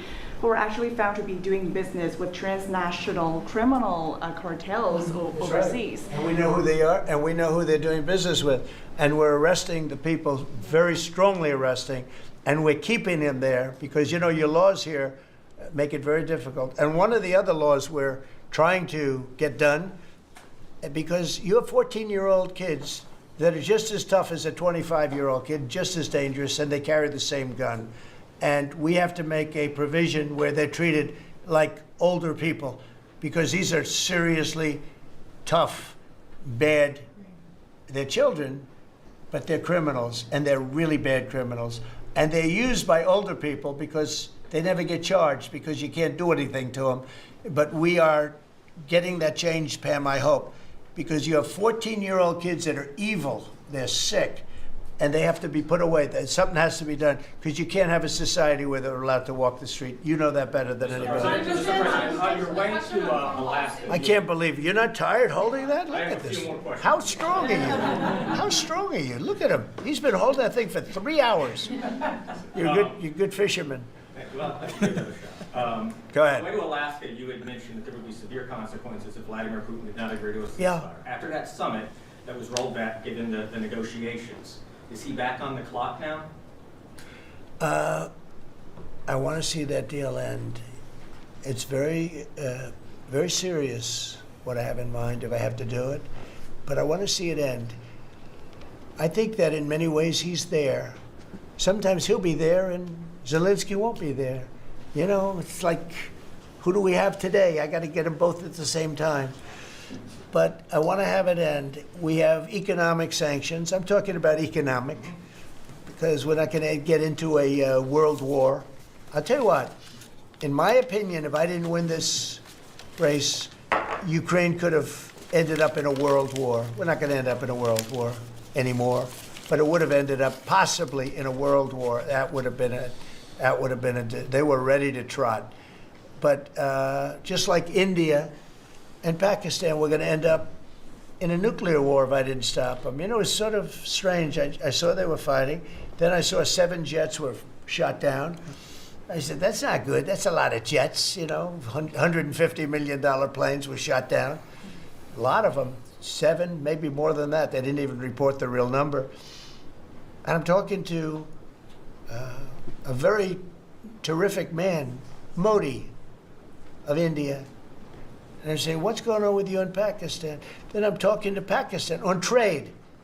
I said, what's going on with you in India? And the hatred was tremendous. Now, this has been going on for a hell of a long time, like sometimes with different names for hundreds of years.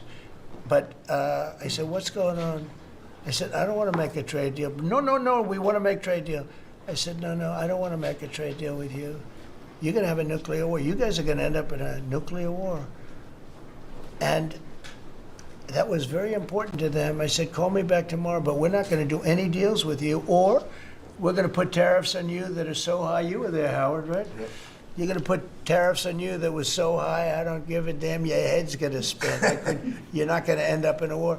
Within about 5 hours, it was done.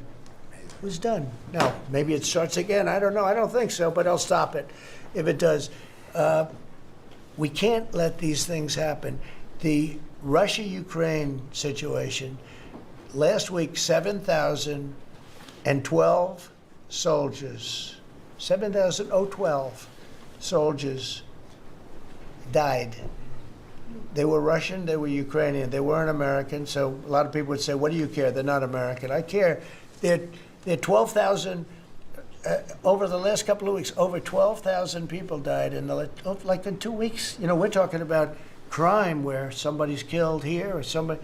Think of it, you have your son leaving Russia, leaving Ukraine, their little house, wherever they live with their parents, they're waving goodbye, just like our parents would wave goodbye. And they're waving goodbye, son. And then a week later, his head's blown off in a stupid war by a drone, a whole new form of military problem. So, no, I'd like it to stop. I want to get it to stop. And it will not be a world war, but it'll be an economic war. And an economic war is going to be bad. And it's going to be bad for Russia, and I don't want that. Now, I have to also see, because not everybody, Zelensky's not exactly innocent either, okay? It takes two people to tango, and I say it all the time. You got to get them together. I get along with Zelensky now, but we have a much different relationship because now we're not paying any money to Ukraine. Stop that. We're paying money to ourselves. What's happening is NATO is buying all of the equipment and paying in full. But even with that, forget about that. I want to get it stopped because it's a lot of lives that are being lost. Every week it's 7,000, 5,000, 6,000. I get the reports and I see battlefields. I'd rather not see them. And you read about Gettysburg. You read about Gettysburg and you see, those 600,000 people, but in that war in particular was really bad, like 150,000 or something, just dead body. I'm seeing the same. I see pictures. I see satellite pictures of heads over here, arms over here, legs over here. And this is like a modern age. It's no different than the worst wars that I've ever seen. And if I can stop it because I have a certain power or a certain relationship, I had a very good relationship with President Putin. Very, very good. That's a positive thing again. And I think I'm probably the only, Steve Witkoff would tell you I'm the only one that can solve it. I don't know. You've told me that a few times, unless he was saying that just to build up my ego, but it's not really. I have no ego when it comes to this stuff. I just want to see it stop. Thousands of young people, mostly young people, are dying every single week. If I can save that by doing sanctions or by just being me, or by using a very strong tariff system that's very costly to Russia or Ukraine or whoever we have, But I stopped 7 wars, and 3 of those wars were going on for more than 30 years. If you look at Congo, if you look at, just look at any of them, almost all of them were going on for an extended period of time. Now, interestingly, one had just started. It was 2 days old, and you know that one. And we did that one when we were in Scotland negotiating. It was 2 days up, but there were 2,000 dead bodies laying on the border, and I got that one stopped too. And I'm very honored by that, but the one that I thought would be the easiest is turning out to be the hardest. That's President Putin and President Zelensky, but I think I'll get it done. Why do you think that is? Why is it harder than you thought it would be? You never know. It's war. Can you stop the family? With war, you never know, right? War's very tricky, very horrible. But with war, you never know. Things change. People go into war, think they're going to win the war, and then they get their asses kicked. and they lose their country, and they lose millions of lives. Nobody goes into a war thinking they're going to lose. They go in. I'm sure that Ukraine thought they were going to win. It's going to be, we're going to win. You're going to beat somebody that's 15 times your size. Biden shouldn't have let that happen. Biden shouldn't have. I mean, the man was grossly incompetent. He should have never been there. That would have never happened. But you don't go into a war that's 15 times your size. Do you think Say it. The Fed just put out a statement saying that Lisa Cook has indicated through her personal attorney that she'll promptly challenge this action in court, seek a judicial decision that would confirm her ability to continue. That's all right, whatever it is. It says the Fed will abide by any court decision. Thank you very much for reading You abide it. by a court decision. I abide by the court, yeah. I abide by the court. Yes, please. That's enough. That's enough. Mr. Go ahead. Vanity Fair, what other companies are you thinking about taking a stake in? Well, we didn't take a stake in the sense that it was reported. Everyone said, I bought a stake in Intel. No, I got it for free. I said I was with is that correct statement? Howard was there. Absolutely correct. Scott knew all about it. They came in, a man was charged with something by a very good person. Senator Cotton made some statements about the gentleman that was running Intel. When he came in, and I said some rough things about him, I said, I'm not happy with it, and they called, and he was very devastated at what I said. I said he should immediately resign. And he came to see me, and I was very impressed by him, actually. And he made a mistake, or factors happened where something like this could have taken place. And in the meantime, his board was staying by him. And I said to him, and it took about, I would say, less than 45 seconds. I said, you know what you should do if you're smart? Give the United States of America 10% of your company. And he looked at me and he said, I'll do that. I said, I just made $11 billion for the United States. And we made the deal. I didn't pay, we didn't write a check. Now, I guess Biden, with his stupid CHIPS Act, handed money to all these people that didn't need any money. It didn't do anything. They're giving billions of dollars to everybody. They all have so much money, and they have more money. But there's no commitment that you had to build. They just took all this money. It's the stupidest thing I've ever seen. See, with tariffs, they have to come in, because if they don't come in, they can't sell into our country. So it's power, and you don't have to give up any money. But I said to him very simply, I'm glad we're straightening this out, because everyone thinks I bought in. No. I said, it would be great, we'd be a great partner for you, and I want to see Intel do well. Intel was a great company, and it can be a great company again. But I said, I think it would be good if we own 10% of your company. He said, I'll make that deal. And it happens to be worth $11 billion. So we made $11 billion for the country, and then I was criticized by some of the fake news media. That's not the American way. Actually, it is the American way. Now, if I can help other countries or do those deals with others, I would do that. I think it's great. It's good. Builds up our balance sheet. Let me tell you, our country is becoming very rich again. You don't see it. When the CBO came out on Friday and said, we just found $4 trillion, and that goes to reduce our deficit, $4 trillion, and it was from the tariffs. Our country is becoming very, very rich again. I hope you get used to it. You're going to have to get used to it. Congress reducing the deficit.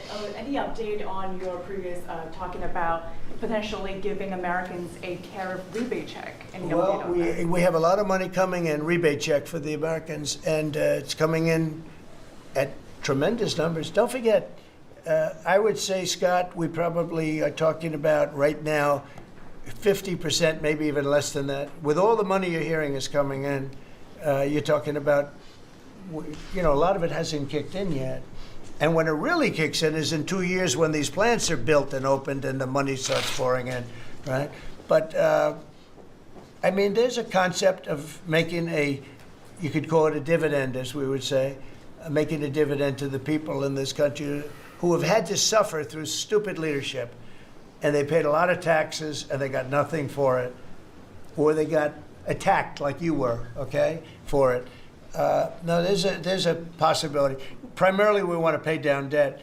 but there's a possibility that we take a piece of it and pay some, make a dividend to the people. Mr. President, and I have a question for Steve Witkoff, if I may. Yeah. This past weekend, Sergei Lavrov was saying that Putin will not sign a peace deal with Zelensky because Russia views him as illegitimate. I'm just wondering if the Russians had been relaying this to your team, if they view Zelensky, as a leader worth signing a peace deal with, if they will go to the Doesn't matter table. what they say. Steve can answer, but I can answer it too. Doesn't matter what they say. Everybody's posturing. It's all bullshit, okay? Everybody's posturing. Steve, do you have a different answer? I agree with you, sir. In this city, there are 500 people short on the police department, Metro Police. In New York City, it's 3,000. In Chicago, it's 1,300. Would they have had to bring in troops from the National Guard if the police departments in this country were fully staffed? Defund the police. How bad did that turn out for America? It's an interesting question. I was surprised when I heard how many police were here. It's not a really big area. And I think they said they're down to 3,200 police or something like that. I said, that's a lot of police. And I was a little bit surprised because to me that's a big force. And it's not a big area, but it is what it is. There's a lot of crime. You have a lot of, don't forget, you have a lot of police that weren't allowed to do their job. When I came in, as you remember, we made tremendous strides in a little conflict that we had going at the time because I allowed our military to make the decision. I said, you can make any decision you want. I gave it to the colonels in the field. I gave it to the captains in the field. You remember that where everything went through Biden, meaning one of the people, and everything went through Obama before him. Everything went through. They had to make the decision as to whether or not to attack the Taliban. So they'd find 30 people together, they'd call up Washington, and they'd go to a political hack who knew nothing about it. My first night, I got that same call. They called me, and they said, we have I got a call at 3 o'clock in the morning because I listened to their system, and they were calling me and they were asking me whether or not they could attack a group of people having to do with what war I'm talking about. And I said, I know nothing about this. Wait a minute. And then I said, who is he? Let me speak to the people calling. They're calling from Afghanistan. And I said, let me speak to the people. I want to speak to them.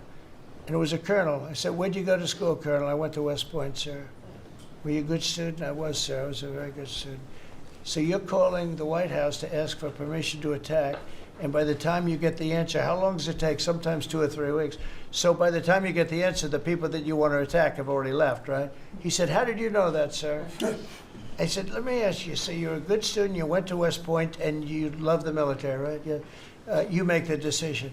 And I gave all those guys that went to all these great schools, and they're all military people, I gave them the right to make their own decision, and we kicked ISIS's ass. Don't forget, ISIS was supposed to be, take 5 years to terminate them, and we had a man named Raisin Kane, who happens to have done the whole thing in Iran. He's a great general, and he's a wonderful guy too, believe it or not, but he's a great soldier. We let them do their work, and we defeated ISIS. We defeated everybody.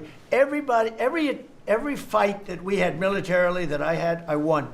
And I let these great soldiers do some make a mistake, I guess.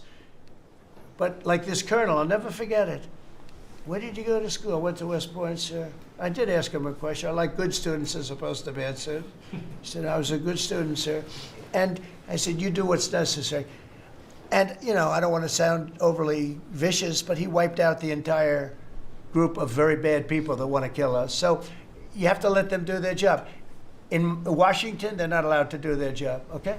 They're not allowed. You have great police. You have great police, but they're not allowed. Hello. Go ahead. On Congress, Mr. President, would you be open to a year-long continuing resolution? I'm always open to whatever is necessary. Look, here's the problem in Congress. You have Democrats that will never vote for anything. I could say that we're going to lower your taxes by 50%. We're going to guarantee you free cities, safe cities. Nobody will ever get touched, molested, beat up, shot in the head. We're going to give you the greatest country ever. We need your vote. And they won't vote. And they do it in unison. The only thing they do good is cheat on elections and unite. You know why they unite? Not because they're good or they're loyal people. They unite because they're afraid. They're afraid of the radical left. And you can't get their vote. So we have a vote coming up at the end of September. And I think we're going to pass it because we have the majority. And I think almost every Republican will vote for an extension. Because no matter what deal you make with these people, look at Schumer. He made a deal a year and a half ago. And after making the deal, he's been almost run out of the party. He's not the same man. He's not the same man. He's finished. He aged 20 years. He's become a Palestinian, by the way. We call him our great Palestinian senator. But Chuck Schumer, and I wrote him a letter. I said, Chuck, that was really great. Thank you very much. And somebody gave the letter to the press, not me. And he was destroyed because they thought I was being sarcastic, and I wasn't. He made a great decision. It kept our country open. That was a positive. But you can count on almost no vote. I mean, I see things. I'll give you an example, crime. So we're going to pass a bill to stop crime. We may not get one Democrat vote, okay? We may not get one.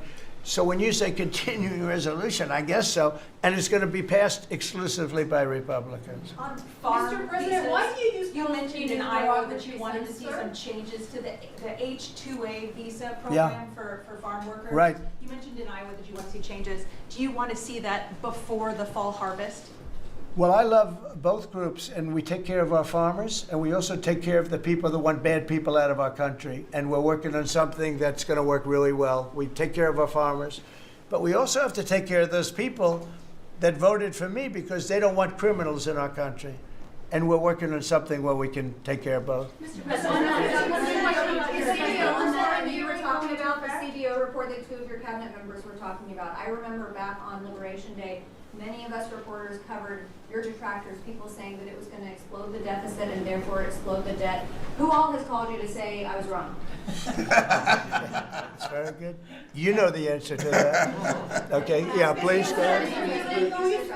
Governor Pritzker said yesterday that at a press conference that he would encourage nonviolent resistance to the National Guard if they were sent to Chicago. What's your response to that? He said what? That he would encourage nonviolent resistance if the National Guard is sent to Chicago. Look, this guy doesn't know what resistance is or nonviolent resistance is. He's a bad politician. It's amazing. I mean, if he didn't have the money, he wouldn't get any votes because there's no compelling reason to vote for him. The guy's a major loser. But it would be nice if he would call me. I would change my mind immediately. He said, you know, because everybody knows Chicago is a hellhole right now. Everybody knows. It's not like he's saying, Chicago has much better numbers, right? Well, what's much better? You mean 100 people are going to be murdered? It's going to be much more than that. So I would have much more respect for Pritzker if he'd call me up and say, I have a problem. Can you help me fix it? I would be so happy to do it. I don't love, not that I don't have the right to do anything I want to do. I'm the President of the United States. If I think our country's in danger, and it is in danger in these cities, I can do it. No problem going in and solving, you know, his difficulties. But it would be nice if they'd call and they'd say, would you do it? And we do it in conjunction. Now, we work very well with the police because we naturally get along with the police. So the police and us work really well together, whether the mayor is opposed or whether, I mean, you have a really rotten mayor there too. He's got a 6% approval rating in Chicago. And I see black women wearing a red MAGA hat last night on television. Please let the president come in. My son was attacked. You have a force of black women. They're like only Trump. They want Trump to come in. And you see them, they're all over the place in Chicago because they're afraid to go out and they don't want their son or their daughter killed, just like your parents didn't want you killed. And we have a tremendous, look, it's not about winning elections because we want to have nice, fair elections. It's not politics. we want to see a safe country. You have people that want to see a safe country, and they're great people. You have great people in Chicago. The mayor is at 6% approval. He's an incompetent man. He should have never been put in a position like that. He can't handle it. You have an incompetent governor there. You have an incompetent governor in California, Gavin. I know him very well. He's incompetent. He's a nice guy, looks good. Hi, everybody. How you doing? He's got some strange hand action going. I don't know what the hell his problem is. It's a little weird, to be honest. There's a little something shaky going on there. But, you know, all he has to do is call me and say, we have the Olympics coming up. We want to make it really good and safe. And I'll put some really good, great American patriots in there, and you won't have any problems. Don't forget, it's loaded up with some stone-cold killers, some really bad people, some people that were just born to be bad. They're criminals, bad criminals, dangerous. And we can solve the problem for them very quickly. Very quickly. Okay, you know what I think? I think this. You have not had this happen for 4 years. You sat and you'd ask one question to Biden, and it was always the ice cream question, right? What flavor ice cream do you like best? I like vanilla. And that was the end of the conference. I think now we've done enough. These people are very busy. I want to just thank, this is the greatest, this has never been done before. First of all, a cabinet meeting was sacred. You'd never let the fake news media in. But the fake news media isn't all fake. It's, a lot of it is, but it's not all. I think it's a great thing. I think maybe it's going to be done in the future. I hope it's going to be done. But you really get the word out. I mean, we had, each one of these people spoke. I think each one, if I thought one of them did badly, I would call that person out. I would say, Christy, what the heck are you doing? No, but no, seriously, you have a very talented group of people. They get along, they work along together. And there's something really nice about just, you know, the openness of what we're doing. It's government. It's an open government. That's what we are. And we haven't made too many mistakes. We maybe will, but we haven't made too many mistakes. We've called it right. And I think you can be very proud of your country. We are a respected country again. We are really, right now, respected at the highest level, and we're doing great. And we're a very rich country again, very rich. And that's a good thing, because when we're rich, we can take care of poor. And that's what we're doing. And we're taking care of crime. And I hope, just in finishing, I hope that Illinois, I hope that New York, I hope that California, I hope they call me and they say, I'd love to have you come in and help us out. I will be a totally different person with them. I will respect them for doing it. Thank you all very much. Thank you, everybody.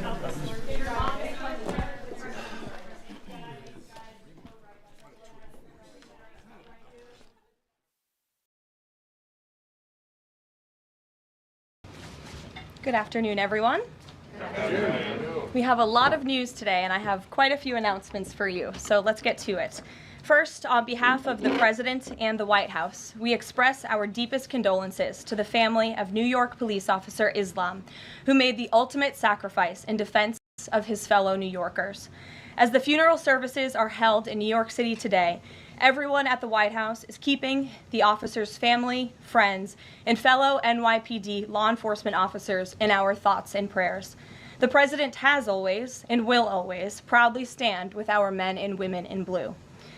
May God bless Officer Islam and the other individuals who were tragically killed in this senseless act of violence.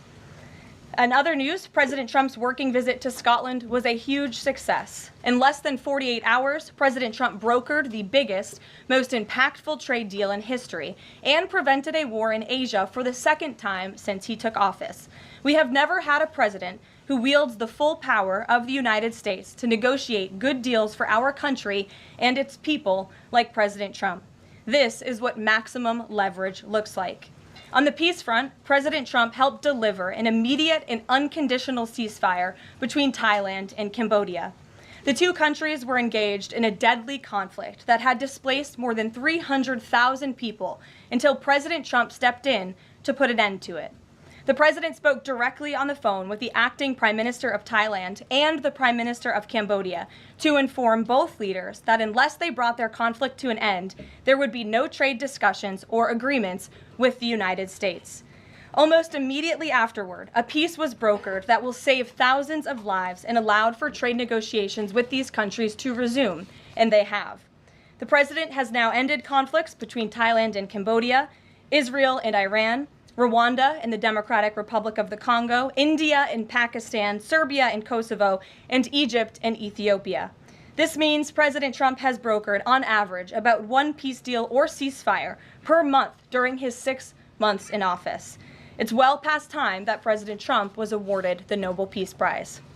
I know the topic of Israel is on everyone's mind. I have an update from Special Envoy Steve Witkoff, who I got off the phone with this morning. Special Envoy Witkoff and Ambassador Huckabee had a very productive meeting with Prime Minister Netanyahu and other officials today in Israel on the topic of delivering much-needed food and aid to Gaza. President Trump is a humanitarian with a big heart, and that's why he sent Special Envoy Witkoff to the region in an effort to save lives and end this crisis. Tomorrow, Special Envoy Witkoff and Ambassador Huckabee will be traveling into Gaza to inspect the current distribution sites and secure a plan to deliver more food and meet with local Gazans to hear firsthand about this dire situation on the ground. The Special Envoy and the Ambassador will brief the President immediately after their visit to approve a final plan for food and aid distribution into the region, and we will provide more details for all of you once that plan is approved and agreed on by the President of the United States. On the trade front, the President secured a historic trade agreement with the European Union that puts America first and fundamentally strengthens the economic relationship between the two largest economies in the world. This deal delivers on two of President Trump's core promises on trade, supercharging America's manufacturing capacity and opening up foreign market access to American businesses.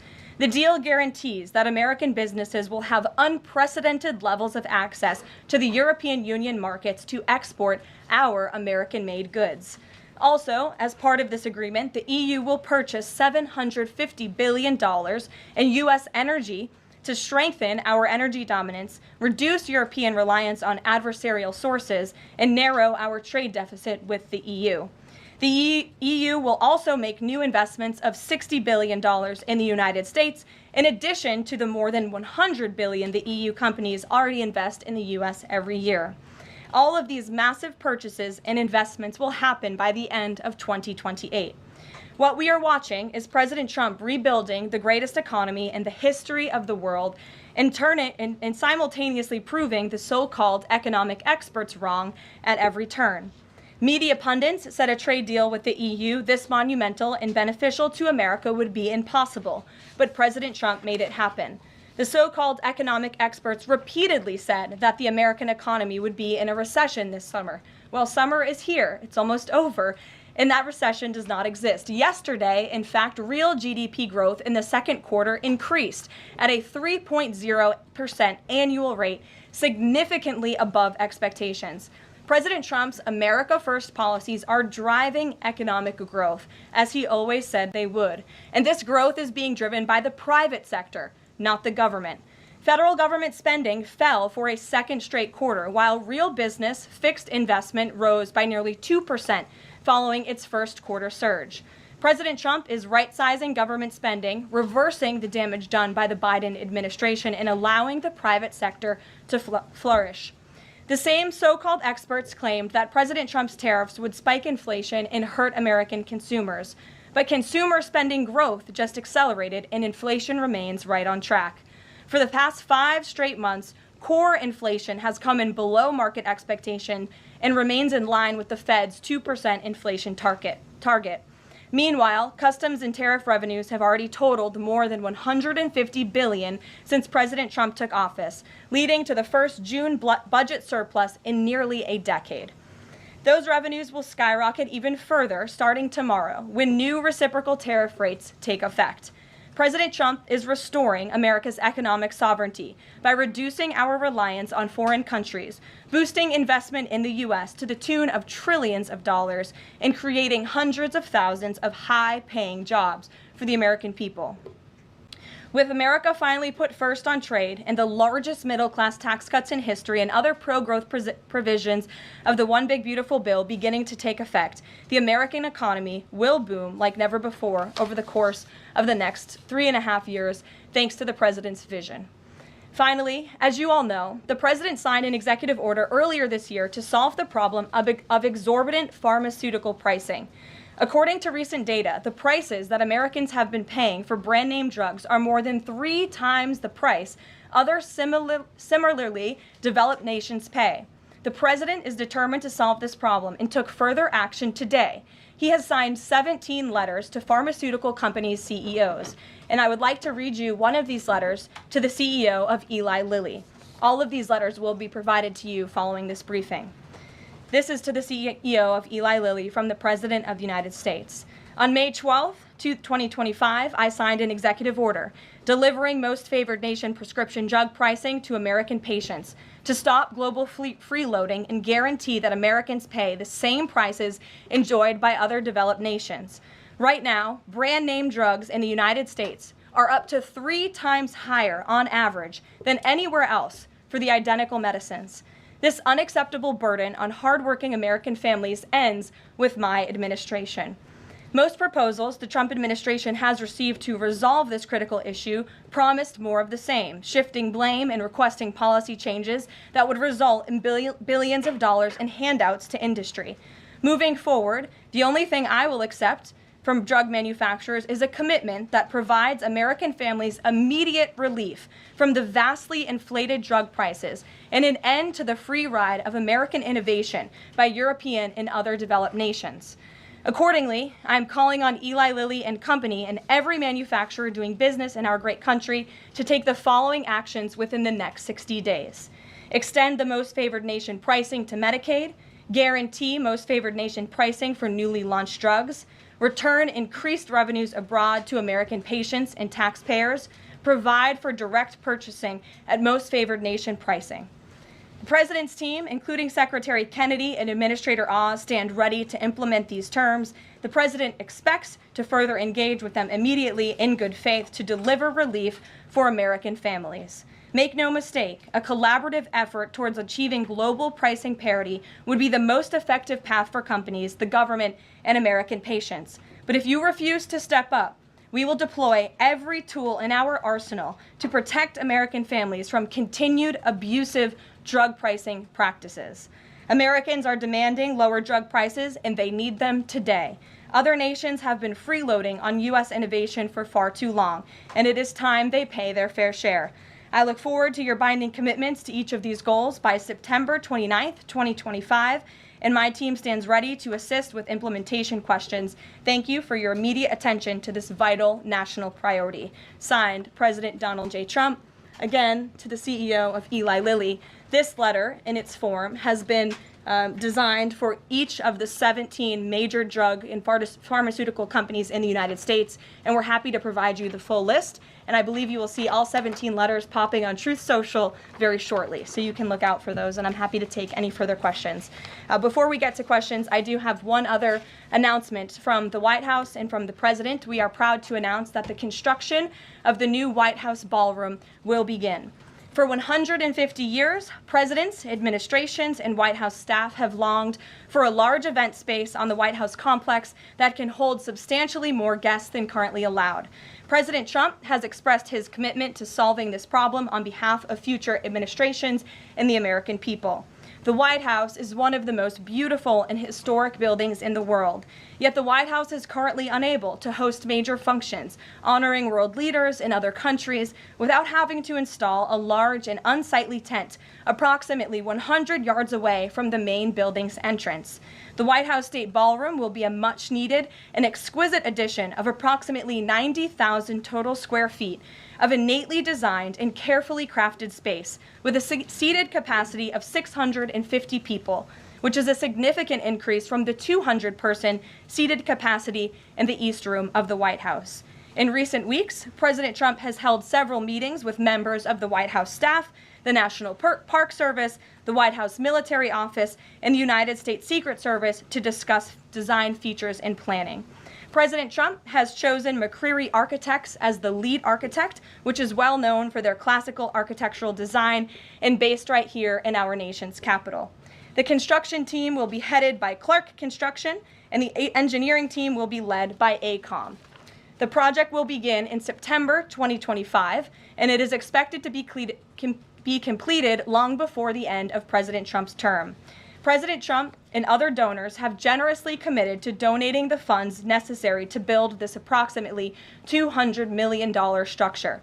The United States Secret Service will provide the necessary security enhancements and modifications. The White House ballroom will be substantially separated from the main building of the White House, but at the same time, its theme and architectural heritage will be almost identical. The site of the new ballroom will be where the small, heavily changed and reconstructed East Wing currently sits. The East Wing was constructed in 1902 and has been renovated and changed many times, with a second story added in 1942. White House Chief of Staff Susie Wiles has provided the following statement. President Trump is a builder at heart and has an extraordinary eye for detail. The President and the Trump White House are fully committed to working with the appropriate organizations to preserve the special history of the White House while building a beautiful ballroom that can be enjoyed by future administrations and generations of Americans to come. In the White House, we will continue to provide the American public and all of you in the press with updates on this project at whitehouse.gov/visit. And if you go there shortly, you will be able to see renderings and visuals of what this ballroom will look like, both the exterior and the interior. I have provided some photos for all of you in the room today. This is the interior of the ballroom space. It's quite beautiful. And then this is the exterior of the ballroom space. As you can see, it will come off of the executive mansion as it sits today, and the East Wing will be modernized and renovated. We're happy to answer any further questions on that, Jennifer. Since you're so eager, I will go to you, but first, as always, I want to start with our new media seat, Ben Weingarten. Why don't you go ahead, Ben? Thank you. In light of the release, the declassification of the annex to the Durham report today, beyond any potential prosecutions, the outcomes of which will likely be uncertain, what does the President believe justice for Russiagate ought to entail? Might it include restitution for those whose lives were upended as a consequence of Russiagate, and perhaps a major reorganization of the national security apparatus? Well, I think a major organization of the national security apparatus, at least here at the White House within the National Security Council, has indeed taken place, and the President entrusts his current CIA director, John Ratcliffe, and our ODNI director, Tulsi Gabbard, to make the necessary changes to ensure classified intelligence, especially that could implement or hurt the national security of our country, does not make its way into the hands of irresponsible actors who want to politicize that intelligence for their own end. Since you brought up the declassification report that was put out by Senator Grassley today, I'm glad you brought it up, because this should be a story every outlet in this room should be covering. This is further evidence that Hillary Clinton approved the Russia hoax against President Trump. Her campaign financed it. Again, she approved it. And the FBI and the CIA were both weaponized to, as our director of CIA has said, accelerate this hoax against then candidate and former President Trump.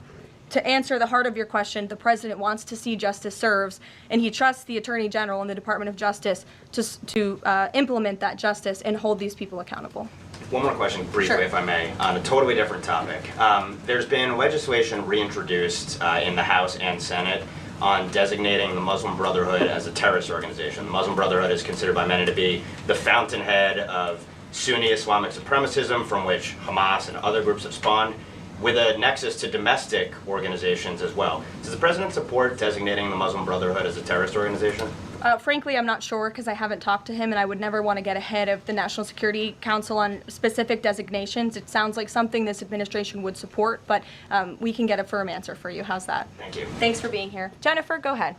Eager beaver today. How much of the East Wing will be torn down? The entire East Wing or just parts of it? So the East Wing is going to be modernized. The necessary construction will take place, and for those who are housed in the East Wing, including the Office of the First Lady, the White House Military Office, the White House Visitors Offices, those offices will be temporarily relocated while the East Wing is being modernized. And then on Israel-Gaza, there are some reports that negotiations with Hamas might not be continuing. Did you get any updates from Steve Witkoff on that? I did. Special Envoy Witkoff is actively talking with our counterparts in Israel about that, and he wants to give some grace to the president so he can fully brief the president on what he's learning on the ground in both Israel and Gaza. But the president put out a very strong statement on Truth Social this morning, which I'm sure you saw, and he said the quickest way to end this entire conflict, the humanitarian crisis that we've seen, and the crisis in Israel that of course started on October 7th when Hamas brutally kidnapped and raped innocent Israelis, that terrible terrorist attack, is for Hamas to surrender, to release all of the hostages, and to end this conflict. And that's what the president wants to see. He's made that very clear. But the special envoy will be in Gaza tomorrow, as I shared with you previously. Josh. Can you give us a little more clarity on the tariff timing? You said that the reciprocals will take effect tomorrow. Yes. Does that include the new auto rates, for instance, on Japan, Korea, the EU? Is this all coming effective tomorrow? So some of the countries you just mentioned, Japan, South Korea, they have bespoke trade deals that the president cut, which, just to backtrack for a second, Josh, we promised that the president would negotiate with countries all around the world to cut tailor-made trade deals depending on those countries' challenges, how badly they've ripped off the United States of America and our manufacturing industry and our workforce in the past. And he has done that. Of our 18 major trading partners, 2/3 of those trading partners have a deal. We've sent out 17 letters to countries around the world. And the rest of those countries that either do not have a deal or have a letter, they will be hearing from this administration by the midnight deadline tonight. So yes, tomorrow, August 1st, the reciprocal rates will be going into effect. If more deals are cut between now and midnight, I will never count out the president. You've seen him do it before. He cut 3 deals in one day very recently. So we'll see what happens. I do know foreign leaders are ringing his phone, realizing this deadline is a real thing for them tomorrow, and they're bringing offers to the table. We were reporting that the president wants to meet David Solomon of Goldman Sachs today. Can you say what they'll discuss, if anything, in that meeting? I won't discuss the president's private meetings from this podium, and it hasn't taken place yet unless he gives me liberty to do so. And finally, have you talked with the president about his position on the stock trading ban bill before Congress? He obviously had pretty loaded comments about Senator Hawley. There's some reporting that they've since spoken. What is his position on the current status of that bill? The president has spoken to Senator Hawley, who called him, and the president took that call. As the president said in the Roosevelt Room yesterday, conceptually, he of course supports the idea of ensuring that members of Congress and United States senators who are here for public service cannot enrich themselves. And the reason that this idea to put a ban on stock trading for members of Congress is even a thing is because of Nancy Pelosi. I mean, she is rightfully criticized because she makes, I think, $174,000 a year, yet she has a net worth of approximately $413 million. In 2024, Nancy Pelosi's stock portfolio, this was a fascinating statistic to me, grew 70% in 1 year in 2024, and her portfolio outperformed every single large hedge fund in that same year, and even more than doubled the returns of Warren Buffett's Berkshire Hathaway. So I think the president stands with the American people on this. He doesn't want to see people like Nancy Pelosi enriching themselves off of public service and ripping off their constituents in the process. As for the mechanics of the legislation and how it will move forward, the White House continues to be in discussions with our friends on Capitol Hill. Emily, in a new seat today. Thanks, Caroline. I wanted to ask about this report that the president wants to host a G20 meeting at Trump-Durrell. How is he going to do that, considering all the preparations that have been going on in South Africa? And also, would that be seen as his businesses possibly profiting from hosting this kind of meeting? I would reject that premise entirely. We have announcements and details forthcoming on the G20, but my understanding is no firm announcement is ready to be made at this time. I did see the report, but we're not in a place to confirm it just yet. Michelle? Just on the tariffs, what are the logistics for imposing those? Does the president have to sign an executive order tonight? What's the timing of that? Yes, and he will be signing an executive order at some point this afternoon or later this evening, and as always, we'll keep you posted when that happens, and it will be released from our office. And are there some of these countries that have they all had contact with U.S. officials, or are there some countries that are going to get letters that have had no opportunity to negotiate with the United States? Well, there's a lot of countries that I know have reached out. I believe it's upwards of 200 countries around the world have reached out to the trade and tariff team. Of course, as I said previously and the president said, we're going to prioritize our key trading partners, which we have done. Like I said, of the 18, 2/3 of those we have cut these tailor-made deals with. But I do know that the trade team has been working around the clock to try to be in correspondence with as many countries as possible, but if they haven't heard from us yet, they will in the form of a letter or an executive order by midnight tonight. We'll go to the back. Sure, go ahead. In the back left. Thank you. Amanda, yes. Thank you very much. I have asked about the U.S. Amanda, you can go ahead. U.S. and South Korea tariff negotiations. At the tariff negotiation between South Korea and the United States concluded yesterday. President Trump stated on his SNS, Truth Social, that he would announce the specific details of the investment in the United States at the South Korea-United States Summit in 2 weeks. My question is this tariff negotiation a final agreement or is further negotiation necessary? Well, yes, as you know, the president met with representatives of the Republic of South Korea here at the White House yesterday, and they did, in fact, reach a deal. And South Korea will pay a 15% tariff rate, including 15% on autos, while providing historic market access to American goods like autos and rice. Korea will purchase $100 billion in American energy by 2028. And the centerpiece of this deal is that South Korea has agreed to invest $350 billion at the president's direction to revitalize American industry. 90% of those profits will go to the United States government to help pay down our debt and for other matters at the president's choosing. So it was a very successful meeting yesterday. Do you have any set up the further U.S.-South Korea summit day? I'll get you something on that. I don't have it at my fingertips. Okay, Amanda. Thank you, Caroline. There are a number of congressional Republicans who have raised the alarm about the fact that roughly 80% of pharmaceuticals are either manufactured or their precursors are manufactured in either China or India. There are some pieces of legislation, some recommendations, which include either onshoring, nearshoring, or friendshoring, those components of that. Do you know if the president intends to throw the weight of the executive behind that?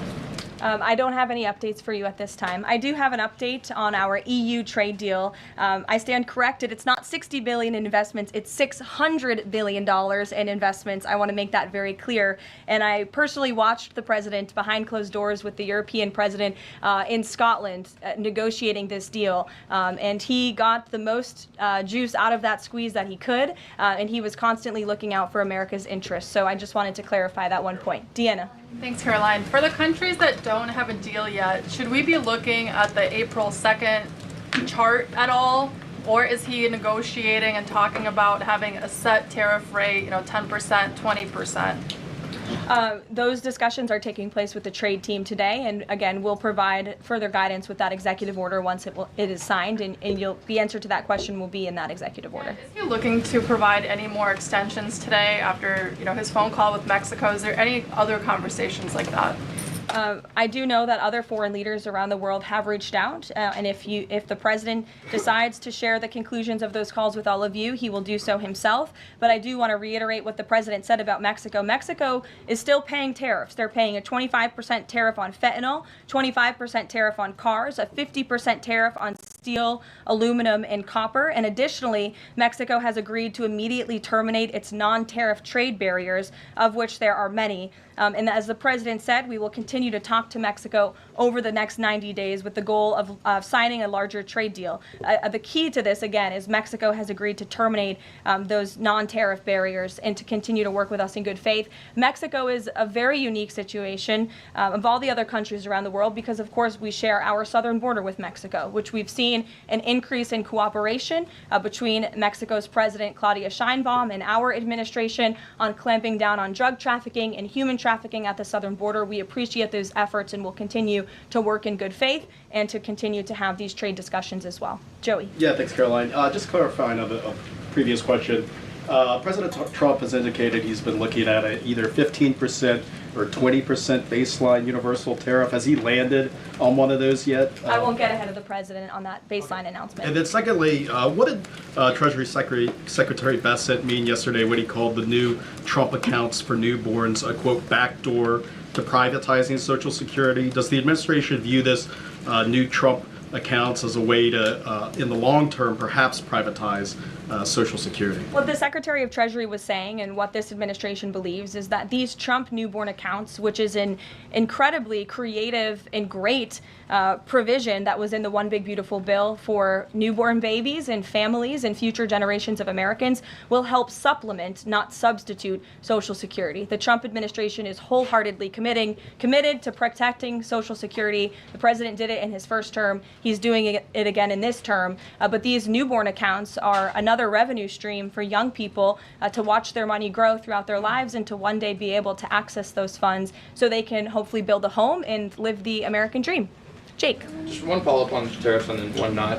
Is the president at all considering extending the August 12th China deadline at all? Is that in consideration? So look, on China, you heard from the president on Air Force One when we were returning from Scotland. You've heard from the Treasury Secretary as well, Ambassador Jameson Greer. They just spent 2 days in Geneva for their third round of talks with China. And the current policy, the current trade program that we have going with China right now as it stands will decrease our deficit by $5 billion this year. So we are moving in the right direction when it comes to China. And Secretary Bessent and Ambassador Greer continue to be in direct communication with our Chinese counterparts. But is the deadline, is it extension on the table potentially from that August 12th deadline as it stands? I don't think so, but I'll let the Secretary of Treasury speak on that because he's leading these negotiations. Reagan, go ahead. Thanks, Carolyn. There's growing frustration that more of Trump's nominees haven't been confirmed. Why does the president think Senate Republicans are so behind, and has he had any further conversations with Leader Thune about it? The president has had many conversations with his friends in the United States Senate about advancing his nominees, his judicial nominees through this process. It is critical that we get these good attorneys in these positions so that we can end the weaponization of justice, so we can have true law and order in our country. It's unfortunate the Democrats are playing political games, but the president has made it clear to Senate Republicans they need to do everything in their power to advance the president's nominees as well. Kelly, go ahead. Caroline, thank you. 2 questions real quickly. Sure. Nigeria. Congressman Chris Smith, Republican from New Jersey, is calling upon the President of the United States to do something in terms of imposing perhaps sanctions on Nigeria for the persecution of Christians living in the northern part of Nigeria by radical Islamic groups. Has he contacted the President yet? And do you know if there's any action that the President will take? I'm not tracking a call between the president and the head of Nigeria. I know the president wholeheartedly condemns the persecution of Christians or, frankly, of people of any faith all over the world, but I don't have any updates for you in terms of sanctions in this part of the world. My second question, Caroline, deals with immigration here in America. As you know, a lot of deportation has been going on.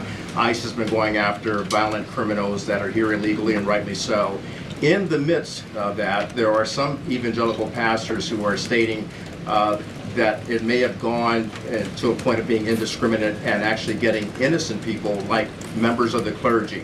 Has the president and has ICE looked at that to see how they can actually go after those violent criminals, but also make sure that members of the clergy are still not being deported? Well, look, the administration has always maintained the position that anyone who illegally crosses our nation's borders is subject to deportation. That's just the law of the land, and we must be a nation that enforces our laws.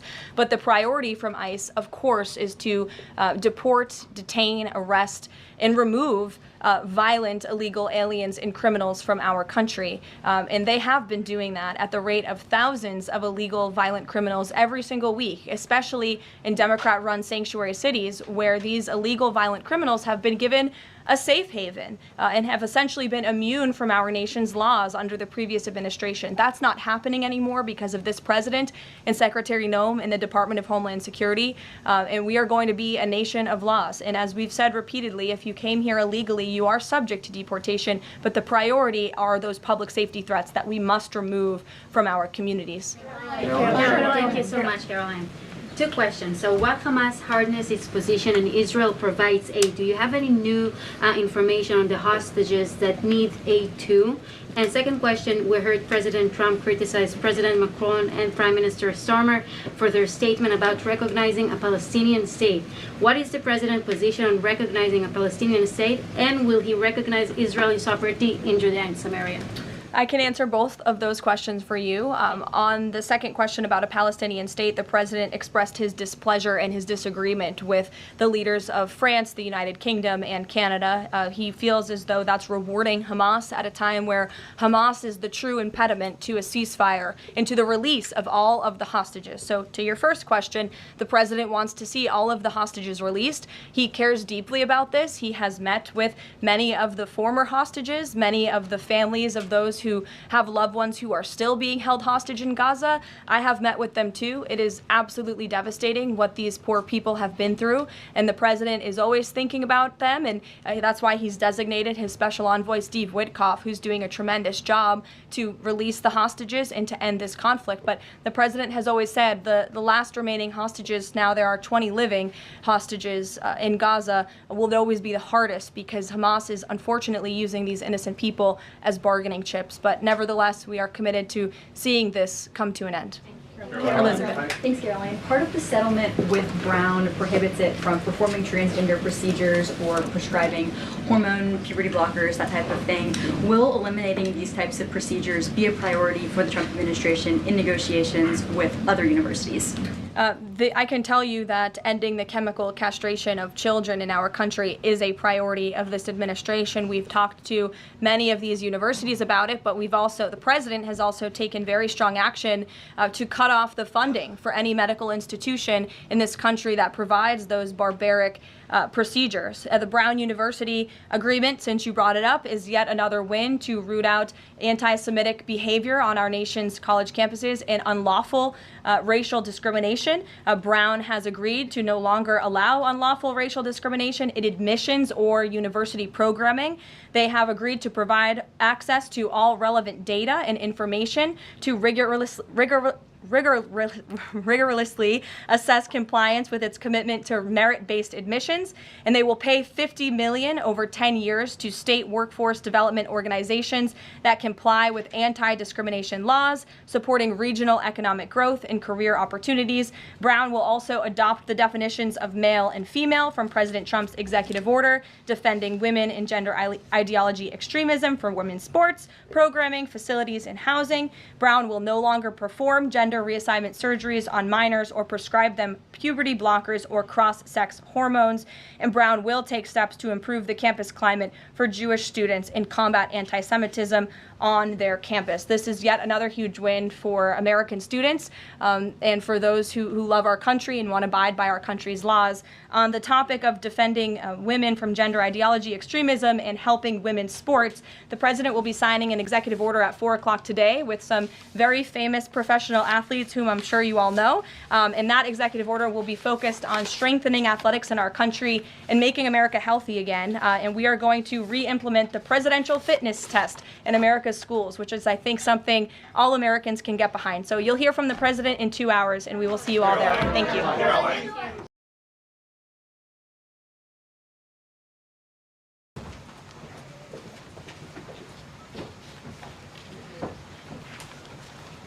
Good afternoon, everybody.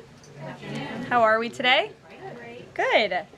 During his inaugural address, President Trump promised that America would be a manufacturing nation once again, and liberal pundits mocked him for it. But those critics were proven wrong once again. On the heels of President Trump's Oval Office meeting with Apple CEO Tim Cook last week, Apple just announced its largest ever commitment to American jobs and industry, with plans to spend and invest more than $500 billion in America over the next 4 years. Over the course of the current Trump administration, Apple plans to hire around 20,000 new workers, creating high-paying jobs right here in America. And the investment isn't limited to one specific region of our country. Apple teams and facilities will expand all over our country in Arizona, California, Iowa, Nevada, North Carolina, Michigan, Oregon, Texas, and Washington. With President Trump in charge, America is open for business. Apple CEO Tim Cook said it best in the company's announcement. We are bullish on the future of American innovation. On top of this incredible Apple announcement, President Trump already announced more than $1 trillion in pledged investments into the United States. And on another important note that the American people entrusted President Trump to fulfill, this administration's efforts to seal the border continue to prove extraordinarily successful. In President Trump's first month back in office alone, illegal border crossings hit lows not seen in decades, down 94% over the past year, while interior arrests are up 134%. And this past Saturday, this is a significant statistic that I wanted to share with all of you. There were only 220 illegal border crossings on Saturday. This is a 15-year low. Think about that in comparison to the amount of illegal border crossings we saw under the previous administration. Fox recently reported that a San Diego migrant shelter is closing its doors after saying they have not received new asylum-seeking families or individuals since January 20th. We all know what happened on January 20th, don't we? And yesterday, New York City Mayor Eric Adams announced that the massive Roosevelt Hotel migrant shelter in Manhattan will shut down in the next few months. We're also seeing a reverse migration effect. There are now verified reports from the Associated Press of migrants abandoning their journey to the United States and heading back home. This is the first time the Border Patrol has received these reports since 2020, during President Trump's first term.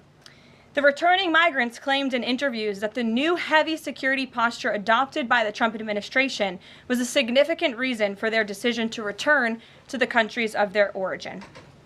Overall, the American people continue to overwhelmingly give President Trump very positive remarks.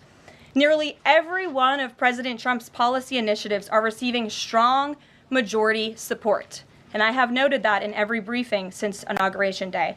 81% of Americans support deporting illegal migrant criminals from our nation's interior.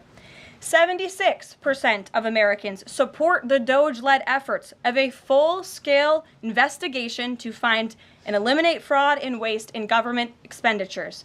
Again, this is from a Harvard-Harris poll, a very legitimate pollster. 76% of Americans support closing the border.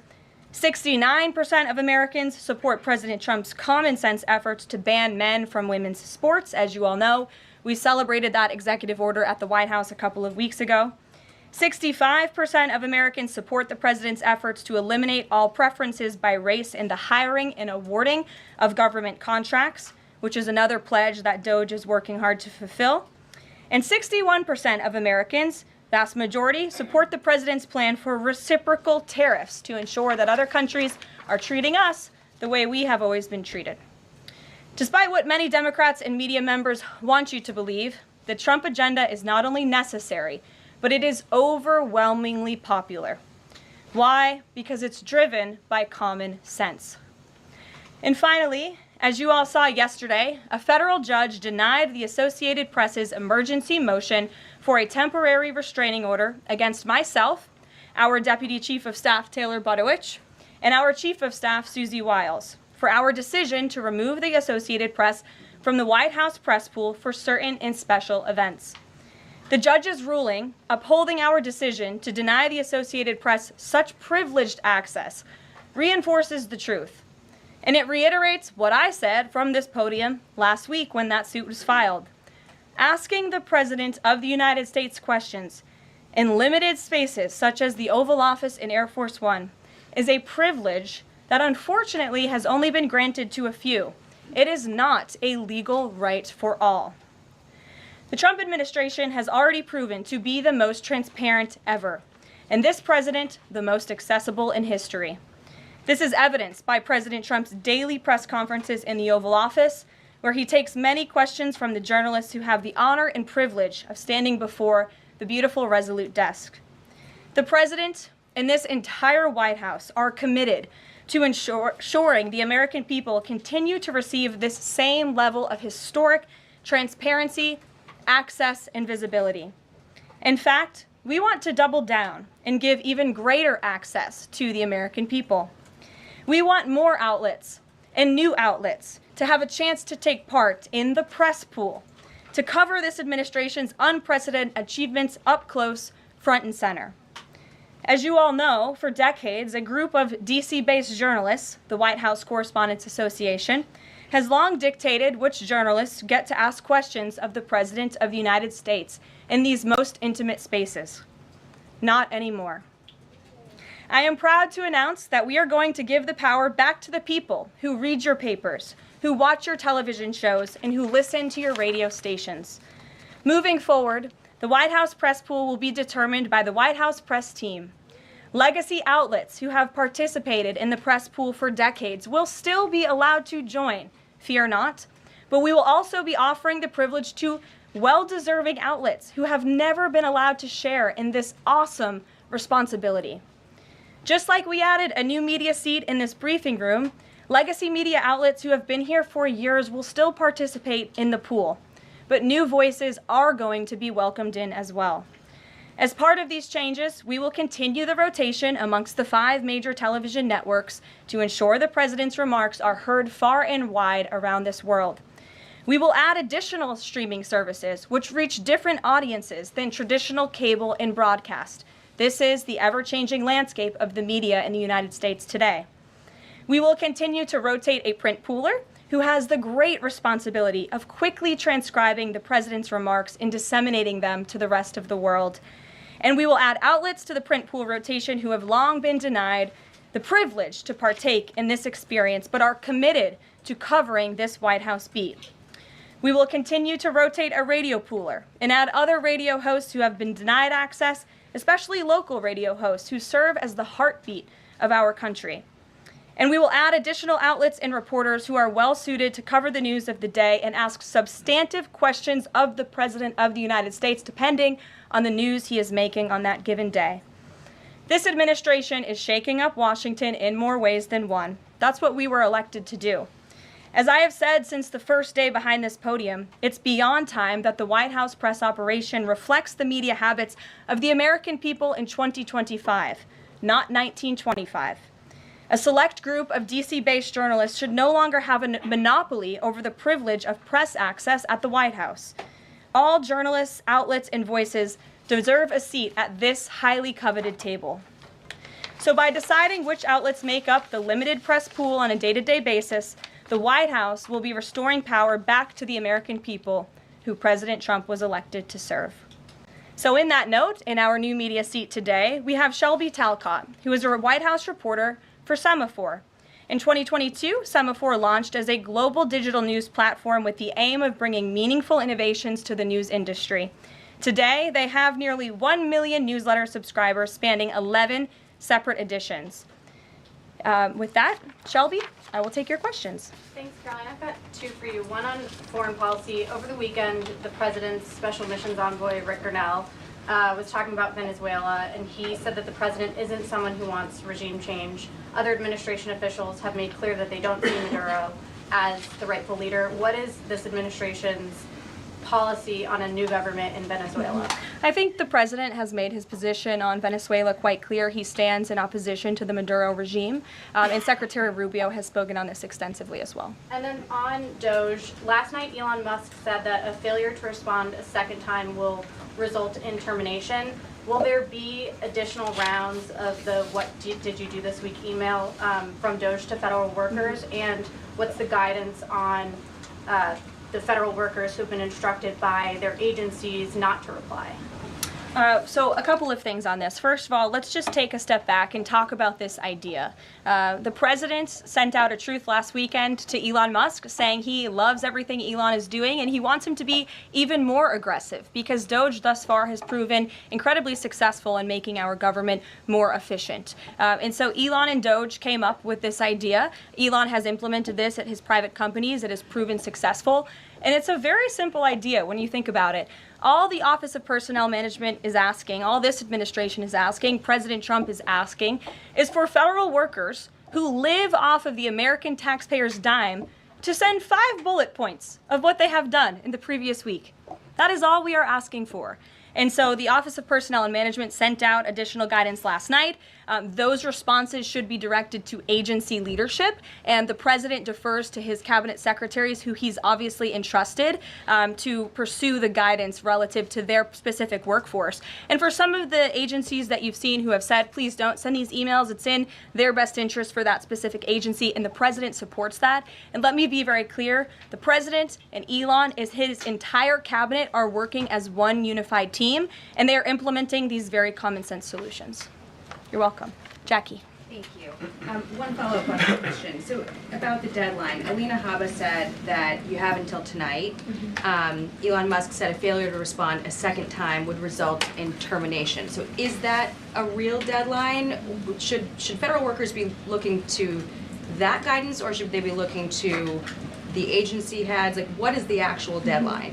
So again, the agency heads will determine the best practices for their employees at their specific agencies. Again, this was an idea that Elon come up with. Doge worked with OPM to actually implement the idea, and the secretaries are responsible for their specific workforce. And this is true of the hirings and the firings that have taken place. And we advise federal workers, unless your agency has dictated you not to respond to this email. In fact, I can announce that we've had more than 1 million workers who have chosen to participate in this very simple task of, again, sending 5 bullet points to your direct supervisor or manager, CCing OPM. I actually participated in myself. It took me about a minute and a half to think of 5 things I did last week. I do 5 things in about 10 minutes, and all federal workers should be working at the same pace that President Trump is working and moving. We have a country to save, and we want this federal government to be responsive to the needs of the American people who re-elected this president to have historic, massive reform, and that's what the intention of this idea is. Can you clarify one thing, though? Because Elon Musk also said that a reason that they wanted this 5 things email was just to see if people are actually alive. Citing that there are some federal workers who might not even be alive. So meantime, NBC is reporting that these responses are going to go into an AI generator to evaluate whether these jobs are necessary. So is it just to see if people are actually working, or is it an effort to maybe cut some of those jobs? I have not seen that NBC News report, and I haven't heard that from Doge or from Elon himself. Again, this is to ensure that federal workers are not ripping off American taxpayers, that they are showing up to the office, and that they are doing their jobs. That's what the American people expect, and it's a very simple task to complete. I did it myself, and I was more than happy to do it because I'm very grateful that I am serving the American people on the American taxpayers' dime. Do you think Doge should hire a spokesperson just so that Elon Musk doesn't put out tweets that then confuse federal workers? Are my press briefings not good enough for you, Jackie? John. Carolyn, thank you. In the ruling by Judge McFadden yesterday, who dismissed the lawsuit that AP brought against yourself and your team members here, President Trump, in there he said, why not just do away with the entire White House Correspondents Association along with it, because essentially they have no authority, they just usurped it. What is your reaction to that? Well, first of all, John, it's great to see you. And you are one of those individuals who has you're on a streaming platform that hundreds of thousands of people tune into every day. So it's great to see you in the briefing room. I did address that actually in my opening remarks by announcing that the White House press team in this administration will determine who gets to enjoy the very privileged and limited access in spaces such as Air Force One and the Oval Office. There are, as you know, look at this room, hundreds of journalists who show up to this building every single day and are not granted that luxury of flying on Air Force One and asking the President of the United States questions. And so we want to ensure, again, everyone has a seat at that highly coveted table. But alas, the legacy media outlets who have been doing this for quite some time and have invested resources into covering the White House, their spots will remain, just like they have in this briefing room as well. Sure. Steve. Could you give us an update on the negotiations around the Ukraine minerals deal, and when is President Zelensky going to come visit? So the president talked at length about this yesterday, the critical minerals deal with President Macron, and in the more than hour-long press conference he gave all of you in the Oval Office himself. There hasn't been significant updates since the president's remarks last night, but I will just reiterate his position. It's critical that this deal is signed. He expects President Zelensky to sign a deal. This is to recoup American tax dollars that have been funding Ukraine's national defense. And it's also great for the Ukrainian people who have been put split through hell because of this war, and it will create a lasting economic partnership as Ukraine will need to rebuild their country because of this brutal war. And just to follow, is Steve Witkoff delayed his trip to the Middle East so he can concentrate on this minerals deal? I don't want to comment on Mr. Witkoff's travel plans or read anything out just for obvious reasons, but he, remains very much working. That man is working around the clock to secure this deal with Russia and Ukraine alongside Secretary Rubio and Secretary Bessent, General Keith Kellogg. He's also working very hard to secure a peace deal in the Middle East as well. So God bless him, and he's working alongside the president every single day. Sure. Thanks, Caroline. The president's executive order creating DOGE called for the naming of a DOGE administrator. Who is the DOGE administrator? So the president tasked Elon Musk to oversee the DOGE effort.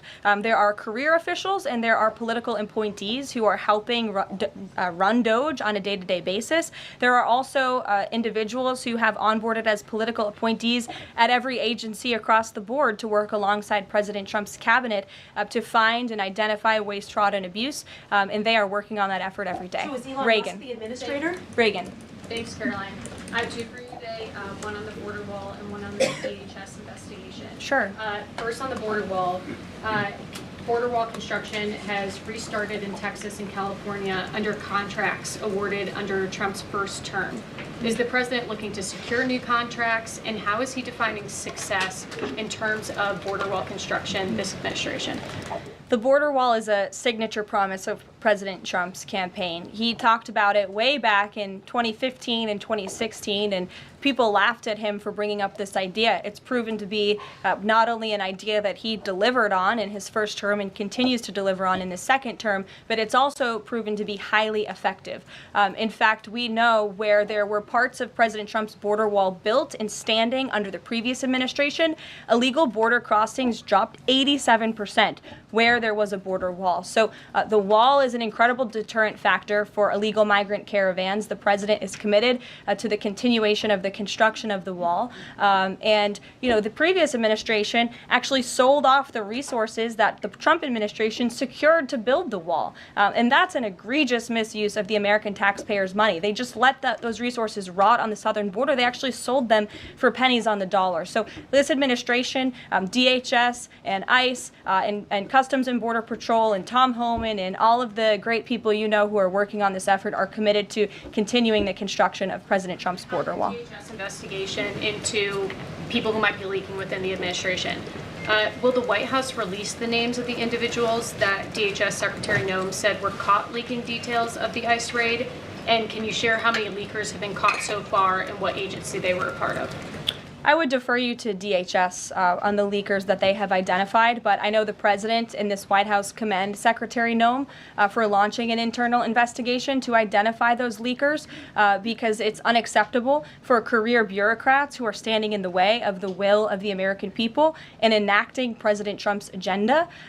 If they don't want to adhere to the will of the 77 million Americans who reelected President Trump, then they should go find another job. And if they continue to leak information, especially information that is critical to protecting Border Patrol agents and ICE agents who are out there doing jobs that not many people are willing to do, putting their lives on the line to protect our national security, then those individuals absolutely should be fired. And this administration is committed to finding them. Sure. Caroline, two questions for you, one related to Guantanamo Bay, the other to the White House Correspondents' Dinner.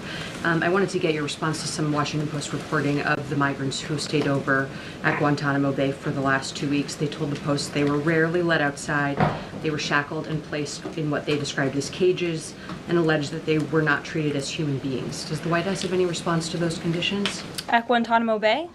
It's a promise the president campaigned on, that if you invade our nation's borders, if you break our country's laws, and if then you further commit heinous, brutal crimes in the interior of our country, like raping and murdering innocent, law-abiding women and girls, and committing heinous acts of violence, then you are going to be deported from this country, and you may be held at Guantanamo Bay. These are criminals we are talking about. Don't forget that. Sure. So U.S. consumer confidence fell this month, the most since August of 2021. What is your message for Americans who are concerned about the impact of things such as tariffs on prices? Yeah, sure. Well, thank you for that question. It's obviously an important one. The president campaigned on reigniting the Trump economy and fixing the mess that was created by the previous administration. We know they created an economic and an inflation nightmare for the American people, and I'm not going to stand up here and lie to you like my predecessor did about the state of our economy. We understand there are people that are hurting, and this administration is wholeheartedly committed to ensuring that those individuals see relief and price reductions and tax cuts and in less regulations that are burdensome on their household and their businesses. And the president and this entire administration are focused on that every day. I can go through the very long list of economic actions this president has taken. I know you work for Bloomberg, so I'm sure you're well aware of them, but I can assure the American people that the president is very much focused on bringing down the cost of living crisis in this country that was created by the previous administration. Speaker, I can just ask a quick follow-up. Sure. Is the president planning on whipping any votes for support for the House budget vote? And if so, to whom is he making calls? I'm not aware of any calls that he has made. I did talk to the president about his position on this just before coming down here, and he said that he's made it very clear to the Hill what his priorities for a budget are. He's said it to the Speaker of the House. He said it to Leader Thune. The Senate and the House know what President Trump wants and know what the American people want. And so he expects Congress to get it done. He's looking at the proposal from the House. He will also be looking at the proposal that I believe the Senate is drafting up as well. Sure. Thank you, Carolina. I have two questions. Does the United States, sorry,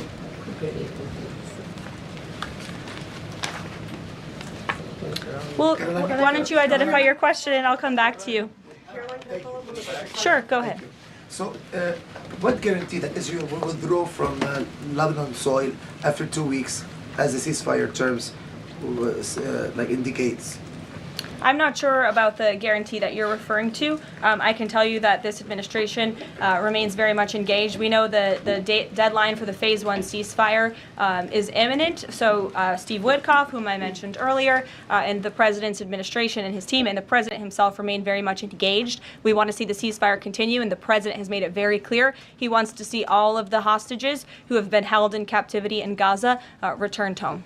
Jeff. Carolyn, I was wondering if, is Elon Musk going to attend the president's first cabinet meeting tomorrow? He is, as a matter of fact. I spoke to the president about that before coming down here as well. And Elon, considering he is working alongside the president and our cabinet secretaries, this entire administration will be in attendance tomorrow just to talk about DOJ's efforts and how all of the cabinet secretaries are identifying waste, fraud, and abuse at their respective agencies. We look forward to the meeting tomorrow, and I think you'll be hearing from the president and his cabinet where they're on campus tomorrow. I hope you guys are excited. Since some of those cabinet members were caught off guard by the email Nobody from was caught Saturday, off guard.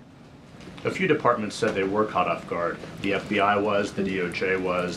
Did anonymous sources say that, or did the cabinet secretary say that? The cabinet secretaries and others have said that they were not aware that this was happening. So I'm wondering, will there be a give and take tomorrow at the cabinet meeting? Is Elon Musk or the president open to any type of dialogue about who is actually in charge of the chain of command of these workers? I would reject the premise of your question, Jeff. The cabinet secretaries have not said that. I know anonymous sources, probably career bureaucrats, have leaked that to many of you in this room. But as I said at the beginning of this press conference, everybody is working as one team, and the president respects the decisions of his cabinet secretaries to tell his staff, their staff, not to respond to that email because they did so out of interests of national security, and they don't want to obviously risk confidential information. It's pretty common sense. Dasha. Musk has obviously been doing a lot of work. He's been working every day, and a lot of the time weekends. He is designated as a special government employee, which means that he can only work 130 days per year. Is the White House expecting him to limit his work to 130 days, or are you going to work around those rules? Do you want to see him extend beyond the 130 So today is February 25th, so I think we've been here about 35 days, roughly. So ask me in another 100 days. Daniel. Caroline, thank you. You opened up with a major announcement from Apple, $500 billion, 20,000 jobs, doubling its advanced manufacturing fund. Yeah. What does that signal that such a global brand would make what it called its largest ever spend commitment just a month into President Trump's second term. What does that signal about his economic vision for the country?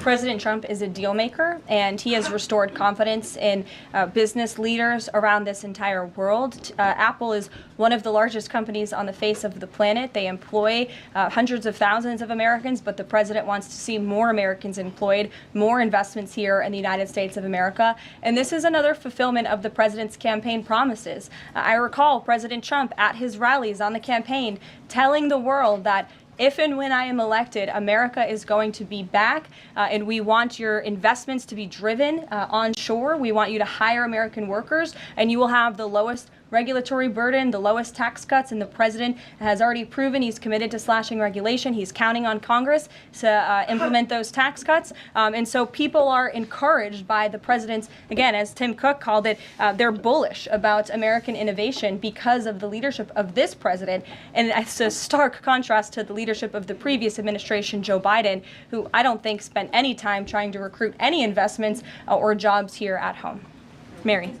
We're hearing from some Republicans who are voicing concerns about how these cuts are being carried out. Congressman McCormick, a Republican from Georgia, tells us he's worried it's too rapid for real people to adapt to. And he says he's concerned that it could come off as discompassionate, in his words, that it could risk undercutting the strong message that he feels you're trying to send about the need to cut government waste. Well, I think that was one comment from one senator, and I think, as I cited in my opening remarks in the poll, the most important people are the American people, and 77% of Americans at home support a full investigation into the waste, fraud, and abuse that the federal government has been spending their tax dollars on. So that's the people the president cares about most, and that's why we're fulfilling this pledge. And again, it should come as no secret to anybody. The president campaigned on doing this. The president yesterday said if you don't respond to this email, you will be fired or semi-fired. What does he mean by that? Again, I've been asked to answer this question 3 times now. It is semi-fired. But it's in the memo. The president again has entrusted his cabinet secretaries to oversee their workforce. That's why he nominated them to be cabinet secretaries, and so federal workers can be directed to their agency leadership. Sure. Great, thanks, Caroline. I wanted to ask about a federal judge yesterday was saying that they didn't know who the DOJ administrator was and was asking the lawyer for the administration who it was, and the lawyer responded, I don't know the answer to that. Can you tell us who the administrator of DOJ is? Again, I've been asked and answered this question. Elon Musk is overseeing DOJ. No, Elon Musk is a special government employee, which I've also been asked and have answered that question as well. There are career officials at DOJ. There are political appointees at DOJ. I'm not going to reveal the name of that individual from this podium. I'm happy to follow up and provide that to you. But we've been incredibly transparent about the way that DOJ is working. John. The Republican budget. Thanks a lot, Caroline. Since your last briefing, there have been some personnel moves that have been announced by the president, and I wanted to ask you about them. One was the president replacing the chairman of the Joint Chiefs of Staff, General C.Q. Brown Jr. What was the reason for the president naming a replacement for General Brown? And then I'll follow up with another personnel announcement that's been made over the last few days. He thinks he's doing a bad job, and it's time for a shakeup at the Pentagon. They failed 7 audits in a row. The trust in our United States military amongst the war fighters is low. The president is shaking up the Pentagon and the Department of Defense, of course, with Secretary Hegseth leading, and he has the right to do that. It's actually quite common from administration to administration to do such a thing. The president, when he swore him in as the Chief of Staff for the Air Force, called him a great man and a great gentleman. Does he distance himself from the remarks that he made back in August of 2020? I think replacing him speaks for itself. James. There's one other one, if I'm sorry. Thank you. On the FBI, the president also announced a new deputy director of the FBI, Dan Bongino. From what has been reported, and maybe this is not accurate reporting, you can tell me, the FBI director, Kash Patel, informed Republican senators that it would be an individual named as the deputy who was a special agent currently at the FBI, and of course Mr. Bongino is not. What was the reason for naming Mr. Bongino to this position, and Was Mr. Patel not correct in making that assurance to those senators? I'm not sure if anybody in this room has listened to Mr. Bongino when he talks about the past corruption at the FBI, when he talks about his experience serving for the United States Secret Service. This is a man who loves his country and who has honorably served our country in ways that many people have not. He understands the depth of the corruption at these institutions, which the American people re-elected President Trump to shake up. And I think it's quite despicable to see many networks in this room who have had chyrons on their television screens labeling Mr. Bongino as a far-right podcaster. He is not. He is a former law enforcement agent. He is a former Secret Service agent who put his life on the line to protect this country, and that is why the President of the United States has entrusted him for this important role. He's also an outsider to this Washington swamp, and we often see that when outsiders are appointed to such coveted positions, a lot of people in this city get very, very nervous, and they should be, because Dan Bongino and Kash Patel and Attorney General Bondi are focused on rooting out the corruption at these agencies and ending the weaponization of government once and for all. I'd like to end with something. As you all know, you know what, James? I'm feeling generous. Go ahead. I will take it. Thank you, Caroline. Sure. I wanted to ask Don't make me regret this. I wanted to ask about the Macron visit and the Russia-Ukraine talks in general. Sure. It's pretty clear to my eye that President Macron was performing a kind of delicate dance, lavishing praise on the president while seeking in his own remarks to try to bind President Trump to positions and even specific language that the president has not committed to heretofore. One of the most bracing comments from President Macron was when he said that the deal that President Trump is negotiating with the Russians must not be, quote, a surrender for Ukraine. All of the public points that we have heard from President Trump, from Secretary Hegseth, and from other administration officials talking about these negotiations have averred to, quite openly, to concessions from the Ukrainians that will have to be made. The minerals deal, the abandonment of their NATO ambitions, and other elements. So far, we have not heard any administration official suggest a single concession that the Russians should be prepared to make. And so I wonder if you could assure us, at a minimum, that this negotiation process will not be as one-sided as the Europeans seem to think it is, that in fact, President Putin will also be made to engage in some concessions to reach this deal. Well, I think the president knows how to make a deal better than anyone who has ever assumed the office of the American presidency. And in order to make a deal, you have to bring both sides to the table. And typically when you make a good deal, both sides leave that table a little bit unhappy. I'm not going to outline the concessions that the president and his team are engaged in discussing. These are obviously ongoing negotiations, and it would be unwise of me to impede them from this podium. But the president has made significant improvements in ending this conflict. He is committed to seeing an end to the war. He wants to see the bloodshed and the killing stopped. He wants to stop seeing young men being killed and slaughtered. This has been going on for far too long. The president inherited this mess because of the incompetence of the previous administration, and he's committed to fixing it. And he's made, some of those concessions clear, but I'm not going to get ahead of him on additional ones. But he is wholeheartedly committed to striking a peace deal in Russia and Ukraine, also in the Middle East. Thank you very much, guys. Good to see you. We'll see you later. Thank you.